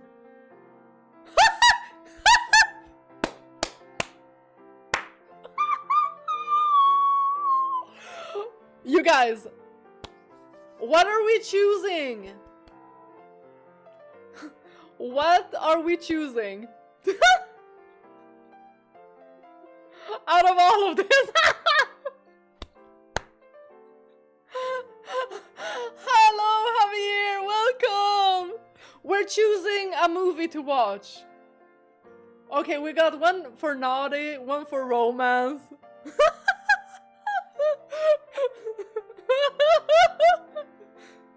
So what more? Drum rolls. I'm thinking like, and now horror, y'all. Let's just pick all of them. Let's pick all of them. Let's pick all of them. Poll time. Y'all, all of us are just picking one. Why is naughty an option? I don't know, but I want it, so let's go. We'll pick the other ones as well. Okay, pick one at a time. Leave naughty for last. Okay. Okay, action first. How about this one? Oh, I've heard this movie is non-stop action from start to finish. People can't get enough of it. They're coming back to see it again and again. I'm excited to see what all the fuss is about. Are you a big fan of action movies? I wouldn't say I'm a big fan, but I watch them from time to time. If one's showing on TV, I won't change the channel, so I probably see most of the big names at least. Well, I'm glad to hear you don't hate them at least. Women don't tend to be very fond of action movies. Now, Michael, that's just being sexist. I'm not very fond of action movies. Not if they're like action from the beginning to the end and the story is crap and the characters are just meh. Girls don't only watch mushy romance movies, you know. Anyone can enjoy any kind of movie, action, mystery, suspense, horror. Your gender doesn't determine your taste. You're right, I apologize. I can think of one blonde-haired Italian woman with a particular taste for guns and sharp objects who makes a perfect counterexample. Maria! And what about you? Are you a big action movie buff? I enjoy them, yes. There's a surprise. I assumed you'd be more into literary or mystery stuff. Is that how I come off? Yo, I love this face. It's how I imagined you. It's always satisfying to watch a strong character in action. And sometimes I wish I could be like them. So what you're saying is you want to be all big and beefy. I'd never deny that. Michael, you are perfect as you are. Anyway, I wouldn't call myself an action movie buff. I enjoy watching them, but not any more than your average guy. And there are some kinds I have trouble with, such as anything involving Crusaders. Color me shocked! Me too after this game.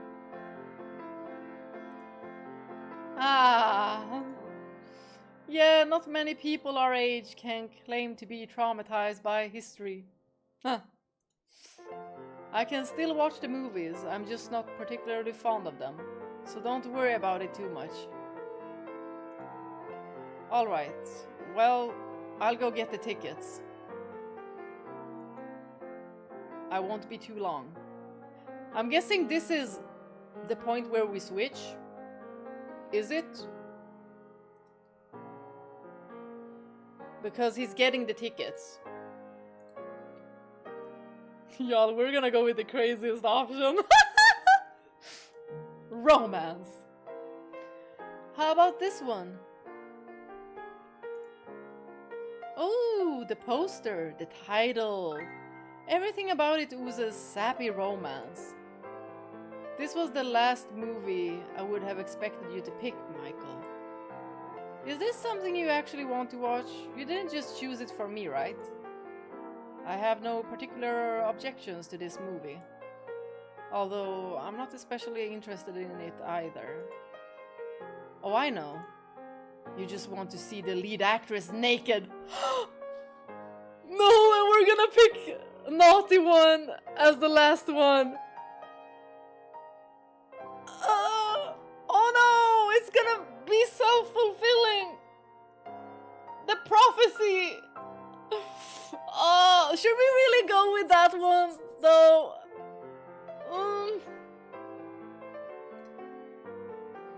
Wait. Wait, there's an aftermath? No, hold on. Now we're going back to it. Hold on, you guys.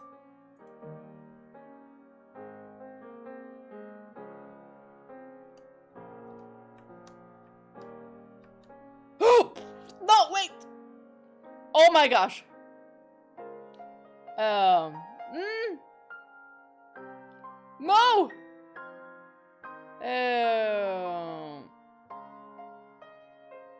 Darn it. I can still watch the movies. I'm just not particularly fond of them. Alright, I'll go to get the tickets. I won't be too long. I'm coming with you. And I'd at least like to pay for... No, please allow me if you would. Okay. I thank you.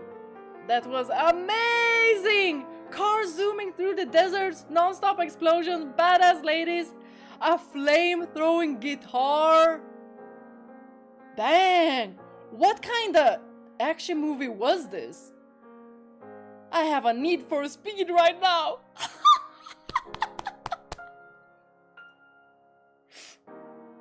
Whoa, whoa, whoa, whoa, whoa, whoa, whoa. Slow down, Giselle. It was an impressive movie, I'll give you that. But what are you about to do? I'm buying a motorcycle. Do you even have a license? Who needs one when you can feel the speed? You're going to hurt yourself. Fine, then I'll get a guitar and have it customized as a flamethrower. You're going to hurt someone else. Y'all, I love her. I love her to pieces. Can I at least get my head shaved? Well, you can get a side cut if you want that. Please, for the love of God, no. Ah. Finally, you've settled down. Sorry, I'm okay now.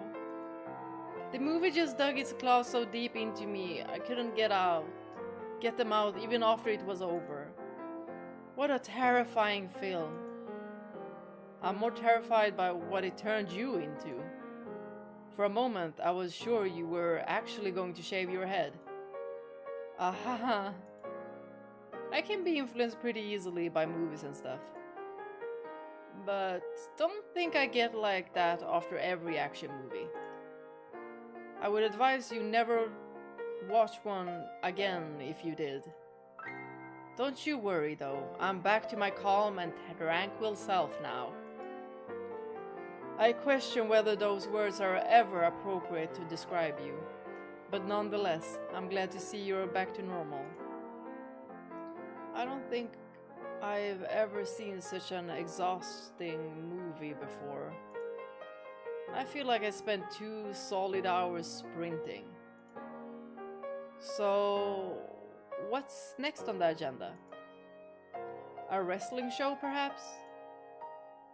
So much for having calmed down. I was thinking we could go to a cafe nearby and relax. Or maybe a park. The weather is quite nice. Let's go to the park then. I brought lunch for us. Oh, you did? Does that mess up your plans? Is this... Guys, can I switch to romance now?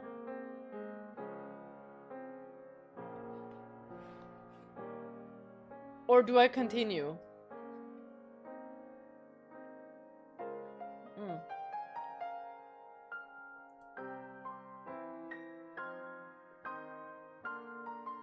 How will the last option affect her in this case?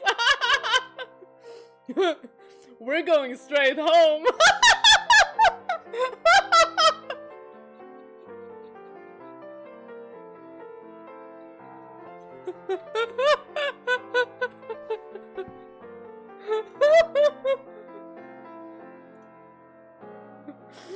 Yo, this is so funny. How about this one? Ooh, the poster, the title. Everything about it oozes sappy romance. This was the last movie I would have expected you to pick, Michael. Is this something you actually want to watch? You didn't just choose it for me, right? I have no particular objections to this movie. Although I'm not especially interested in it either. Oh, I know. You just want to see the lead actress naked. I beg your pardon? I mean, it is a romance movie, and that's an important part of romance. Maybe so, but I don't appreciate you making it sound like I'm just a horny teenage boy. Well, just you wait when we pick the last option.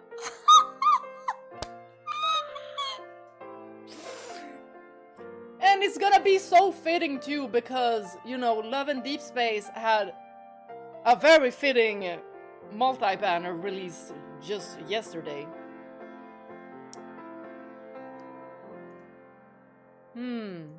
Well, if that's not why you chose it, I'm stumped. What kind of person does she think I am? I simply thought it would be more appropriate for a date than, say, a horror film or a thriller. And crucially, it's the kind of movie I can only watch with you. Yeah. The audience does tend to be groups of women or couples. It would be pretty awkward going alone, huh?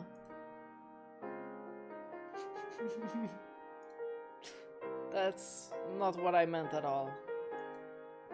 I was just concerned with helping set the mood. But whatever, I suppose. Well, you can rest easy today, Michael.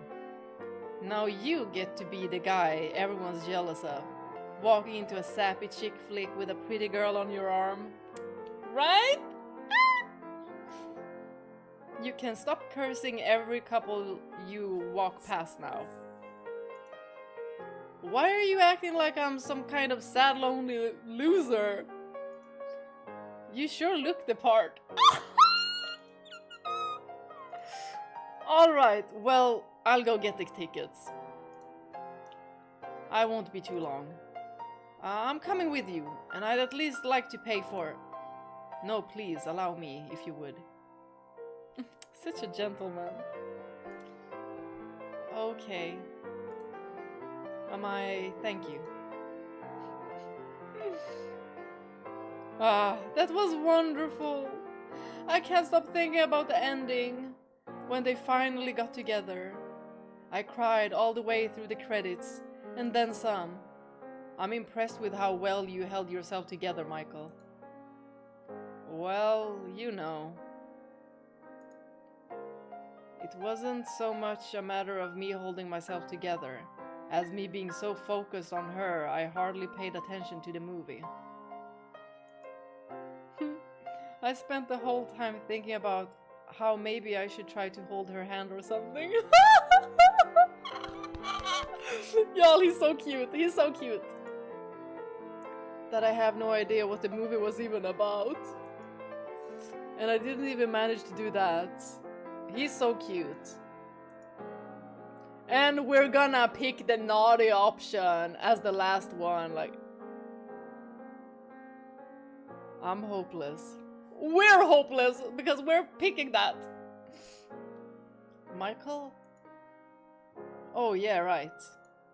It was a wonderful movie. It was. So tell me, what was your favorite scene, Michael? Y'all, I knew this would come. I knew this would come to haunt him. He's gonna be like, the romantic scene, the hand-holding scene, the kissing scene. What? What was yours, Giselle? It's a tough choice, but I have to go with the part where the girl's about to fall into a pit of lava and the guy risks death to save her. It's these two. What the hell kind of movie was that? The shit that the two of you went through is nothing compared to that. Yeah, I agree. That part had me on the edge of my seat.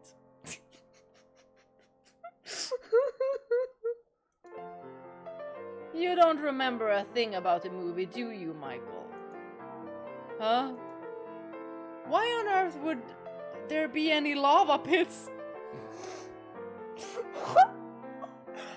Curveball! A curveball from Giselle! I swear, you were distracted the whole time. Sorry. I was right, wasn't I? You don't like romance movies very much. Or was it the lead actress? I wanted you to pick something you would like, not force yourself to sit through something just for me. And we're gonna pick the naughty option as the final one.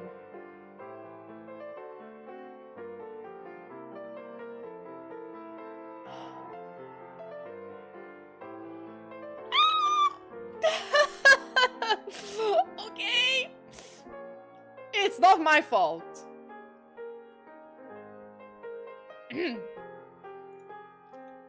It's not that I don't like them, just... Next time, we'll see something more to your taste. Oh, I'm so sorry, Michael!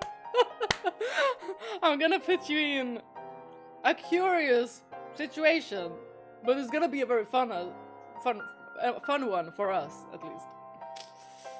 Maybe a movie about a serial killer that targets couples? Why do you think I have some kind of grudge against couples? I mean, you look the part. I probably deserve that, but still.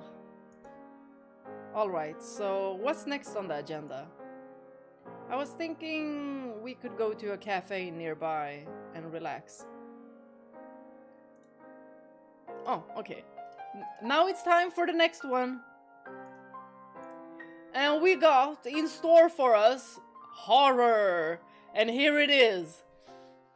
The serial killer that goes after couples. How about this one? Ah, that looks pretty scary. I hope there aren't too many jump scares. And then there's gonna be Yukimasa like, ha! If you're not a fan of horror, we can see something else. Oh no, I'm fine with the movie. I'm curious how it'll turn out, even if it does look creepy. She's gonna be like, afterwards, she's gonna be like, I wanna cosplay! I wanna cosplay the murderer! Something like that. I just know she's gonna be crazy. Look at how much they packed into the poster. It makes you want to know how all the pieces come together. That's precisely why I chose this one, in fact. This part in particular, with the mansion draped in fog. Oh! Where have we seen that before?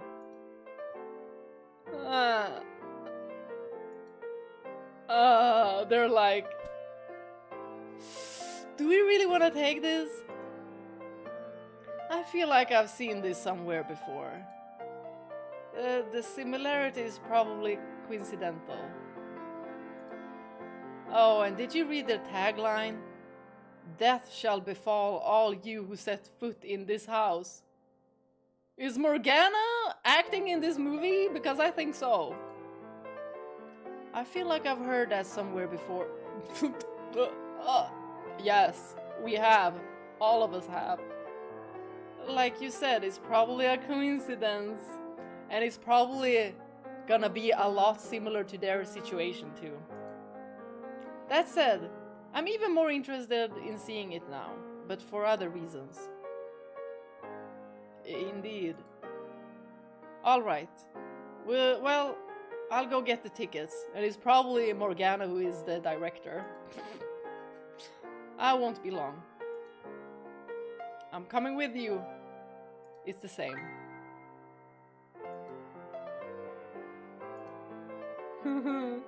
And he always pays for it like a gentleman. Oh my god, that scared me silly. The part when the maid's face appeared out of nowhere in the hall about made me jump out of my seat. Oh. Same here. And then it turns out she's the real heroine. Holy wow, that was something. I might cry again just thinking about that ending. Did Morgana actually... I have to say, that wasn't scary at all. No, not really. I felt like I knew everything that was going to happen. Surely, it's just a coincidence, right?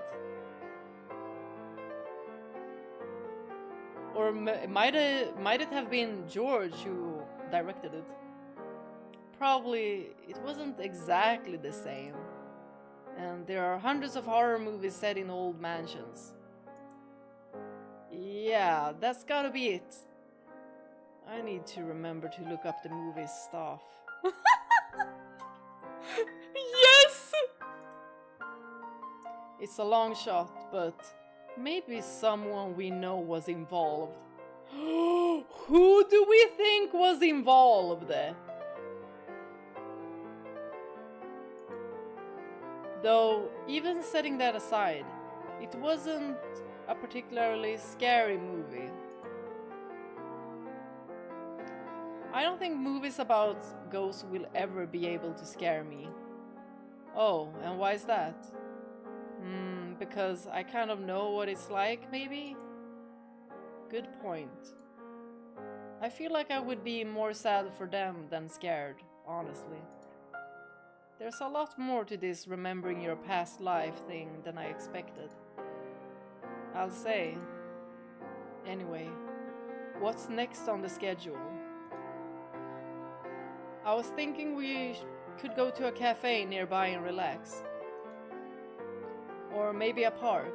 The weather is quite nice. Let's go to the park then. I brought lunch for us. Oh, you did? Oh, next one. Hey, that looks like Ice Age.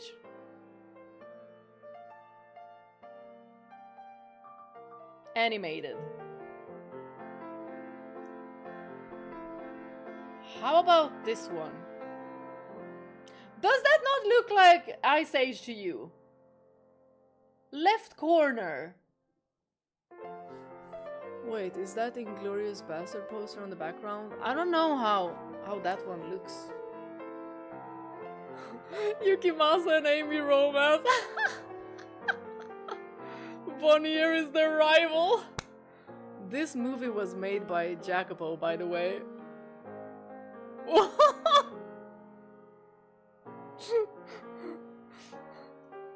Okay, how about this one? Oh, an animated movie?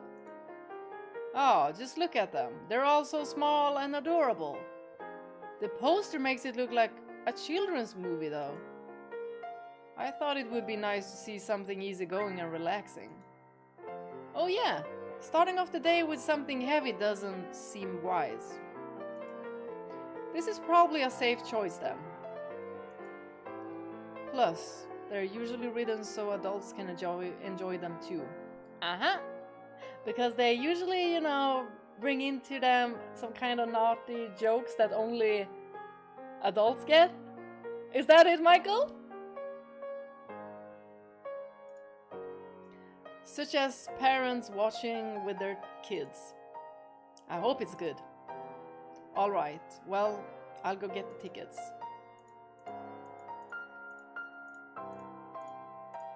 Getting the tickets!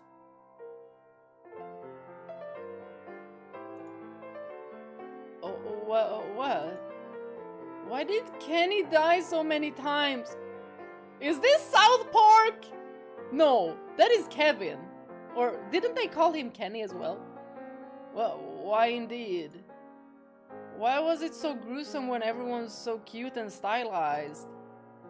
Well, why indeed? It was a cartoon. Why was everyone so vulgar? This is South Park. This is South Park. No doubts about it.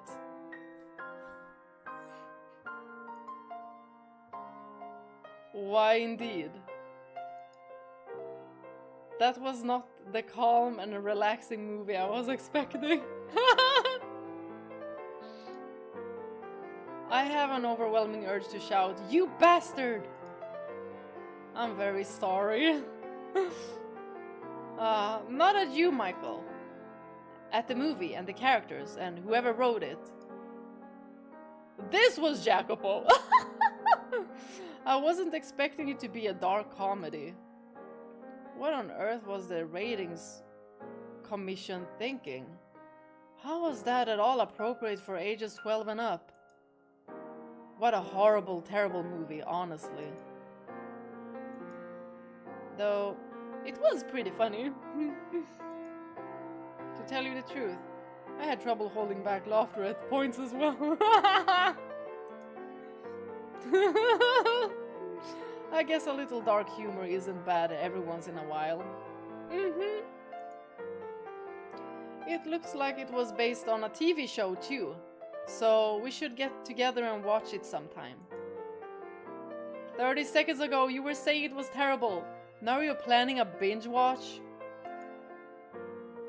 I'm not going to binge watch it, silly. And I'm certainly not curious to see how many different ways they can come up with to kill Kenny. I feel like I've just gotten a glimpse at Giselle's dark side. But we can arrange that later. What's next on the schedule? Da-na-na!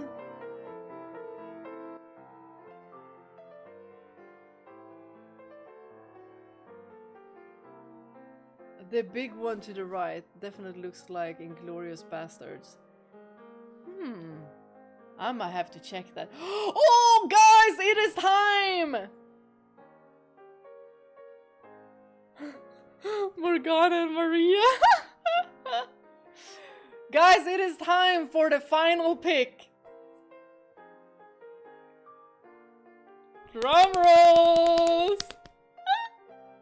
Ba-bam! How about this one? Whoa!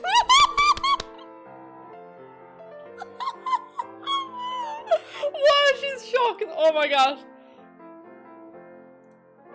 Huh? Do you really want to see that one? But Michael seems like he doesn't.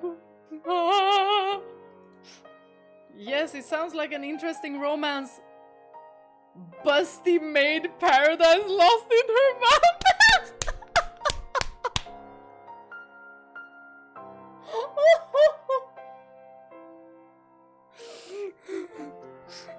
Well, you know.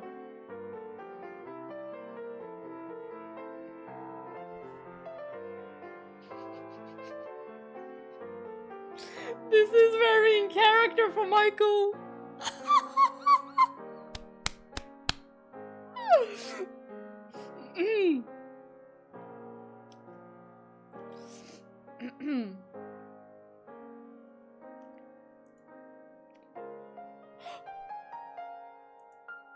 Excuse me? I accidentally pointed to the 18+ movie next to it. Oh, it was on accident. Then what were you gonna point to then, mister? No, that wasn't the one I wanted to... Right. Oh, thank goodness, I meant the... Let's do it! Let's watch Busty Maid Paradise. Let's what? I know how hard it must have been for you to work up the courage to ask. And I'm not about to trample on your efforts, Michael. Y'all, after this, she's gonna be like, maybe I should get a maid's outfit. What do you think, Michael? And Michael's gonna be like, I mean, if you want to. Yes. Wait, what? It'll be a little awkward, but I'll try to deal with it. Whoa, stop, I didn't... You're a boy, and they didn't have movies like this in our previous life. I completely, totally understand why you'd want to watch it. No, please stop, I swear that wasn't the one I was pointing to. Besides, I'm not a boy, I'm a 27-year-old man, and I've lived in this era long enough to know there's plenty more where this came from. But that's not the point! Oh, no need to be bashful, Michael. That smile is scaring the hell out of me. Now come on, let's get going. Excuse me? Oh, why did I know? Why did I know that Giselle was gonna be the one getting the tickets? Excuse me, I'd like 2 tickets for Busty Maid Paradise.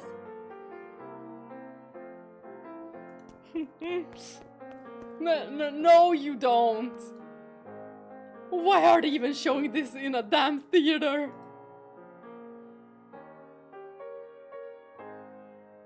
Are you alright, Michael? I live.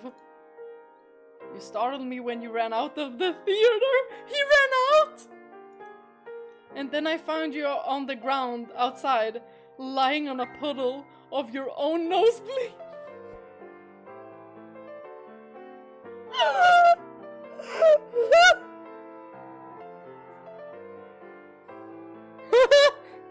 This was me towards the multi-banner that released 2 days ago. Well, it is 2 days ago now because it's the 2nd.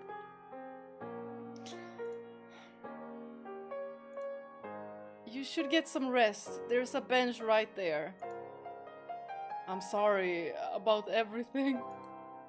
Ahaha, I had fun watching your face turn every color of the rainbow, so don't worry about anything. Even green?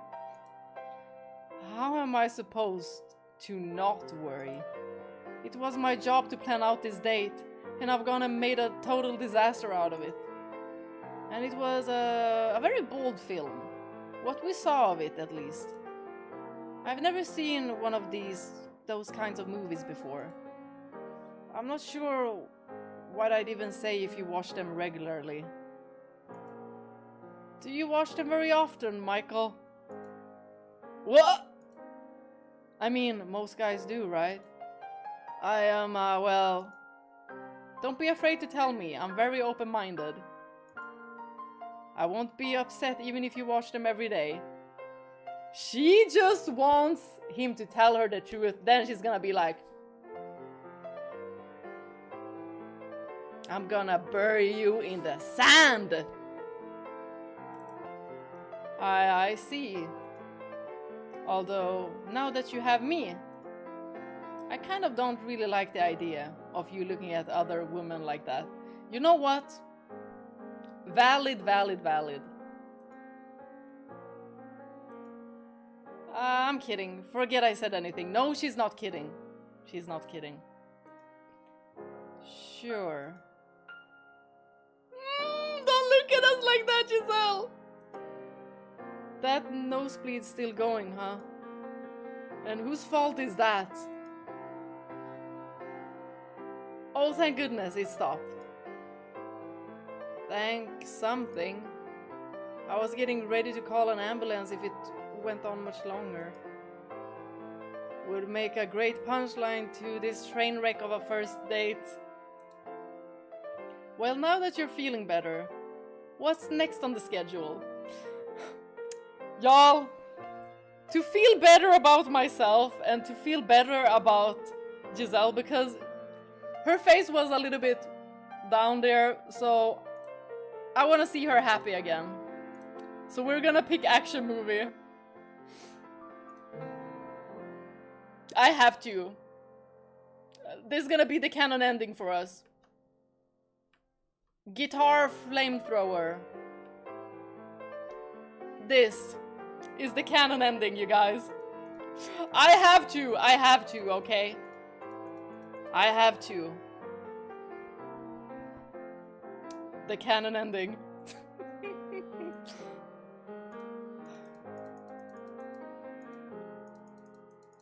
Okay, let's see.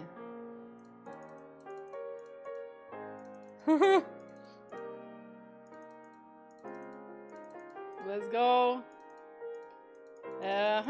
We are going to a park. Let's go to the park then. I brought lunch for us. Oh, you did? Does that mess up your plans? Oh no, not at all. I'm thrilled. I love your cooking. Thank you. Hehe, this will be the first time you've had it in a millennium, huh? Not something you hear every day. This is so fun. I love this.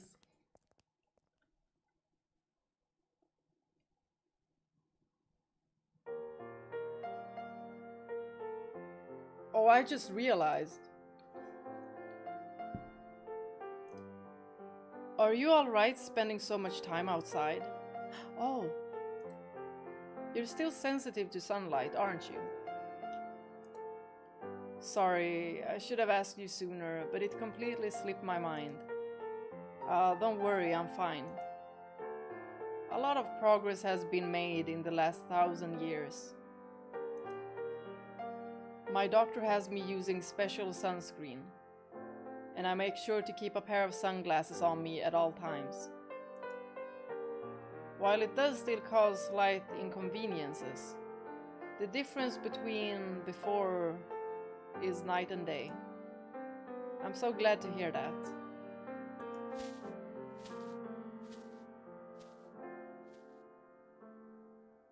I like this spot. Me too! This is beautiful. There certainly are a lot of people here, though I suppose it is the weekend. Looking out at the beautiful scenery, everyone's just quietly enjoying themselves. Life is good, wouldn't you say? Look at them. You can even nap here. The weather is great, so I can hardly blame them. Hehe. Would you like to join the fun after we eat? My lap is yours for the napping. Well, I would love absolutely nothing more, but I don't want to answer too quickly and come off as clingy or creepy. How would that be creepy of you, Michael? And how would that be clingy? Like, you need to show more of that clinginess, rather.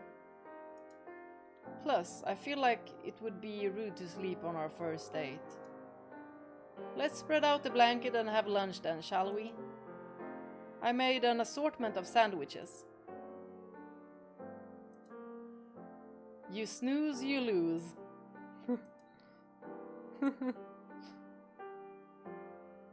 Thank you very much. The sandwiches were delicious. Oh no, it was my pleasure. I'd love to make you something a little more hearty next time. You'll have to come over sometime. I'd be happy to, but don't you live with your family? Would that make it too awkward? I'll wear my best suit and bring a gift. That would just make it even more awkward. My mom and sister are relaxed, friendly girls. Make yourself right at home. And your father? Right. I know he passed away when she was young in our previous lives. Oh, my dad. And I guess it's the same this time around. Or maybe she's gonna say like, no, he's traveling, he's working or something.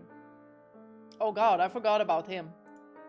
He's always like, if you bring a guy home, I'll make sure he never comes back again. Well, he hasn't met Michael.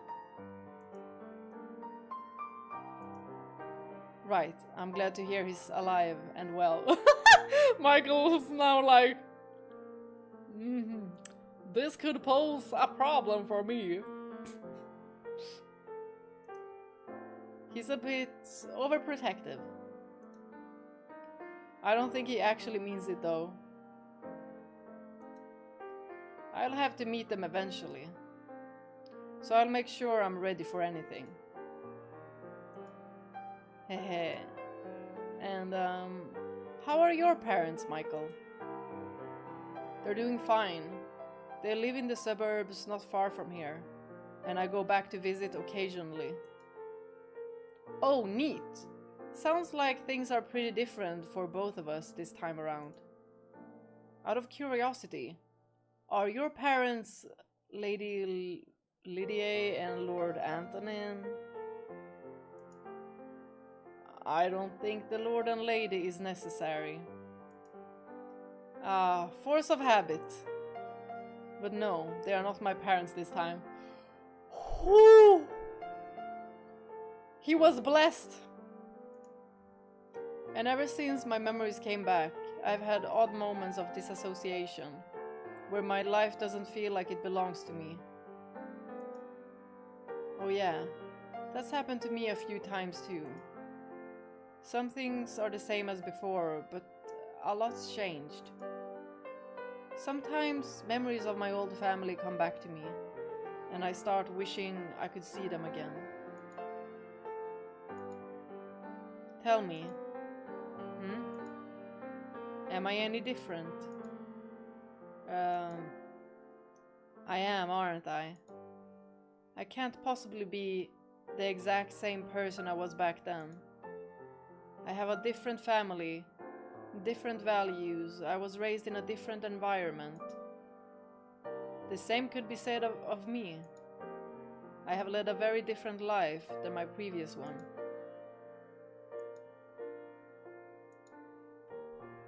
I've read that we're always changing, that we're never exactly the same person we were even a second ago. Oh? Cells are constantly dying and dividing. Around 10% of the bone tissue in your body is replaced every year. I can hardly be considered the same man I was merely a few years ago. Never mind in an entirely different life. I guess. And that's just on a physiological level. The mind is the same way. I didn't think and feel the same way as a child that I do now. We are, in essence, in a perpetual state of transformation. I still think of you as the same Michael, though. So determined! Look at her! And I you. That's all there is to it. While, scientifically speaking, we may be constantly changing, we're still able to recognize each other as each other. And perhaps that is the nature of the soul. I love the Giselle of a second ago, the Giselle of the present, and the Giselle of every second to come, all as one. Me too. Now that is something the old Micah would never have said. Could never have said, I imagine. Jeez, you caught me off guard and now I'm all flustered. Do something back, Giselle! Make him flustered! I can refrain in the future if you would prefer. No, don't even think about it. Tell me more. I want to hear more! I'll see what I can do. Way to kill the mood, Captain Awkward. Putting pressure on me like that isn't making this any easier.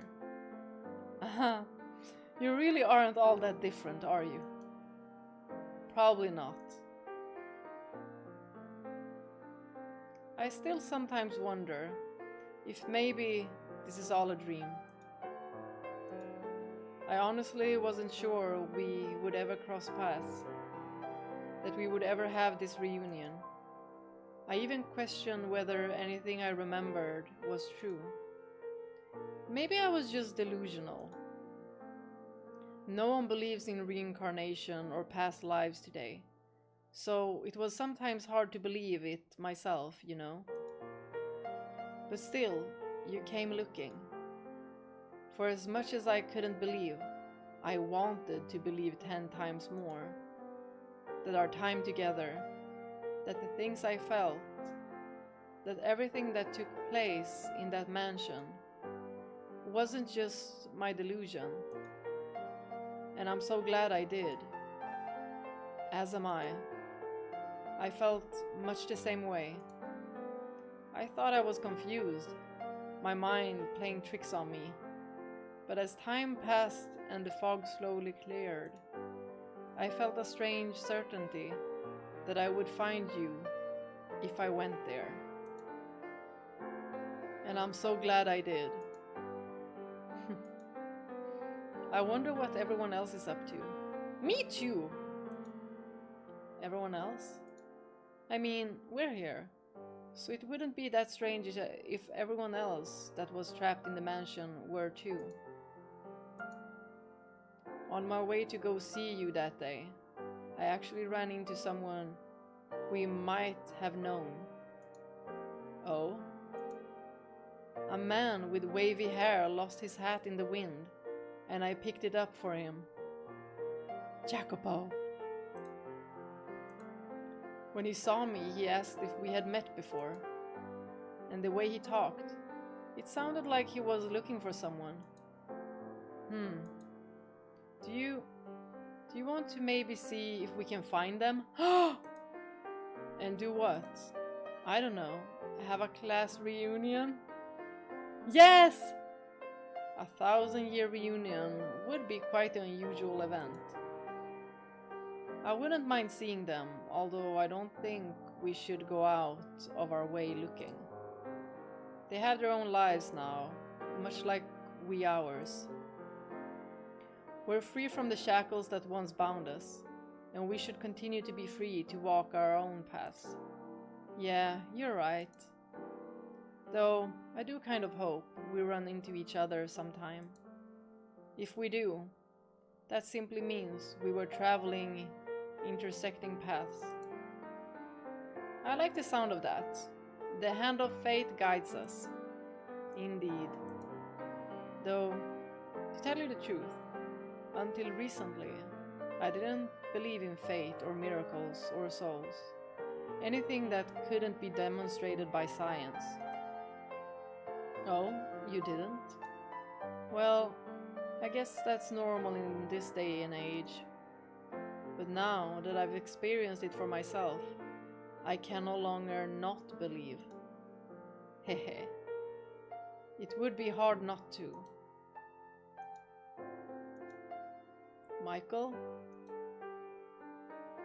I know I just said we shouldn't go out of our way to look for anyone.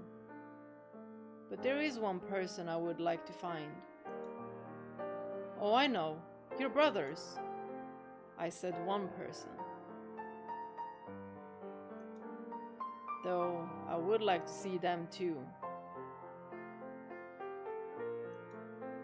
I was referring to her, Morgana. I promised her that when we meet again, we would be friends. I'd like that too. To see her again, to be friends, and to put a smile on her face.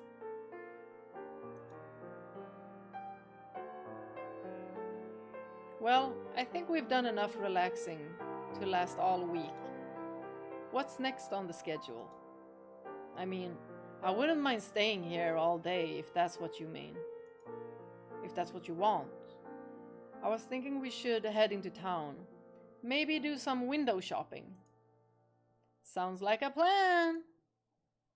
Hehe, I like shopping. Was there something funny about that? Just, who would have thought the day would come when you would suggest we go out to town together? I wasn't holed up in there because I wanted to be. If things were different, I would have had no problem going outside. If you say so, Michael.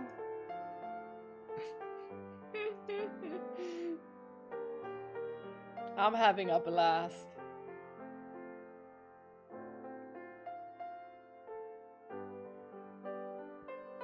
Oh, speaking of books. Oh, maybe we can find some old history books. Have you ever thought about writing anything, Michael? Write a novel? Why would I? We've had some rather unique experiences, and I thought maybe they might make a good book. Like a visual novel, for example. First of all, I have the writing ability of a 7th grader. Oh, that's surprising. Do I look like the writing type? You're smart. It seems like something you'd be good at. I would probably be a much better conversationalist if I were any good with words. I wasn't actually sure if you realized how bad you were at that. Dunk. I can assure you, I'm well aware. But you know, being able to express yourself verbally and on paper are two completely different skill sets. That is so freaking right. It may take you an hour to come up with exactly the right words to use, but writing doesn't have a time limit. Regardless, I don't think I could write about that. How about you? I suspect you might be the better fit for the job. What, me? I don't think I'd make a very good writer either. And this is going to sound silly coming from me, as the one who suggested it, but I think it might be best to keep our memories to ourselves. Putting something so personal, so special like that out there for all the world to see kind of makes it lose a little bit of that magic, you know? And here we are, having read the entire game series soon. I agree with you wholeheartedly. And so much of those experiences I could never put into words, no matter what I thought of my own writing ability. But you know whose writing ability is top-notch? The writers of this game. Nor am I interested in putting them on display. They're precious in part because they're our experiences, and I would like to keep it that way. Yeah. We all just an audience here. Well, it sounds like we're in agreement, so next topic. We should buy something while we're here. Then we can sit shoulder to shoulder on the sofa and read together. Aww. I like that. I have no objections. That's what they did when they sat at the fireplace. However, it might be best to buy separately, so we each have something we can enjoy. One book, one couch, a trip down memory lane. Yay! Exactly my thoughts. But pardon? Oh, Michael, you don't remember? Sat in front of the fireplace, shoulder to shoulder. Well, almost, because she was way shorter than you. You remember that time we sat by the fireplace together, reading from the same book? You were so stiff and cold. That was before we had fallen in love, even. But that was right about the time we started getting closer. Or do you not remember? Of course he does. Of course I do. I remember that day crystal clear. I heated up some awful wine on the fire. Then we made ourselves nice and warm and read a book of adventure stories. And there was a knight in there, a buff knight or something, a muscular one, and he was like, "Can you stop saying that he's muscular?" As I recall, I was not yet especially kind to you at the point in time, although I still consider it a happy memory. Hehe. In that case, how about we look for something nice and old to spark some more of those memories? Yes, let's. It's so nice seeing them smile together.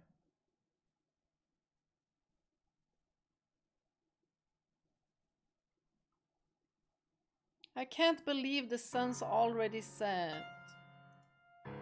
Why can't there be more time in the day? Oh, you and me both. I need at least 82 hours a day. Your parents will probably be worried if you're out much longer. Let me walk you to the station. Giselle? Give me 3 seconds.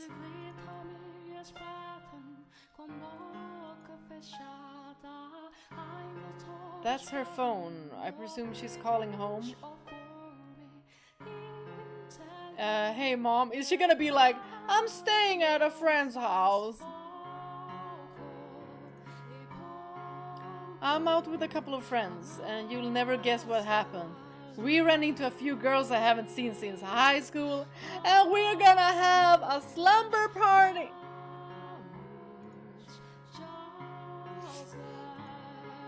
We're going to be staying the night at their house so we can catch up.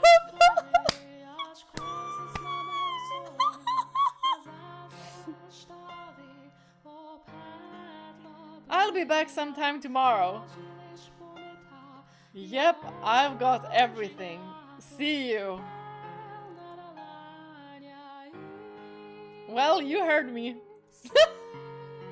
Are you sure about this? And do you lie to your mother like that all the time? I just haven't told her I have a boyfriend yet. And I don't have time to have that conversation with her tonight. Unless you don't want there to be a tonight. I didn't think you were the lying type.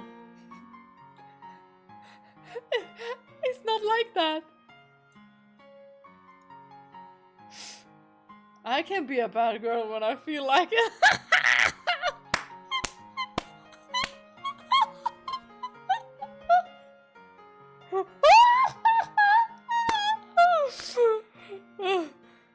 Admit it, Slash. Did you write this story in secret? I mean, I might have, you know, in my previous life, I don't know. Maybe I corrupted the data somehow.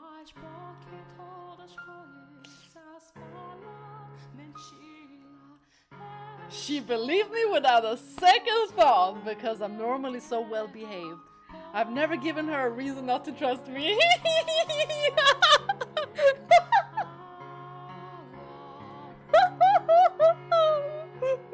Yes!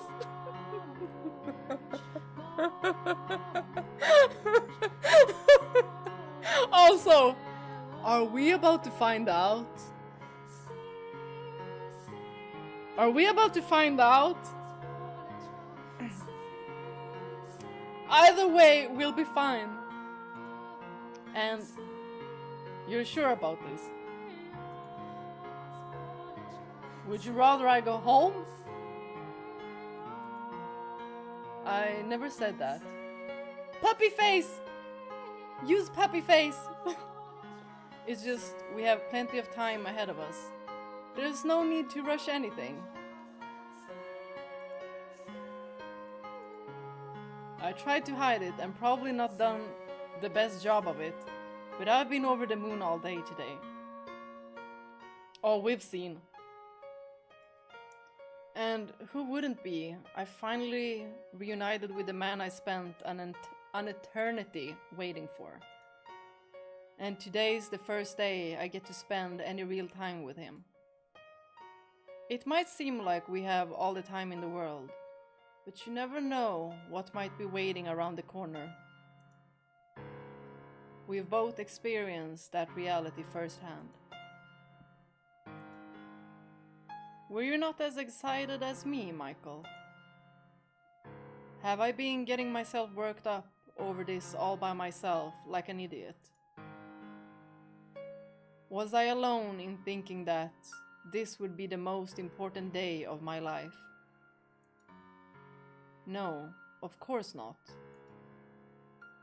When I saw you last week, the last thing I wanted to do was let you go home. I want to carry you back with me, right then and there. But I didn't want to put you in a position where I was forcing you to uproot your own life, possibly getting in the way of your education. If any time called for a little pushiness, that was it. Yes, this was just an ordinary date. But it's a miracle it ever happened. I'm sorry. I want to spend as much time with you as I can, Giselle. Will you stay with me? Hey, absolutely! Let's go! Oh, and there's another thing that's changed about you, Michael. You learned some basic social skills like reading between the lines.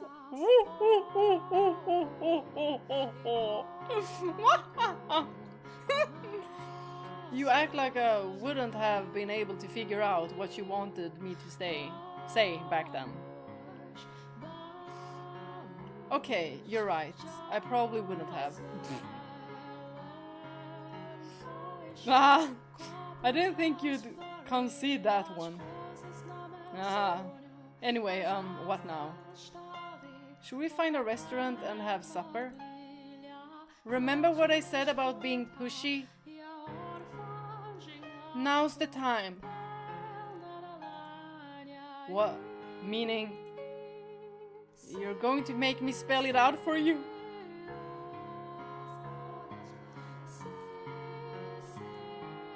I want you to... Are we gonna have a smooch? A smooch? To you know, take me to your crib.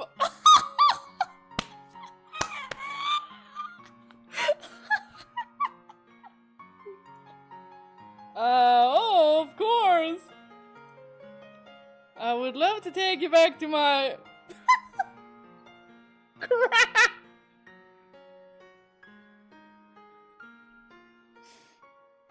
You should have cleaned up. It's still a complete mess. But if I bring her to a hotel, it'll look like that's all I'm in it for.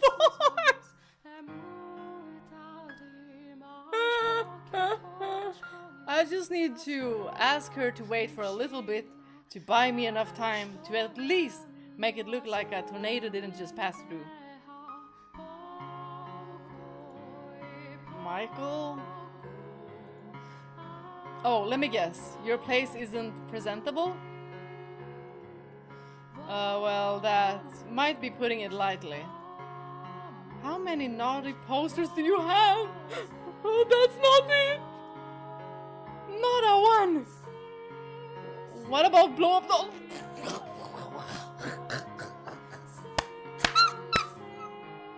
Y'all, she's cracking me up. Even fewer.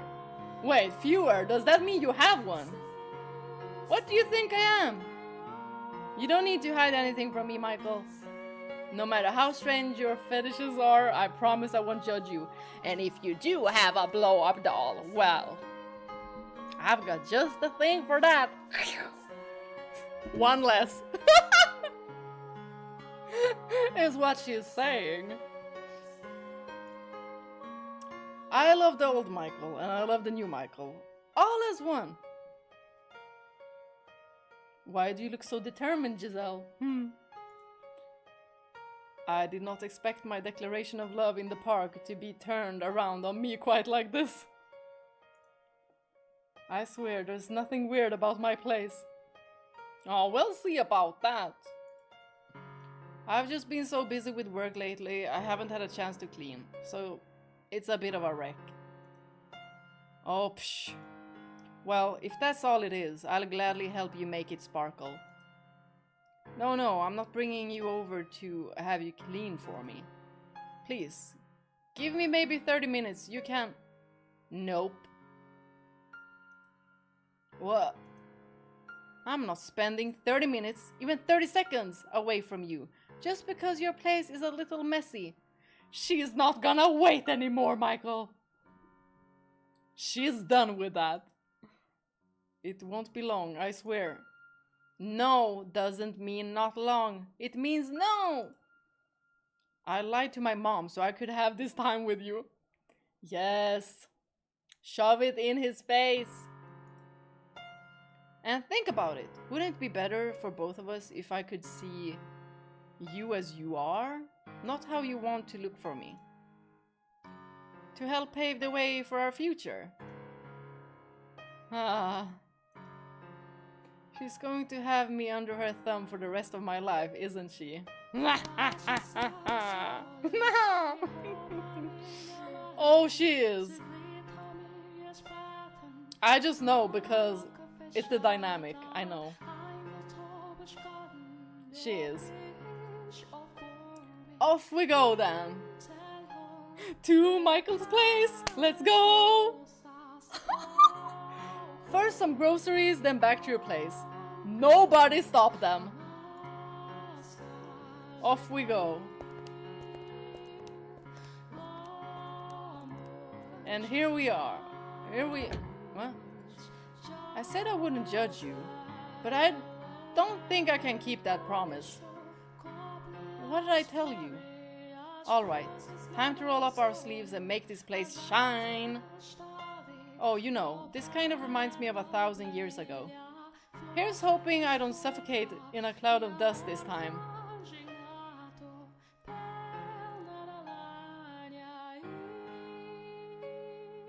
And you know, don't call them obese rats when you do, you know, accidentally try to catch her in...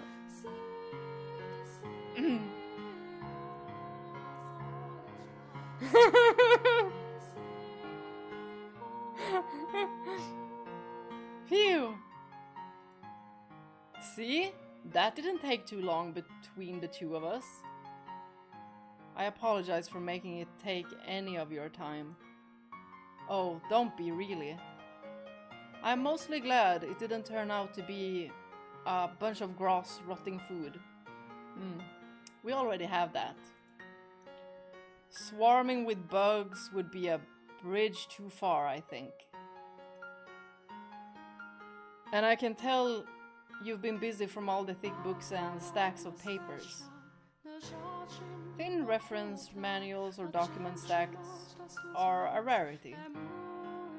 I try to keep as much of it digitally as I can, but a lot of these papers and reports aren't available in any other format. You're a systems engineer, was it? Oh, Michael! Let's go, Michael! That's right. Wasn't Yukimasa also some kind of engineer? But what kind of engineer? Maybe we'll get to know. I was working at a company until a few years back, but I've been keeping steady work as a contractor lately. Whoa! I'm amazed. The Michael I knew would cower at the sound of the word work, and could hardly have survived for 3 days on his own.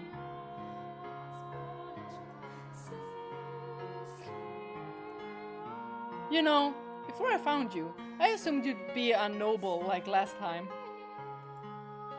So you assumed I was a helpless shut-in. And boy am I glad you didn't turn out to be King Neat again. I'm glad to have not disappointed you. Y'all have no idea how much I love this face on Michael. I also kind of suspected you would end up making video games. I hardly even play games. What gave you that idea? I'm not sure. Visions of a parallel universe, perhaps? I'm not even going to ask. What about you? Do you have a dream job, Giselle? I want to open a shop! Maybe it's because I came from a merchant family in my last life, but I've always been interested in running some kind of store. I'm even majoring in economics. Huh? I like that idea. If I do manage to get something up and running, I hope you will help out. Absolutely. I'll do anything I can if it leads to a brighter future for you. Okay, well, I'm going to borrow your kitchen for a bit. Is there anything I can help with? You made lunch too, so I'd feel awful doing nothing. Last I checked, you and cooking were a dangerous mix. If you haven't gotten better... I'd like to think my taste buds are a little more refined this time around. Hopefully. In that case, I think I'll have you chop the veggies. But I'm the one who puts everything together, okay? She doesn't believe me.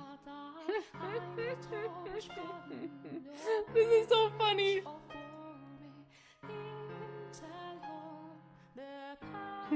I'm stuffed.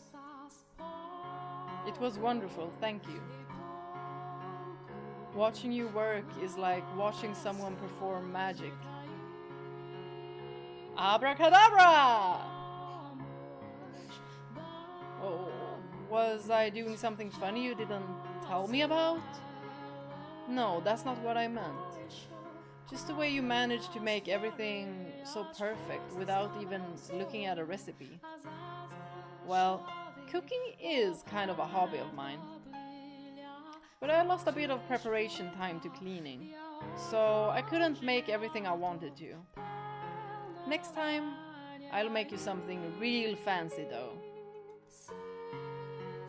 Like a roast chicken? Let's save that one for Christmas. I don't think when we have it makes the sight of just the two of us sitting around the large roast chicken any less ludicrous though. Oh yes, shall we open the wine now? And this wine might probably be better. So you only brought me home so you could get me drunk and have your way with me. Michael!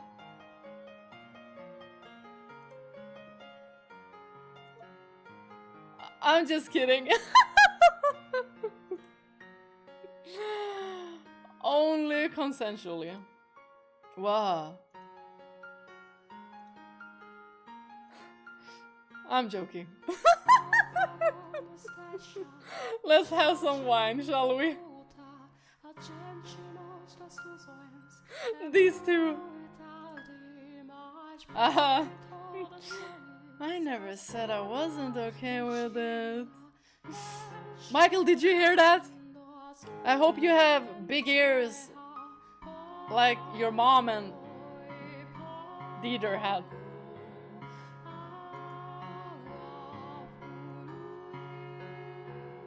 Oh, this is still a ways out, but I thought I would mention I'm going to be moving sometime next year.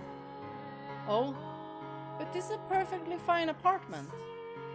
I mentioned my parents lived in the suburbs a little ways from here, right?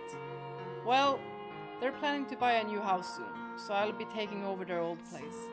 No point in letting it sit unused, I figure. Wow. Is your family rich then? Not extravagantly wealthy or anything, but reasonably well off. Looks like nobility runs in your blood after all. That's the literal definition, yes. But I don't think that's how it works. Anyway, it's bigger than here. So I was hoping you could come join me once things settle down at school. You're asking me to move in with you? I am.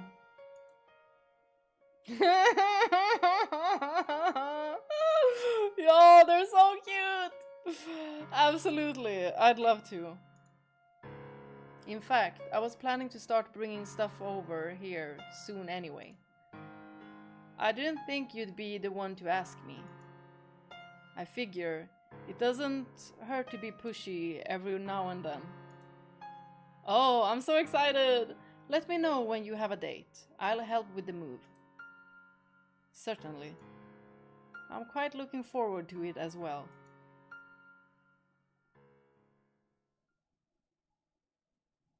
Thank you for letting me use your shower, Michael. And your clothes! No problem, although they are rather big on you. If a little tight around the chest, of course you would notice.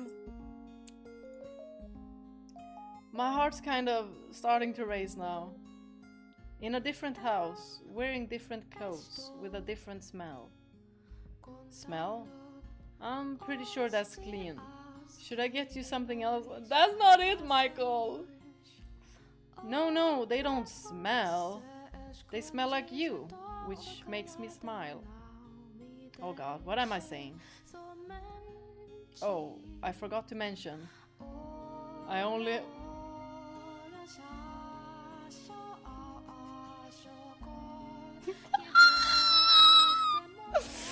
Yo!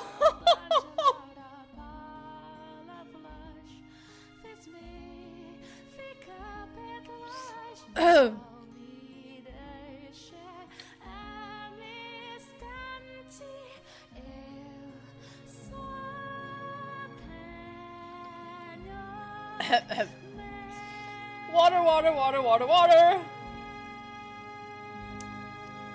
I only have one bed. The perfect number. Giselle's like,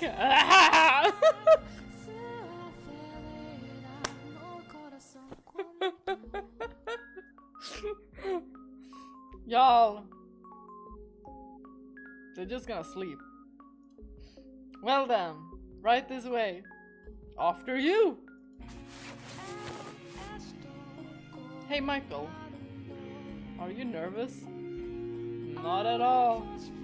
Then why did you stutter? We've slept together before in the past. Oh yeah, I suppose we have. But this time feels different.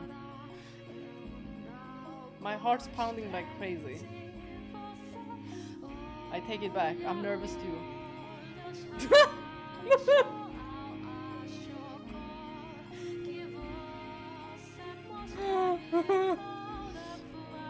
Hey, can we hold hands? The good start. Sure.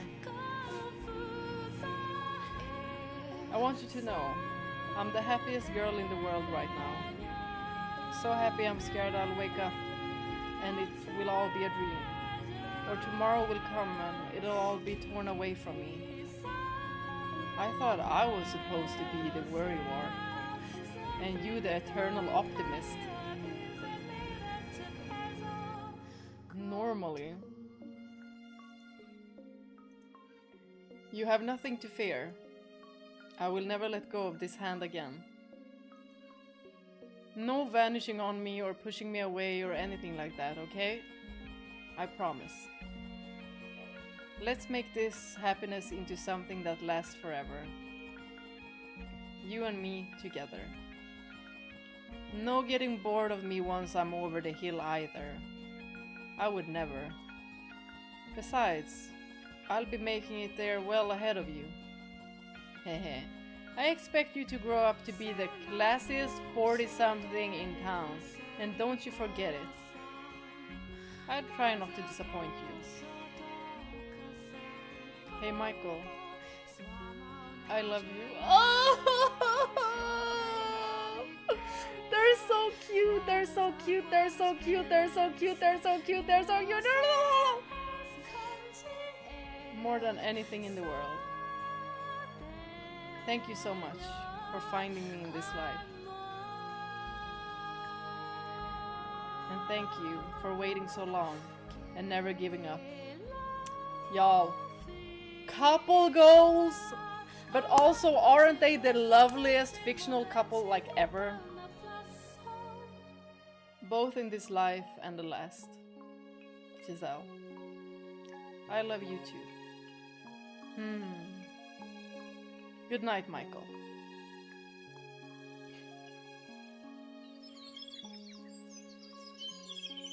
Wake up! Wake up, Michael. Ooh, they weren't separated. So bright. I thought I shut the curtains. Ta-da! Morning, sleepyhead! Giselle, good morning. Wait, forget that! Do-over! Good morning, master. Wait, hold on, are we cosplaying? Where's your maid outfit, though? I hope you slept well. Hehe. Haha. I can say without a doubt, I have never slept better, nor awoken to a more pleasant sight in my entire life. Well, you did say that to Mel, though, that it was so much better being woken up by a woman than a boy. Much more pleasant.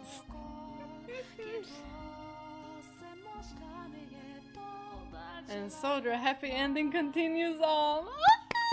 Yes! Oh my gosh, I love them so much.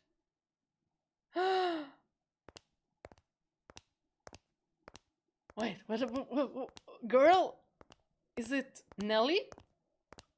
I believe I'm on the second floor. Or is it Morgana? Ah, yes, there it is. But I need my keys to get in. The landlord should be able to help me with that. He lives upstairs, if I'm not mistaken. Oh my. Why, hello there. Are you our new neighbor? Yes, I move in today. Were you not told where to find your key? It was a rather sudden move, so perhaps it was missed in the confusion. Oh, is that so? Well, your key's right here, darling, on the back of your mailbox door. Here you are. Thank you. You don't smile much, do you, darling? It's a real shame. You're very pretty. I've just never been very good at it. Practice makes perfect. Morgana. Thank you for your assistance.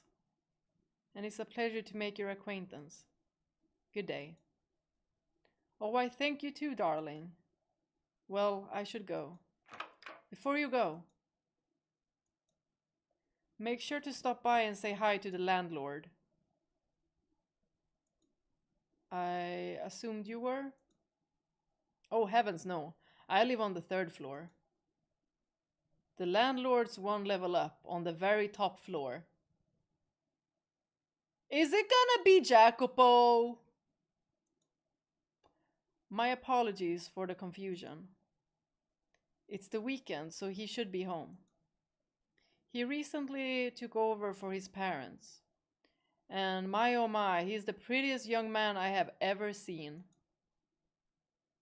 I'm not sure how a man would take to being called pretty, but I'll be darned if there's a better word to describe him. Who would be called pretty? Mel?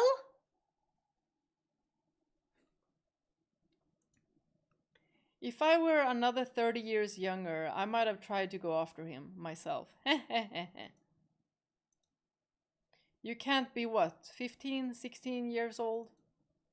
Still in high school and already living on your own. You're moving fast, darling.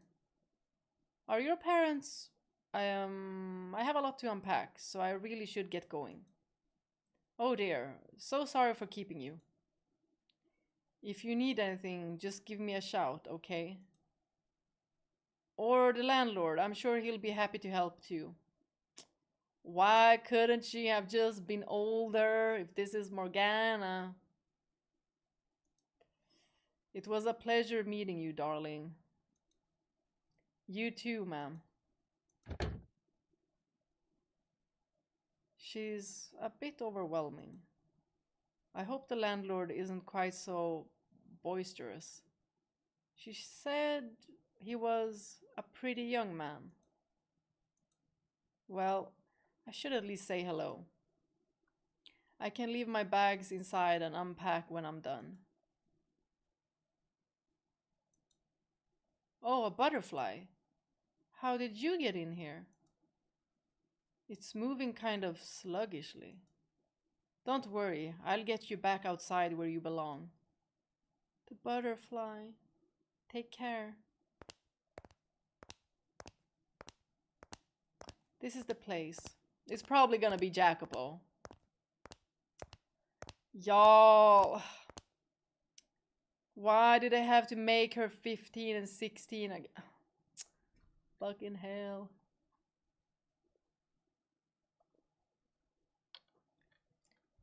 She's 18. She's 18.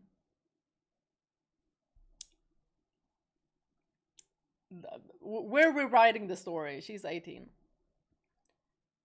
This is the place. Y'all, I'd rather her be with Mel. Only because of the age. And also I was kind of low-key shipping them when they met. I'm not looking forward to this. Too many new people in one day. Ah. Oh! Coming. I'll be just a second. Hold on, Michael! Wait! Reunion! Yes, oh my god, this is so much better. This is so much better. Yes, this is so much better. This is so much better. They're gonna be friends again. A woman's voice, but the landlord's a man, isn't he? I was also thinking that, you know, pretty Michael, but I would say beautiful, more like.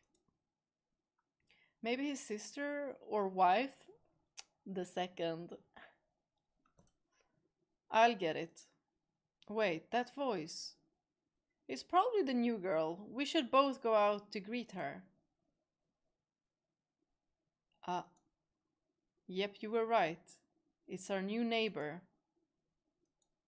It's a pleasure to have you. And...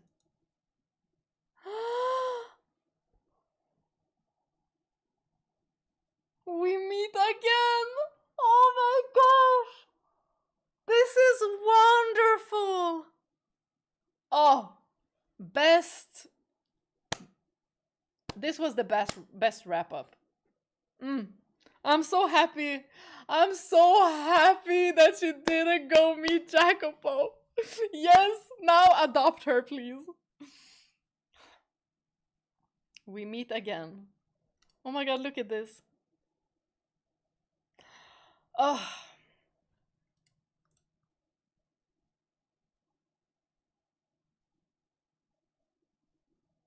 See you again. Oh, 10 out of 10. 10 out of 10. Oh my gosh.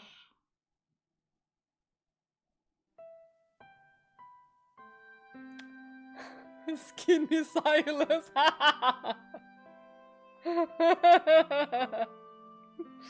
Oh my gosh. Incredible, incredible, incredible.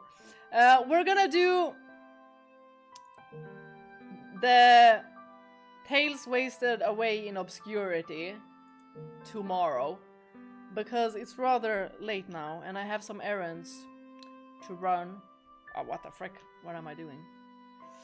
I have some errands to run tomorrow. So... there's the music. So we'll do that one and... Woo! Oh wait! Oh my gosh! Oh my gosh! Oh my gosh! Y'all, I scared myself. I forgot I put Yukimasa here.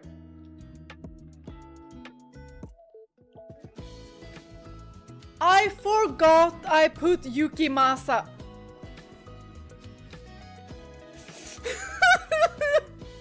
I forgot I put Yukimasa there.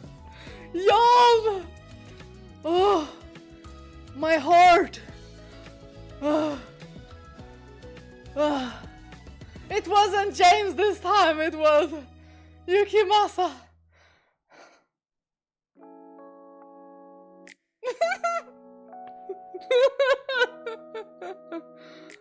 Oh. Best side story, for sure, for sure, for sure. Oh my goodness.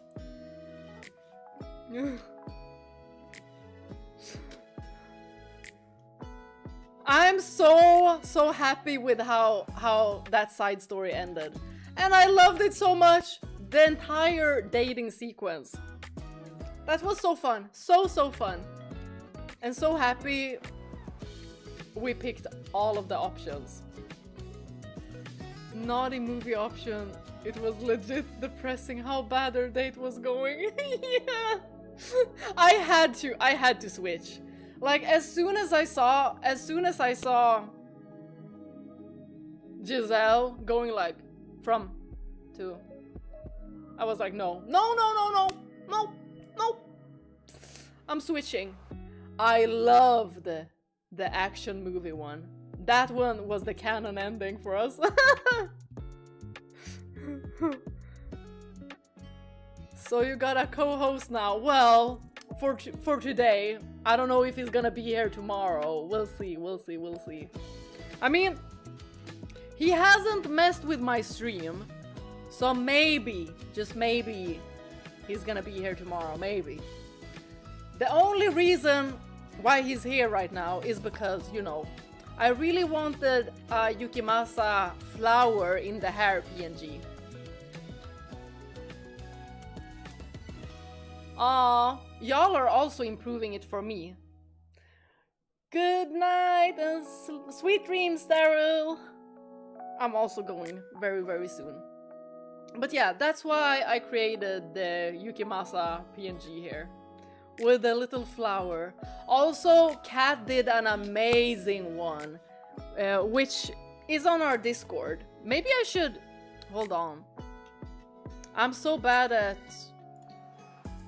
sharing the Discord link. But we have our channel Discord. Hold on. Okay. There we go. Copy and paste. Ta-da!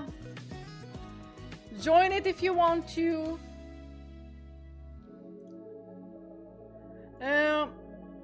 Do you guys know how long that last story is? I'm wondering if we're gonna do like that one and maybe like the 7th lair tomorrow. Will we be going through those in one sitting? I think we might. And then for the next time, I'm thinking we should do the... Oh my gosh, what was it called? Resurrection? Resurrection. The Nintendo version. Is what I'm thinking.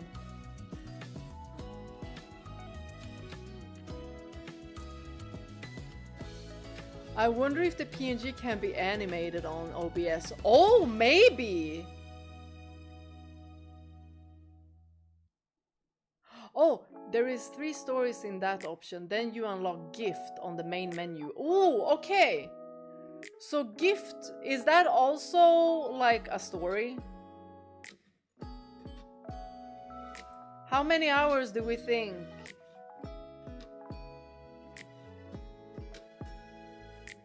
Gift is very important. Oh, okay. So we're doing the middle story and gift as well. Because right now that is grayed off. So we have to unlock it like that. Okie dokie. 7th lair, was that one long?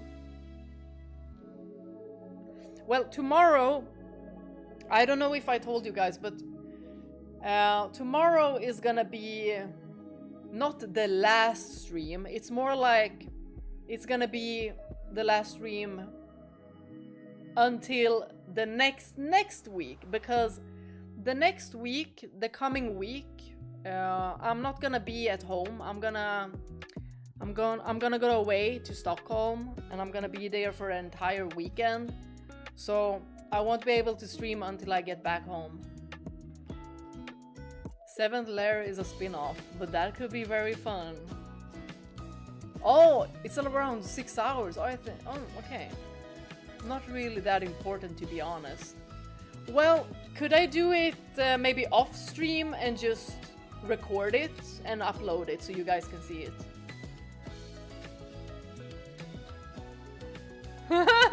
Yeah, time isn't an issue.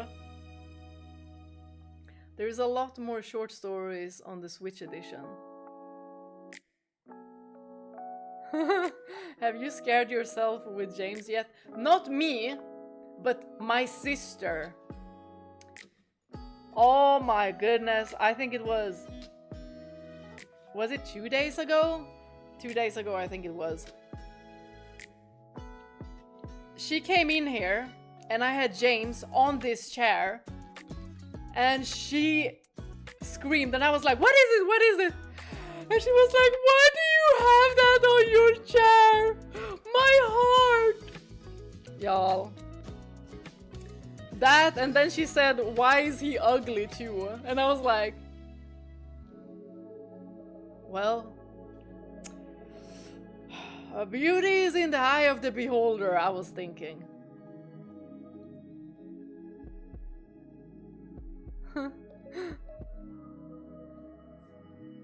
Thank you, Isra. The most important short story is on Switch. It's funny how Michael's face looked like Noctis at first, but then it became like Silas. All the plushies behind makes you just want to jump on top of them. You know what? My goal is to just, you know, have a streaming setup with a lot of just plushies surrounding me. Like, you can see nothing but plushies. Wait, have we reached your Stockholm mini vacation already? Time flies. It does. It really does. Your sister roasting your tasty man? Yes. And this stupid ass was also defending him. Like it was her job. Of course I was like, well, it's the print. It's not printed in a high quality. Okay? He looks like this. Takes out phone. And she's like, I don't even wanna look.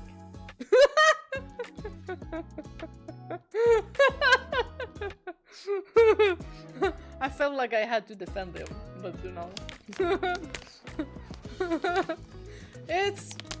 Everyone doesn't have the same taste. And mine varies. Like, I don't just have one type. Should I, with the 7th layer, should I just record it off stream and upload it? Should we do that? Or do you all want to watch it?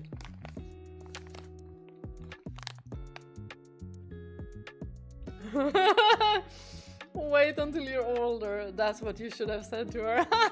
Next time.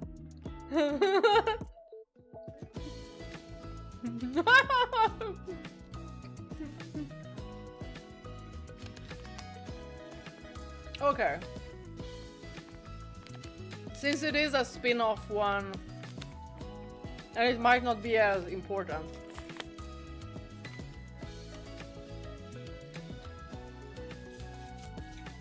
Well then, you guys. 7th layer is not important, but still a good read.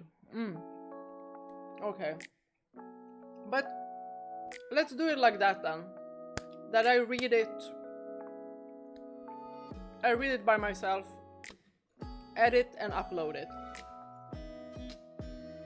If we're lucky, I can even do it before my Stockholm trip, and y'all can see that. I'll try to. But now it is time for me to go to sleep.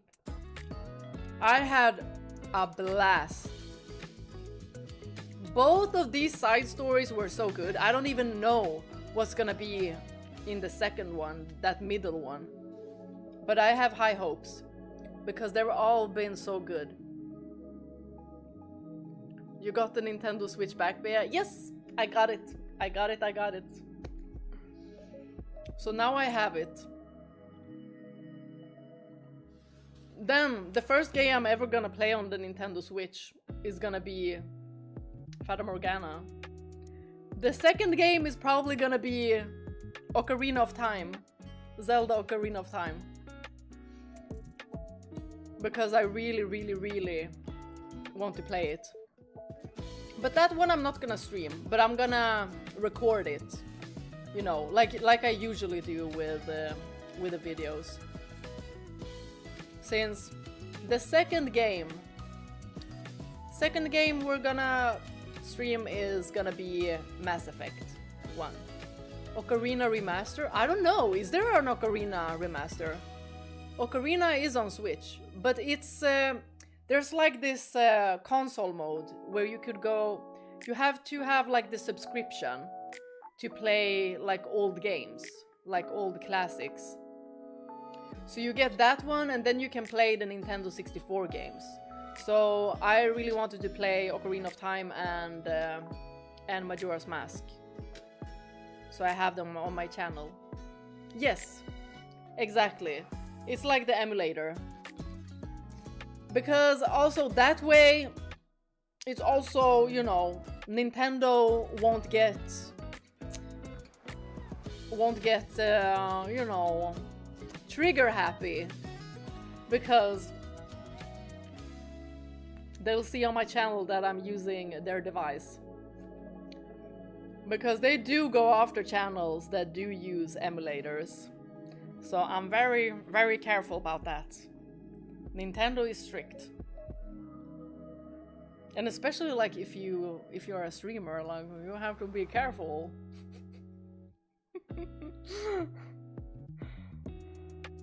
But yeah.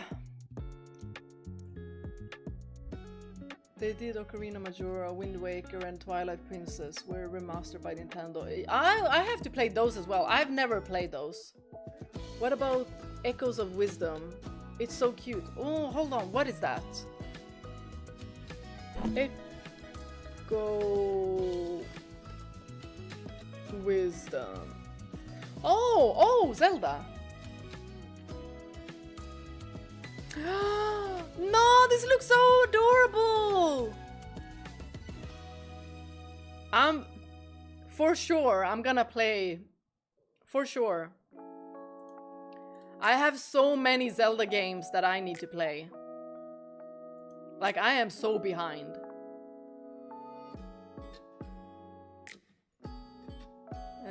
Nintendo blocking your video just to spite their own customers for sport. Watch out, Nintendo sniper behind you. Not for real. I mean, I know that they were worse before, but now I checked their terms, and they do allow for you to,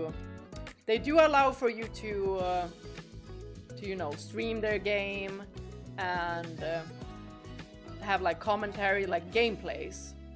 Although they do not support it if you do not provide anything else other than, you know, the gameplay.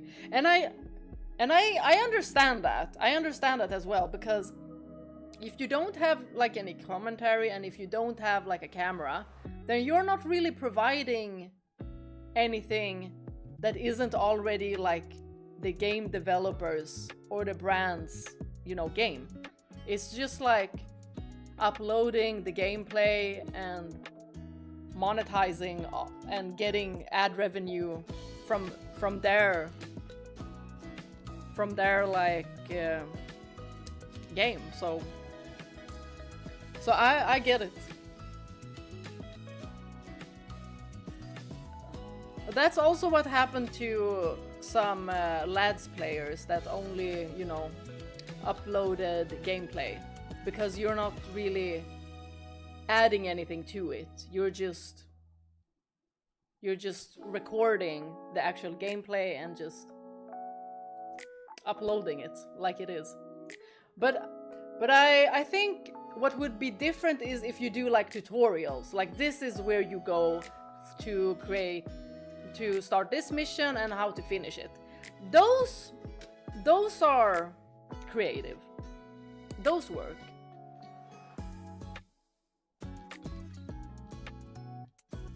If it weren't for this restriction, you could play Dragon Guard 3. What console is Dragon Guard 3 on? I do have quite a lot of consoles. I even got the 360 to play Magna Carta 2, which I haven't yet, but I will, and Lost Odyssey. So you have to be yapping the entire game?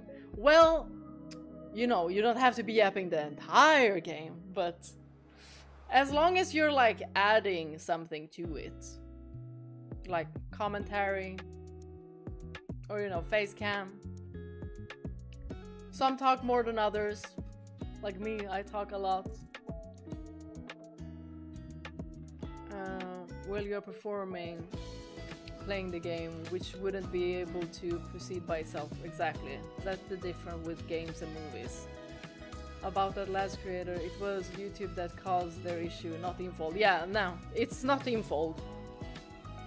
YouTube, and I get it, because YouTube won't have you monetized if you don't go through like their guidelines, and their guidelines do say that you can't monetize off of another company's, you know, IP and their content. You have to like do something creative with it, the fair use principle, etc. So if you don't add anything to it, then, and it makes sense. It makes sense.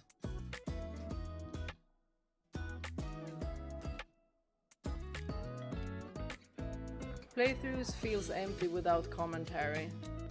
Yeah, I mean, I could have. I mean, a playthrough just running in the background for noise, I could have. But I don't think I would have watched one without commentary. But now it was such a long time ago. When I watched other like gameplay commentary channels, it was Markiplier and Gab. That's why gameplays are exempt from copyright infringement, or should be anyway. It's locked on. Oh, it's locked on PS3. I have a PS3.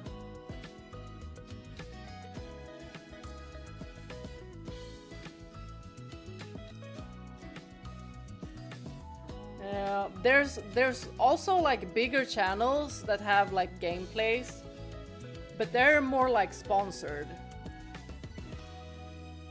A lot get sponsorships because even if you are like demonetized, then you can still get sponsored and get revenue that way instead of YouTube ads.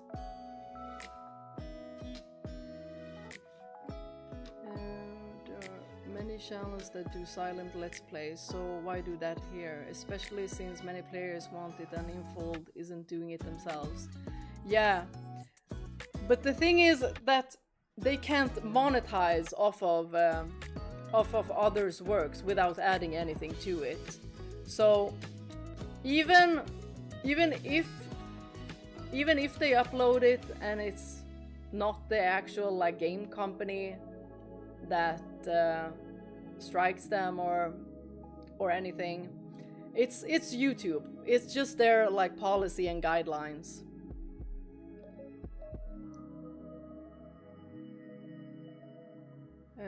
Does depend a bit in degree. Some games have less variance and in outcomes, so the playing part is different. Bea talks. I don't think Sophia is insightful at all, so she scares herself. Yeah, that I didn't even think about. Oh my goodness. I wasn't expecting him to still be there. It's not like I even had timed it. Hi Niels! Actually, it's going good. It's going good. But I'm gonna go soon.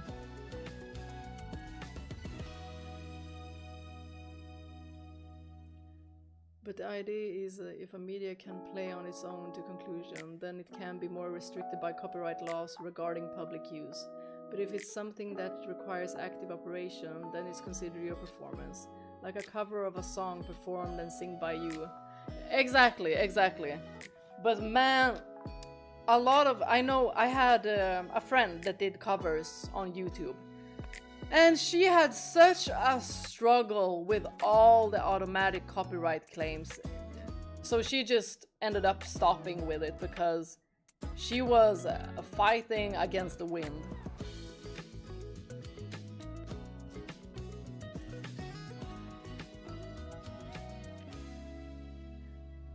Some silent playthroughs are edited like movies.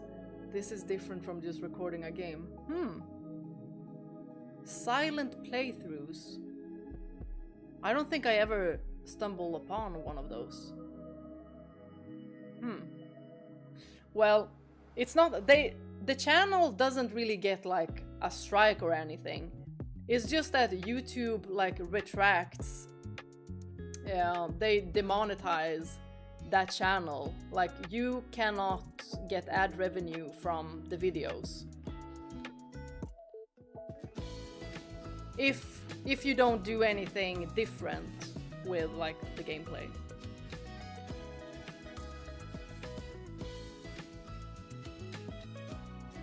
And different would be to create like guides. For example, oh, this quest, this is how you do it. You go here and then here and there and there and there. Time to rest. It is time to rest. Thank you for doing the unboxing. I really want to see it, but too scared to open my copy. I open everything. Like I can't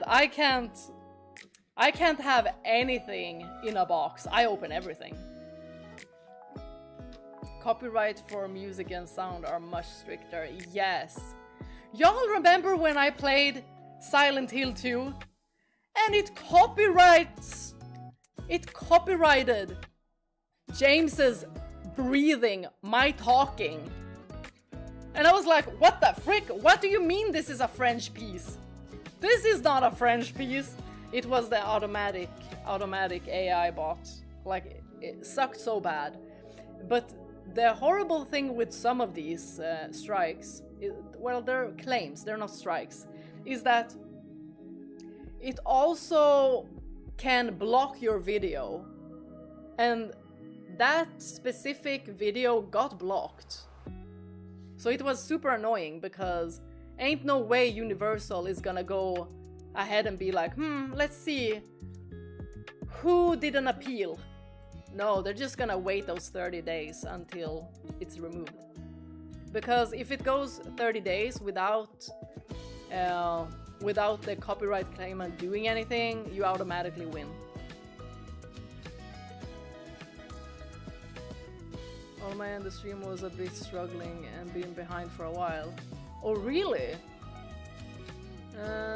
It doesn't say it dropped anything in my stats here. No rendering lag. Weird. Maybe it'll be better once you check the recording of this.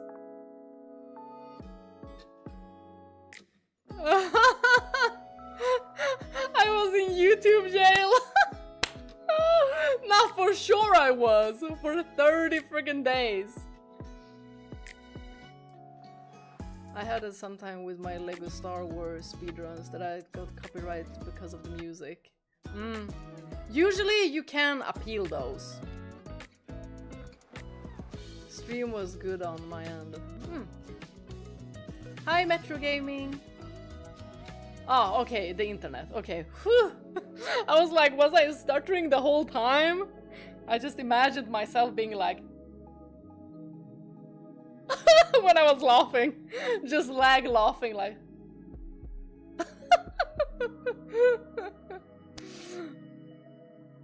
Oh, Wi-Fi crashed. They're called game movies. It's like how you watch Near Reincarnation. In the gameplay, but without any commentary or camera. Such videos are very useful for editors. I see. But I wonder if those are monetized or not.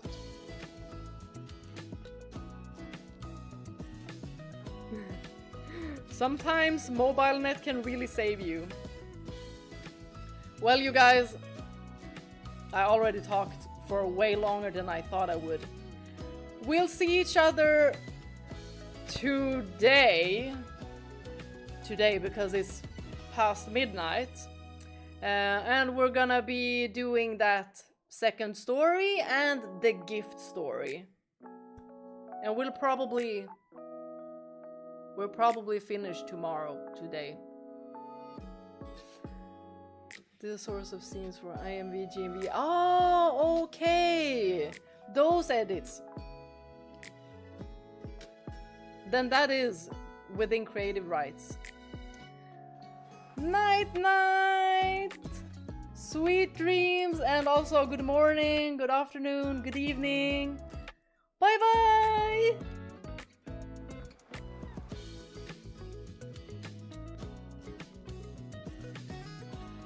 Y'all, I should have put Yukimasa here as well.